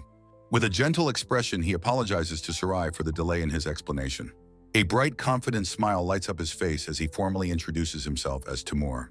Placing a hand over his heart, he reveals his true identity as the emperor's son. Sarai is utterly stunned by the revelation, her eyes wide with disbelief. Her silent shock echoes as the grand imposing palace looms in the background. A playful illustration shows Sarai and the cat-eared girl, Gina, in alluring lingerie. Still reeling, Sarai stammers, trying to process the impossible truth of his words. Timur looks at her with a gentle, understanding smile. He suggests that they take their time and talk things through slowly. Turning to Gina, he asks her to bring them some tea, a request she happily accepts. Now settled, he casually asks Sarai what specific part of his story she doesn't understand. Sarai nervously questions him about the Kikanju, the place she believed was a harem. A small exclamation mark appears as Timur understands the source of her confusion. A look of dawning comprehension crosses his face as he confirms her suspicion. He muses that while Sarai has great wisdom, she currently lacks worldly knowledge. In his mind, he sees her as an uncut gemstone, a woman of unpolished potential. He admits that this very quality is the reason he has taken such an interest in her. Sarai is surprised by his assessment, and he dismisses it as his own rambling. He decides to rephrase his explanation in a way she can more easily grasp. He reiterates with calm certainty that he is the son of the current emperor. Sarai's eyes widen, her mind still struggling to accept this incredible fact. The camera dramatically zooms out, emphasizing the sheer scale of her shock. Her thoughts are a jumble of disbelief as she tries to make sense of it all. He gently encourages her to relax and not be so tense, inviting her to sit. He attempts to put her at ease, stating that emperors are just people like her. With a disarming smile, he adds that under his clothes, he's just a normal guy. The comment triggers a memory and Sarai's face flushes with utter mortification. Timur acknowledges that for a commoner, this might be difficult to understand. He calmly takes a sip from his cup, giving her a moment to process. He explains that he concealed his identity to travel to this country. Sarai remarks that his story sounds like something from a play or a fantastical tale. Timur smiles, noting that a noble traveling incognito is a classic story trope. He invites her to ask about anything she still finds confusing. Sarai asks why he is entrusting her, a commoner, with such a great secret. He looks at her, his expression suggesting the answer should be obvious. He explains that since she has chosen to be with him, there is no need for secrets. Gina pops into the frame, enthusiastically agreeing with her master. She hugs Sarai tightly, declaring that they will all be a family now. Timur watches the two women with a quiet, thoughtful expression. Sarai looks down, completely overwhelmed by this sudden, profound acceptance. She asks aloud if it's truly okay for someone like her to be chosen. She feels the need to point out the social gap, stating she is a commoner. She voices her fear of being disliked or ostracized by high society. Timur smiles, acknowledging this is another classic trope in such stories. He paints a picture of a commoner being isolated and bullied by nobles. Gina is aghast, asking if such cruel things really happen. He dismisses her fears with a gentle admonishment, telling her not to worry. He explains that his own family was built from nothing by his parents. With a fond smile, he recalls his father's humble, hard-working past. Sarai concedes that while he may feel that way, the world often thinks differently. Her eyes show a quiet resignation to society's harsh realities. Timur's expression becomes serious as he addresses her directly by name. He tells her she doesn't need to worry about such prejudices. Stepping forward, he declares that they should make a promise. His eyes shine with an unwavering, intense resolve. He vows that no matter what happens, he will always find a way to handle it. His gaze is a powerful, silent oath of protection and commitment. Sarai is completely captivated, her heart fluttering in response to his vow. She agrees softly, her doubts and fears melting away in that moment. The scene transitions to a montage of their new life together. They are shown working together in his study, a comfortable partnership forming. Sarai offers a sharp insight into a document, clearly impressing him. An intimate moment is shared in the bedroom, his touch gentle and loving. Sarai looks back at him with pure, heartfelt adoration. They share a light-hearted moment as she struggles with her calligraphy lessons. An amusing ink blot mishap leaves her comically distressed. In a tender scene, Gina braids Sarai's hair as she smiles with serene happiness. The two women have fun trying on new clothes together, their laughter filling the room. Gina approaches Sarai with an exciting idea, a plan forming in her mind. She tells Sarai about a very popular sweet shop she wants to visit. She notes their master doesn't like sweets, suggesting they go alone. They excitedly agree to go on a trip to the market together the next day. Sarai imagines the fluffy, baked sweets she has heard so much about. In the market, Gina points animatedly, describing the Western-style treats. She explains they are a novelty made with honey and butter. Gina mentions the shop often sells out, urging them to hurry. As they walk, Sarai's gaze falls upon a familiar, dark-haired man. The man seems to sense her stare and begins to turn towards her. Gina notices Sarai has stopped, asking her what's wrong. Sarai quickly dismisses her concern, hiding her sudden unease. Her eyes betray her inner turmoil despite her forced, casual smile. She pulls Gina along, trying to act as if nothing is amiss. The mysterious man watches them go before turning and walking away. He moves with purpose down a narrow, sun-dappled alleyway.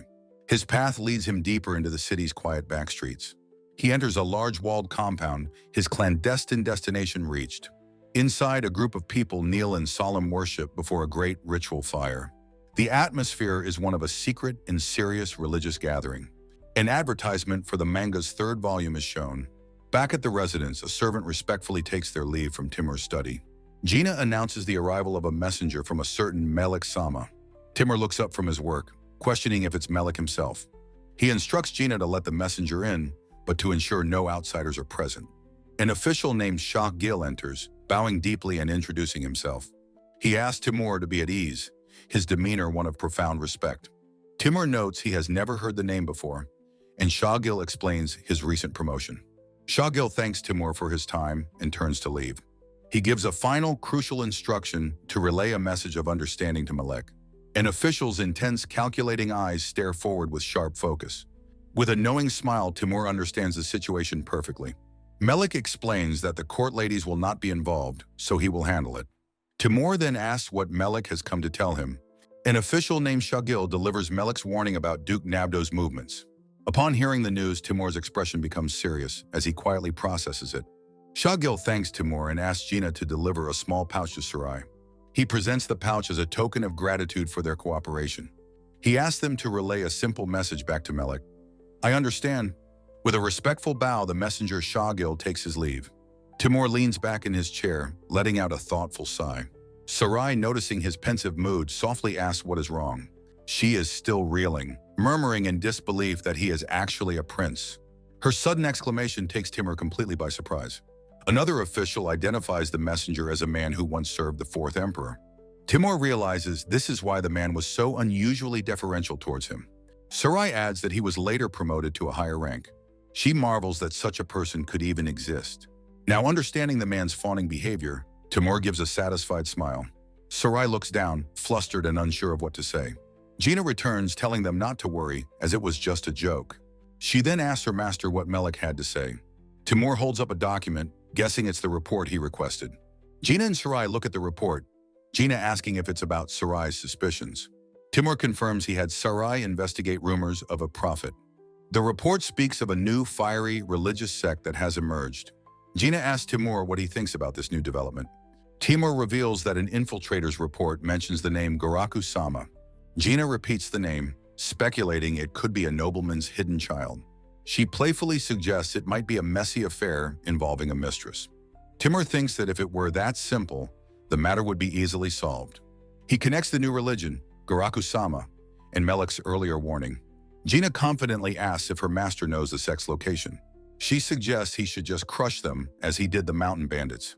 Timur considers this, noting that simply annihilating them would be easy. But he decides against it, recalling Melik's warning to be cautious. He resolves to proceed with more care and prudence in this matter. Timur sternly orders his companions not to speak of this to anyone else. His frustration boils over as he slams his fist down, shouting, "Fool!" In a separate opulent room, Marwan furiously berates his subordinate, Amir. He roars that he had told Amir repeatedly to wait. A subordinate stammers, trying to explain the situation. He reports that Amir was not injured in the confrontation. Marwan rages that if they planned to burn the hideout, they should have from the start. He wonders if they should have captured them alive instead of annihilating them. A terrified messenger bursts in, screaming that a disaster has occurred. The messenger stumbles through the doorway, breathless with panic. He announces that a riot has broken out in the streets. The chaos is widespread, with riots breaking out all over the capital.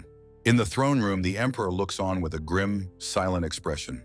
He questions why they should allow this religion to do as it pleases. He suggests there are other, more subtle methods they could employ. His expression is sharp and calculating as he considers the possibilities. His advisor Garaku agrees with a simple, affirmative grunt. The emperor poses a hypothetical about an unknown sect in Garaku's lands. He asks his advisor how he would handle such a situation. He knows a mastermind is behind it, merely using the lower ranks. He suggests it would be convenient if his lifelong nemesis burned with them. Garaku proposes sending troops to annihilate the sect at their gathering. The emperor contemplates this direct approach with a thoughtful expression. He questions if they can truly wipe out all the believers with this method. Garaku admits that a complete annihilation would be difficult to achieve. The emperor explains that the survivors would go underground, fueled by resentment. They would then spread their teachings along with their hatred for the empire. He knows that faith combined with resentment is a terrifying thing. He asks Garaku if he truly understands how dangerous that is. He concludes that religion cannot be simply wiped out with brute force. The emperor then summons Marwan to hear his official report. Marwan steps forward and begins his address to the court. He reports that they redeployed troops and found the sex bases were empty shells. After checking their lists, they estimate 100 to 200 members have escaped. The number 200 hangs in the air, causing a stir among the officials. A woman with a ponytail dismisses the number as insignificant. The emperor's face contorts with rage at her short-sighted comment. A dark-haired man looks on with a cold, severe expression. The woman who spoke is visibly shaken by the emperor's furious reaction. The dark-haired man looks with contempt at Garaku, who is coughing.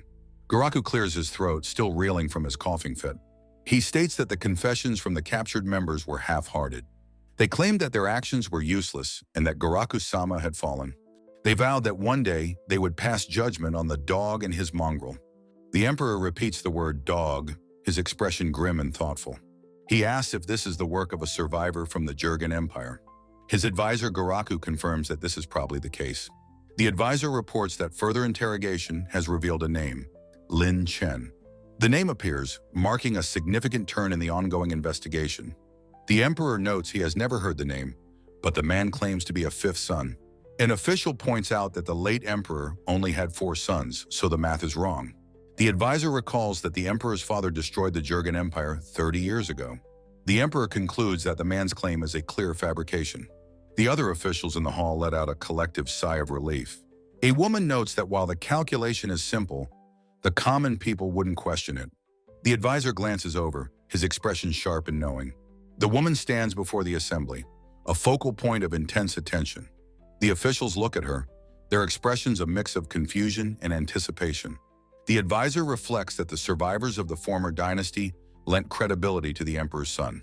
Someone asks if anyone has anything to say to Amir, the emperor's eldest son. The emperor's son looks down at the silent, tense assembly. He declares that the matter is settled for now, his voice firm. The woman with the ponytail looks back, a question mark floating beside her head. With a hand resting on his sword, Timur laments the severe lack of information available. He decisively entrusts his aide, Melik, with the crucial task of gathering intelligence. The name Marwan is spoken as an elegantly clad figure steps into the scene. A declaration is made to hold a grand ceremony for the nation's 32nd anniversary. A court official agrees, noting that celebrating is better than doing nothing at all. In the imperial hall, a long-haired woman faces the throne, baffling the court. A group of officials, led by the handsome Amir, silently observes the tense situation. The setting shifts to a lively tavern at night under a cloudy sky. A man inside gestures animatedly, his voice raised in boisterous conversation. The tavern is filled with overflowing barrels of ale, adding to the cheerful chaos. Timur, dressed as a commoner, sits alone on a stool, lost in thought. The view changes to his quiet, well-appointed study, filled with books and scrolls. Seated in his room, he thoughtfully murmurs, processing the day's events. A sudden realization strikes him as he whispers the name Lin Chen with understanding. His cat-eared attendant appears in the doorway, holding a candle to light her way. She greets him with a radiant smile, welcoming her master home for the night. Seeing him still awake, she expresses her surprise and he apologizes for the wait. She asks again why he hasn't gone to bed, and he simply confirms that he hasn't. Slumped in his chair, Timur looks utterly exhausted from his difficult work.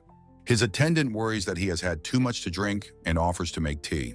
He reassures her that he's fine, explaining it took some effort to extract information. With a faint smile, he remarks that facing 100 bandits would have been easier. His attendant's expression turns serious as she hesitantly addresses her master. She asks if he truly intends to just leave the religious followers to their own devices. She adds that she asked around, suggesting he could easily crush the small group. A small, knowing smile touches Timur's lips as he quietly confirms her findings. He asks if she recalls the Academy's lesson on the previous emperor and the sect. His gaze hardens as he warns that interfering would be far worse than a simple burn. He declares with chilling gravity that this is a failure from his past life. He explains that a conflict with this sect could drag on for many years. Leaning back, he admits this particular problem is a nuisance, and she agrees. His eyes sharpen as he suspects someone is manipulating the Jurgen Empire's remnants. After the title page, Timur arrives at a building, identifying it as his destination. He confidently steps through the gate of the religious sect's headquarters. Two men rush out to greet him, utterly shocked by the sudden arrival of His Majesty. One of them, Kanshin, runs toward him, asking why he has come so unexpectedly. Kanshin nervously inquires if there is some problem that requires his attention. Timur calmly tells him not to worry, using his drinking as a convenient excuse. The memory of their shared drinks from the previous night flashes through his mind. He explains that his memory is hazy and he came to confirm their conversation. Flustered, Kanshin insists Timur could have simply summoned him, offering tea. He eagerly leads Timur inside, gesturing for him to come this way. As they walk, Timur takes note of the deferential behavior of the sect members. He observes to himself that everyone here seems to be remarkably respectful. The thought solidifies as he watches them, a look of quiet assessment in his eyes. Kanshin, overhearing his murmur, turns and asks what he means by that. Timur points to Kanshin's sleeve, reminding him of their talk about the incense burn. Kanshin is impressed that Timur remembered their conversation so clearly. He explains that the scorched sleeve is a sign that God will watch over and protect them. Timur notes to himself that their language becomes more reverent when speaking of God. Now seated for tea, Timur begins to probe for more information. He asks Kanshin directly if he is currently facing any troubles or difficulties. Kanshin is taken aback by the question, asking why Timur would inquire. With a disarming smile, Timur explains that he has a great love for sake. He clarifies that he loves not just the drink, but observing people's faces as they drink. He reveals that he sensed a deep, unspoken worry in Kanshin's demeanor last night. Kanshin is flustered, not realizing his inner turmoil had been so obvious. Timur confirms his observation, noting that people often don't see their own expressions. Overwhelmed, Kanshin looks down, hesitant to speak of his troubles. Timur gently encourages him to speak his mind without any reservation. He makes a sincere offer to help, stating that as drinking companions, he will lend a hand. Kanshin begins to summarize the core of their sect's problem. He explains their custom of worshipping fire, especially during the new moon. He laments that these gatherings are misunderstood, leading to investigations from the capital. Timur, understanding the situation, decides to issue an official notice to help them. The notice will state that the homeland has investigated and found no wrongdoing. With a confident, sparkling smile, Timur asks if this solution will be sufficient. Kanshin leaps to his feet, astounded, asking if this is truly permissible. Timur reaffirms his promise, stating that the problem no longer worries him. Kanshin is moved to his core by this incredible act of support. He bows deeply, thanking Timur profusely before taking his leave. After Kanshin departs, Timur's cat-eared attendant asks how the meeting went. Timur confirms that he believes they are no longer being watched by outsiders. Walking through town, she asks if his conciliatory approach is truly the right move. She observes that the followers here are at the very bottom of the hierarchy. Timur explains that these lowest-ranking believers are the most devout, which is enough. His attendant points out a historical parallel with a thoughtful expression. She notes that his strategy is the same one the previous emperor used. Timur agrees, acknowledging that it's just like his past life. He reflects on how his youthful recklessness once caused his executives to flee. He explains that this time, he is consciously emulating his predecessor's calculated approach. His attendant beams with admiration, praising him for using the same methods. He clarifies that he's simply putting his academy studies into practice. With a quiet, contented smile, he agrees with her assessment of his growth. Looking at his attendant, he thinks it's nice that things have changed, even a little. Elsewhere, Kanshin passionately tells his fellow believers of their Lord's great concern. He declares that this is an amazing development he must share with everyone. Another official cautions him that while the sacred fire is one thing, humans are another. A senior official warns him not to cause a fire in his excitement. Just then, a messenger bursts down the hall, screaming that something terrible has happened. The messenger announces a disaster in the capital, where their headquarters has been raided. The officials are stunned, demanding to know what he means. He delivers the shocking news. The emperor's son is leading soldiers in an attack. In the aftermath, the officials try to piece together what happened. They learn that their leaders have fled and their sacred fire has been taken. The senior official recalls a prophetic warning he received from their leadership. The warning stated that officials would come with force, and they must be prudent. Kanshin, his face pale with worry, looks out at the grand architecture. He is overcome with distress, wondering what on earth has happened. He finds Timur and asks if something has happened, his expression full of concern. An official with a worried expression begins a hesitant confession about a recent incident. A silent moment of anticipation hangs in the air, awaiting his explanation. Timur listens intently, a hand to his chin, thoughtfully absorbing the news from the capital. The man apologizes for the trouble, but Timur reassures him with a calm smile. He confidently tells the official not to worry, promising to handle the situation somehow. Overwhelmed by this support, the man expresses his profound gratitude with a shout. The official's relief is short-lived as he brings up a significant problem. As a low-ranking official, he explains his inability to defy the orders of his superiors. He laments his lack of power, while Timur listens with a pensive murmur. Timur's gaze sharpens as he poses a life-altering question about what the man would do to get promoted. The official is taken completely by surprise, utterly bewildered by the question. Looking down, the official thoughtfully considers how he might advance his position. An establishing shot of a grand building provides context for the official's explanation. His eyes shift as he describes the path to promotion within his organization. Seated opposite Timur, the official continues his explanation, a manga poster visible behind them. Timur confirms his understanding of the situation with a simple, confident yes. The official reveals that promotion is achieved by increasing believers and their donations. Timur muses that this system isn't so different from how larger cities operate. With a confident, knowing smile, Timur makes a stunning declaration to provide the funds himself. The official is rendered completely speechless, his face a mask of pure shock. Stuttering in disbelief, he asks what Timur means, while Timur calmly repeats his offer.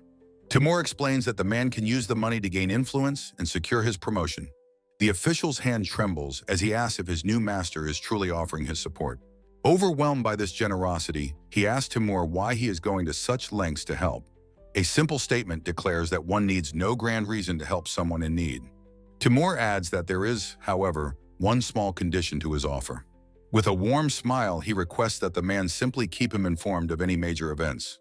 The official fervently agrees, his loyalty now firmly pledged to his new patron.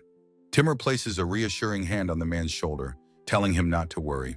A cloudy sky marks the passage of time, shifting the scene to a later moment. In his study, Timur calmly sets his ink brush down, preparing to compose a letter. As he reads a document, a soft knock at the door announces an unexpected visitor. The beautiful Sarai enters, holding a letter from Melik and asking what is wrong. A beautiful blonde woman named Sarai holds out a letter, announcing its arrival. Timur, reading his own correspondence, pauses in silent thought. Noticing his amused expression, Sarai asks him what is the matter. He smiles, explaining he was just writing to Melik when her letter came. With a decisive motion, his hands swiftly rip the letter he was writing. Sarai watches, startled, as he tears the paper in front of her.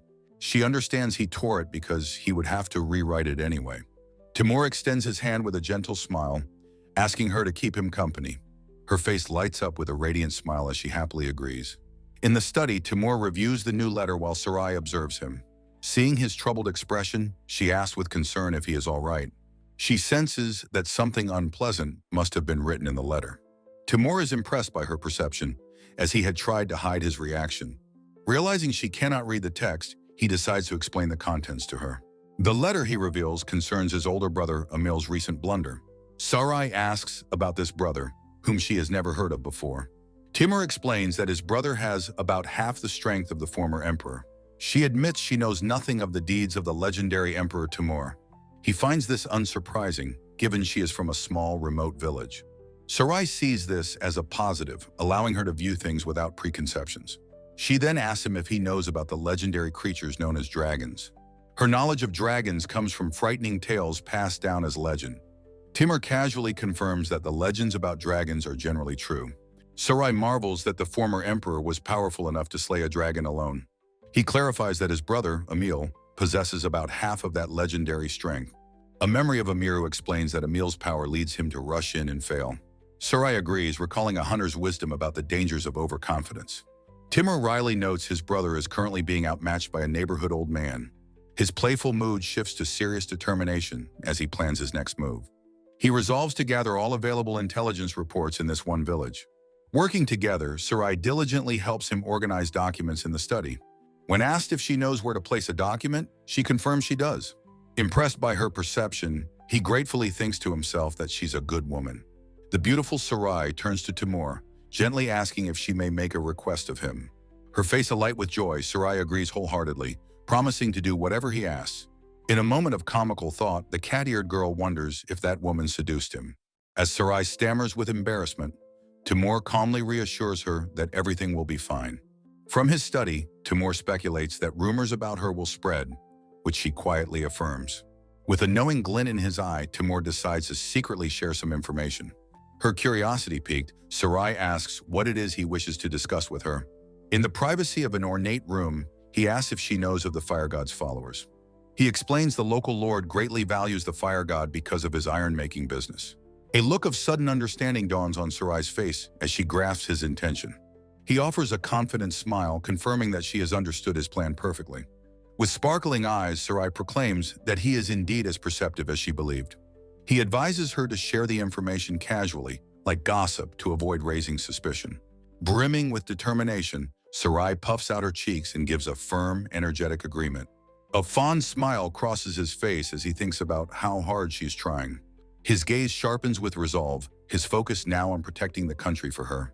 This life, he reflects, is not about being a hero, but is precious with her love. A solemn vow echoes. For this very reason, he must protect the empire. He plans to provide financial aid to the believers, giving them a reason to trust him. Surveying the town, he decides to gather all the scattered believers into this one province. His gaze sharp and determined, he resolves to begin his efforts with the lowest-ranking followers. A new chapter begins in a rustic village, the emperor's reincarnation continuing its course. On a dusty road, the weary feet of displaced travelers mark their arduous journey. A group of weary refugees stand together, one man asking what their next move should be. Before them stands a simple wooden gate, the entrance to a new and unknown province. One man notes the unexpected crowd, suggesting they wait for the cover of night to enter. Another fears being reported again, wishing only to pray peacefully before their sacred fire. A man cries out in anguish, his hands on his head, unable to face more persecution.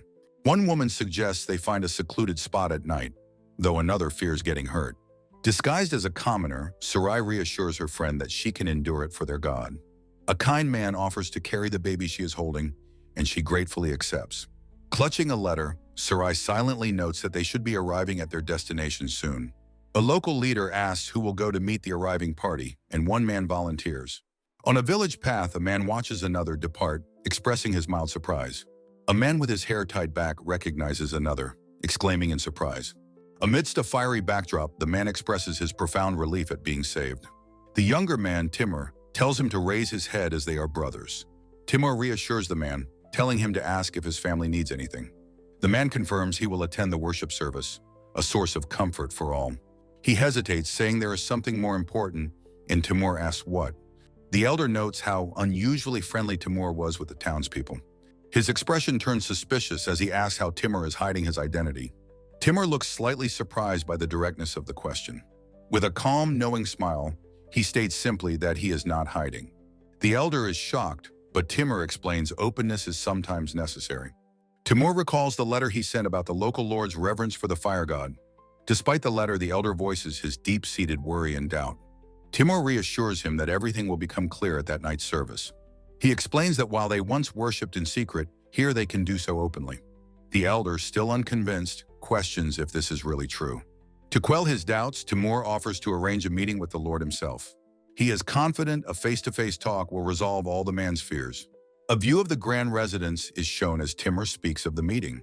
In a formal room, Timur sits with the elder and tells him to relax. The elder admits that he feels very anxious about the situation. Timur smiles, vowing to do his best so no one dismisses him for being young.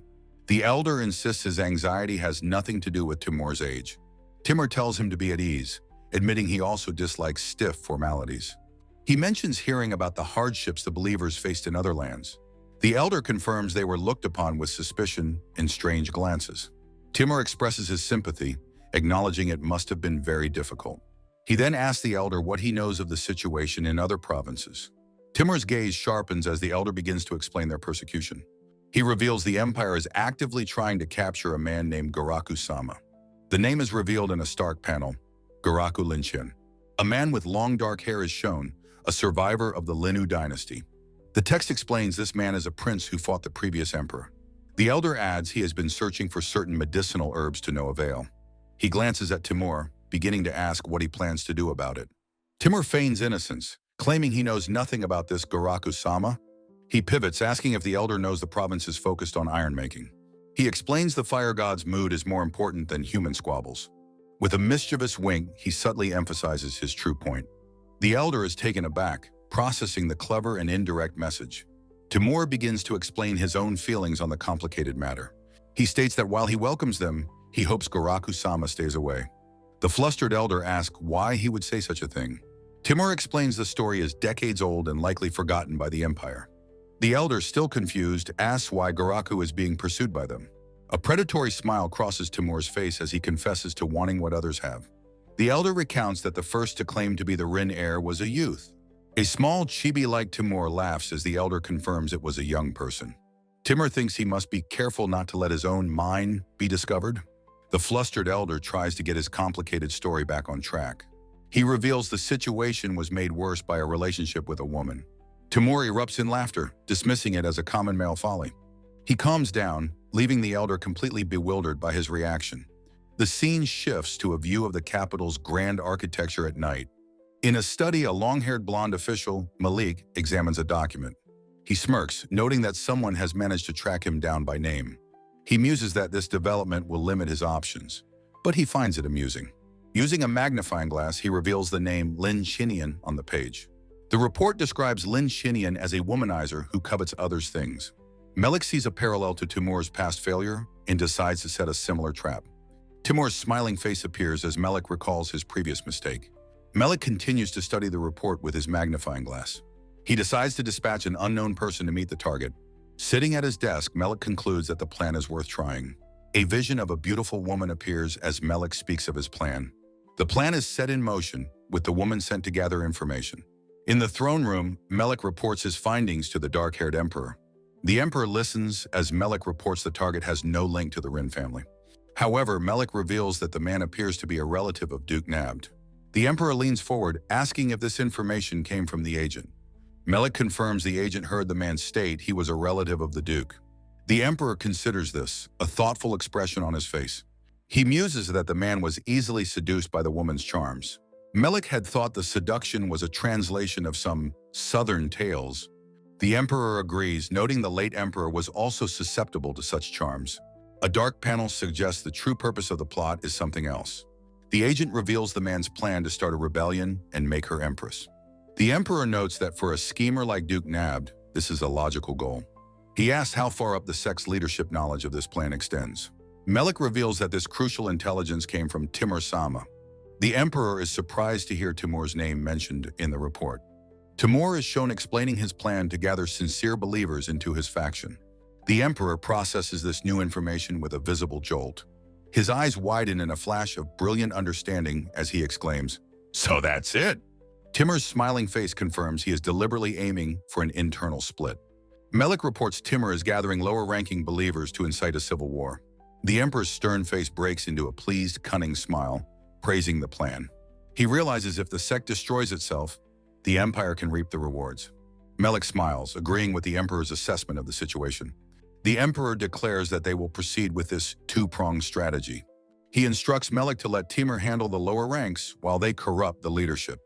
The emperor smirks, stating they will use a straightforward approach. Malik correctly deduces that this means using money and women. A simple divider panel shows two half circles on a black background. Malik and the emperor discuss how to cleanly eliminate the problem. A close-up on the floor suggests the foundation of their plan is set. Back in the province, Timur asks his subordinate about their festivals. He smiles, asking if their faith has any seasonal events. His subordinate confirms their biggest festival is the 16th night of summer. Timur looks surprised, questioning why it isn't the 15th night, the full moon.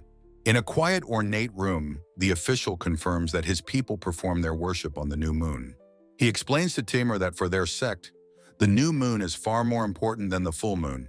Their most sacred day, he elaborates, is not the 15th night, but the 16th, called the shadow of the new moon. Timur thoughtfully considers this, comparing the significance of the day to the new year. The official is greatly impressed by Timur's quick grasp of their customs, praising his master's insight. Timur explains his reasoning, connecting the timing to the natural end of the summer harvest. He elaborates on how this marks a natural division of the year for the local, rural people. With a bright, confident smile, Timur proposes turning the shadow of the new moon into a grand festival. The official, taken aback by the suggestion, asks for the reason behind this bold idea.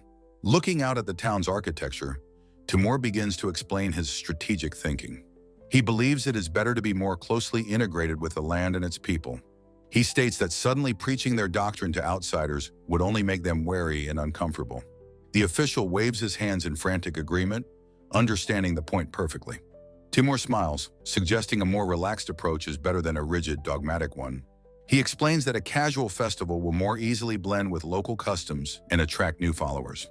The official's face lights up with admiration, agreeing that it is an excellent idea. A single word hangs in a black panel, indicating that a problem or question remains. Timur looks troubled, wondering aloud if his proposal might go against their core teachings. The official reassures him that it is not a problem and encourages him to think on it. Timur unveils his grand idea, making their sacred fire a massive spectacle for everyone to witness. The official is deeply moved, his eyes sparkling with awe and profound respect. He is certain the other followers will be overjoyed by this generous and inclusive gesture. In the grand room, the official bows, offering his most sincere and heartfelt thanks. Timur looks out from a high balcony, satisfied that this is a good start. His cat-eared companion, Amiru, peeks out from a nearby doorway, watching him.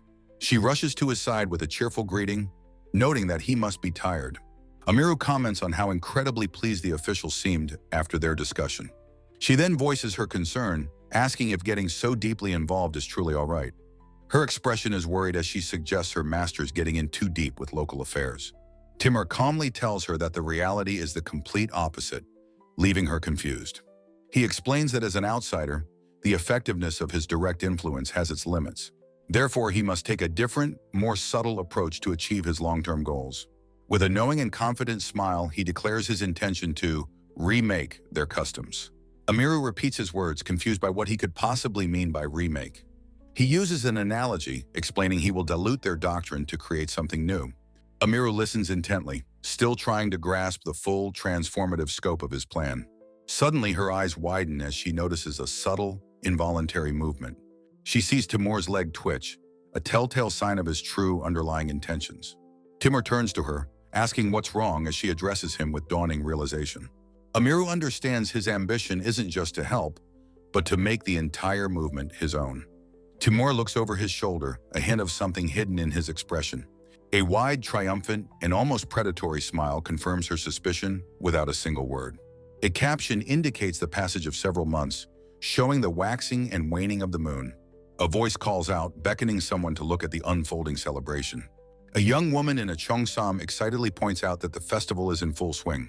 The town square is filled with people celebrating around a massive central bonfire under a full moon. A mother gently encourages her young daughter to make an offering to their ancestors. The child holds a piece of paper printed with replica coins for the ritual. Another woman holds a paper house and clothes, preparing to burn them as offerings. She casts the paper house into a smaller fire, the flames consuming it instantly. A couple prays with serene expressions, their hands clasped as their offerings burn. From a high window, Timur and his companions observe the successful festival below. The cat-eared girl exclaims how happy everyone looks this month, her voice full of excitement. Timur, smiling with satisfaction, agrees that his guidance has worked out very well. He reveals the secret to his success. He simply gave the people a new story. He explains the doctrine he created about burning paper offerings for their ancestors. His companion is shown asking about the paper house, highlighting the custom's novelty. A flashback shows him patiently teaching this new accessible custom to his followers. He reflects that in this remote homeland, reverence for ancestors is a powerful, ingrained force. By weaving a new teaching into this core belief, he ensured its enthusiastic acceptance. His blonde companion agrees, noting how peaceful and content everyone now appears. The local official is also seen in the crowd, looking relaxed and at ease. The cat-eared girl beams with pride, praising her master's brilliance.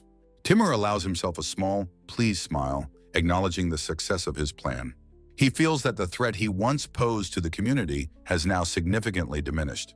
A young girl watches the roaring bonfire with a pure, innocent, and happy smile. Timur's gaze is sharp and focused, his mind already moving on to what comes next. The scene shifts to the grand, imposing architecture of the imperial capital. A woman in a military uniform concludes her formal report to a stern official. The long-haired blonde official states that believers have formed a massive movement. The name of this new power, the Kaido faction, hangs ominously in the air. A dark-haired subordinate grimly recalls that Kaido was Timur's name in a past life. He confirms that the movement has become a full-fledged, independent religious sect. This critical intelligence was gathered from their infiltrators within the faction's ranks. The blonde official is stunned to hear the faction is already the largest power and is still growing. The dark-haired official's eyes narrow with a look of grudging respect. He can only murmur that this level of strategic success is just what he'd expect from Timur. The blonde official's stern expression softens with amusement, clearly enjoying the challenge. He acknowledges the effectiveness of Timur's plan to co-opt the ancestor-worshipping sect. A sly smile appears as he predicts that a complete takeover is now imminent. His subordinate explains the genius of branding any rivals as enemies of the ancestors. This is a label that the simple, devout believers cannot possibly resist or question. The subordinate is filled with awe, exclaiming how truly incredible Timur is. He wonders why Timur continues to use the name Kaido, pondering the endgame. He suggests renaming it the Timur faction would be a more fitting choice. With a formal bow, he volunteers to go and take command of the faction's military himself.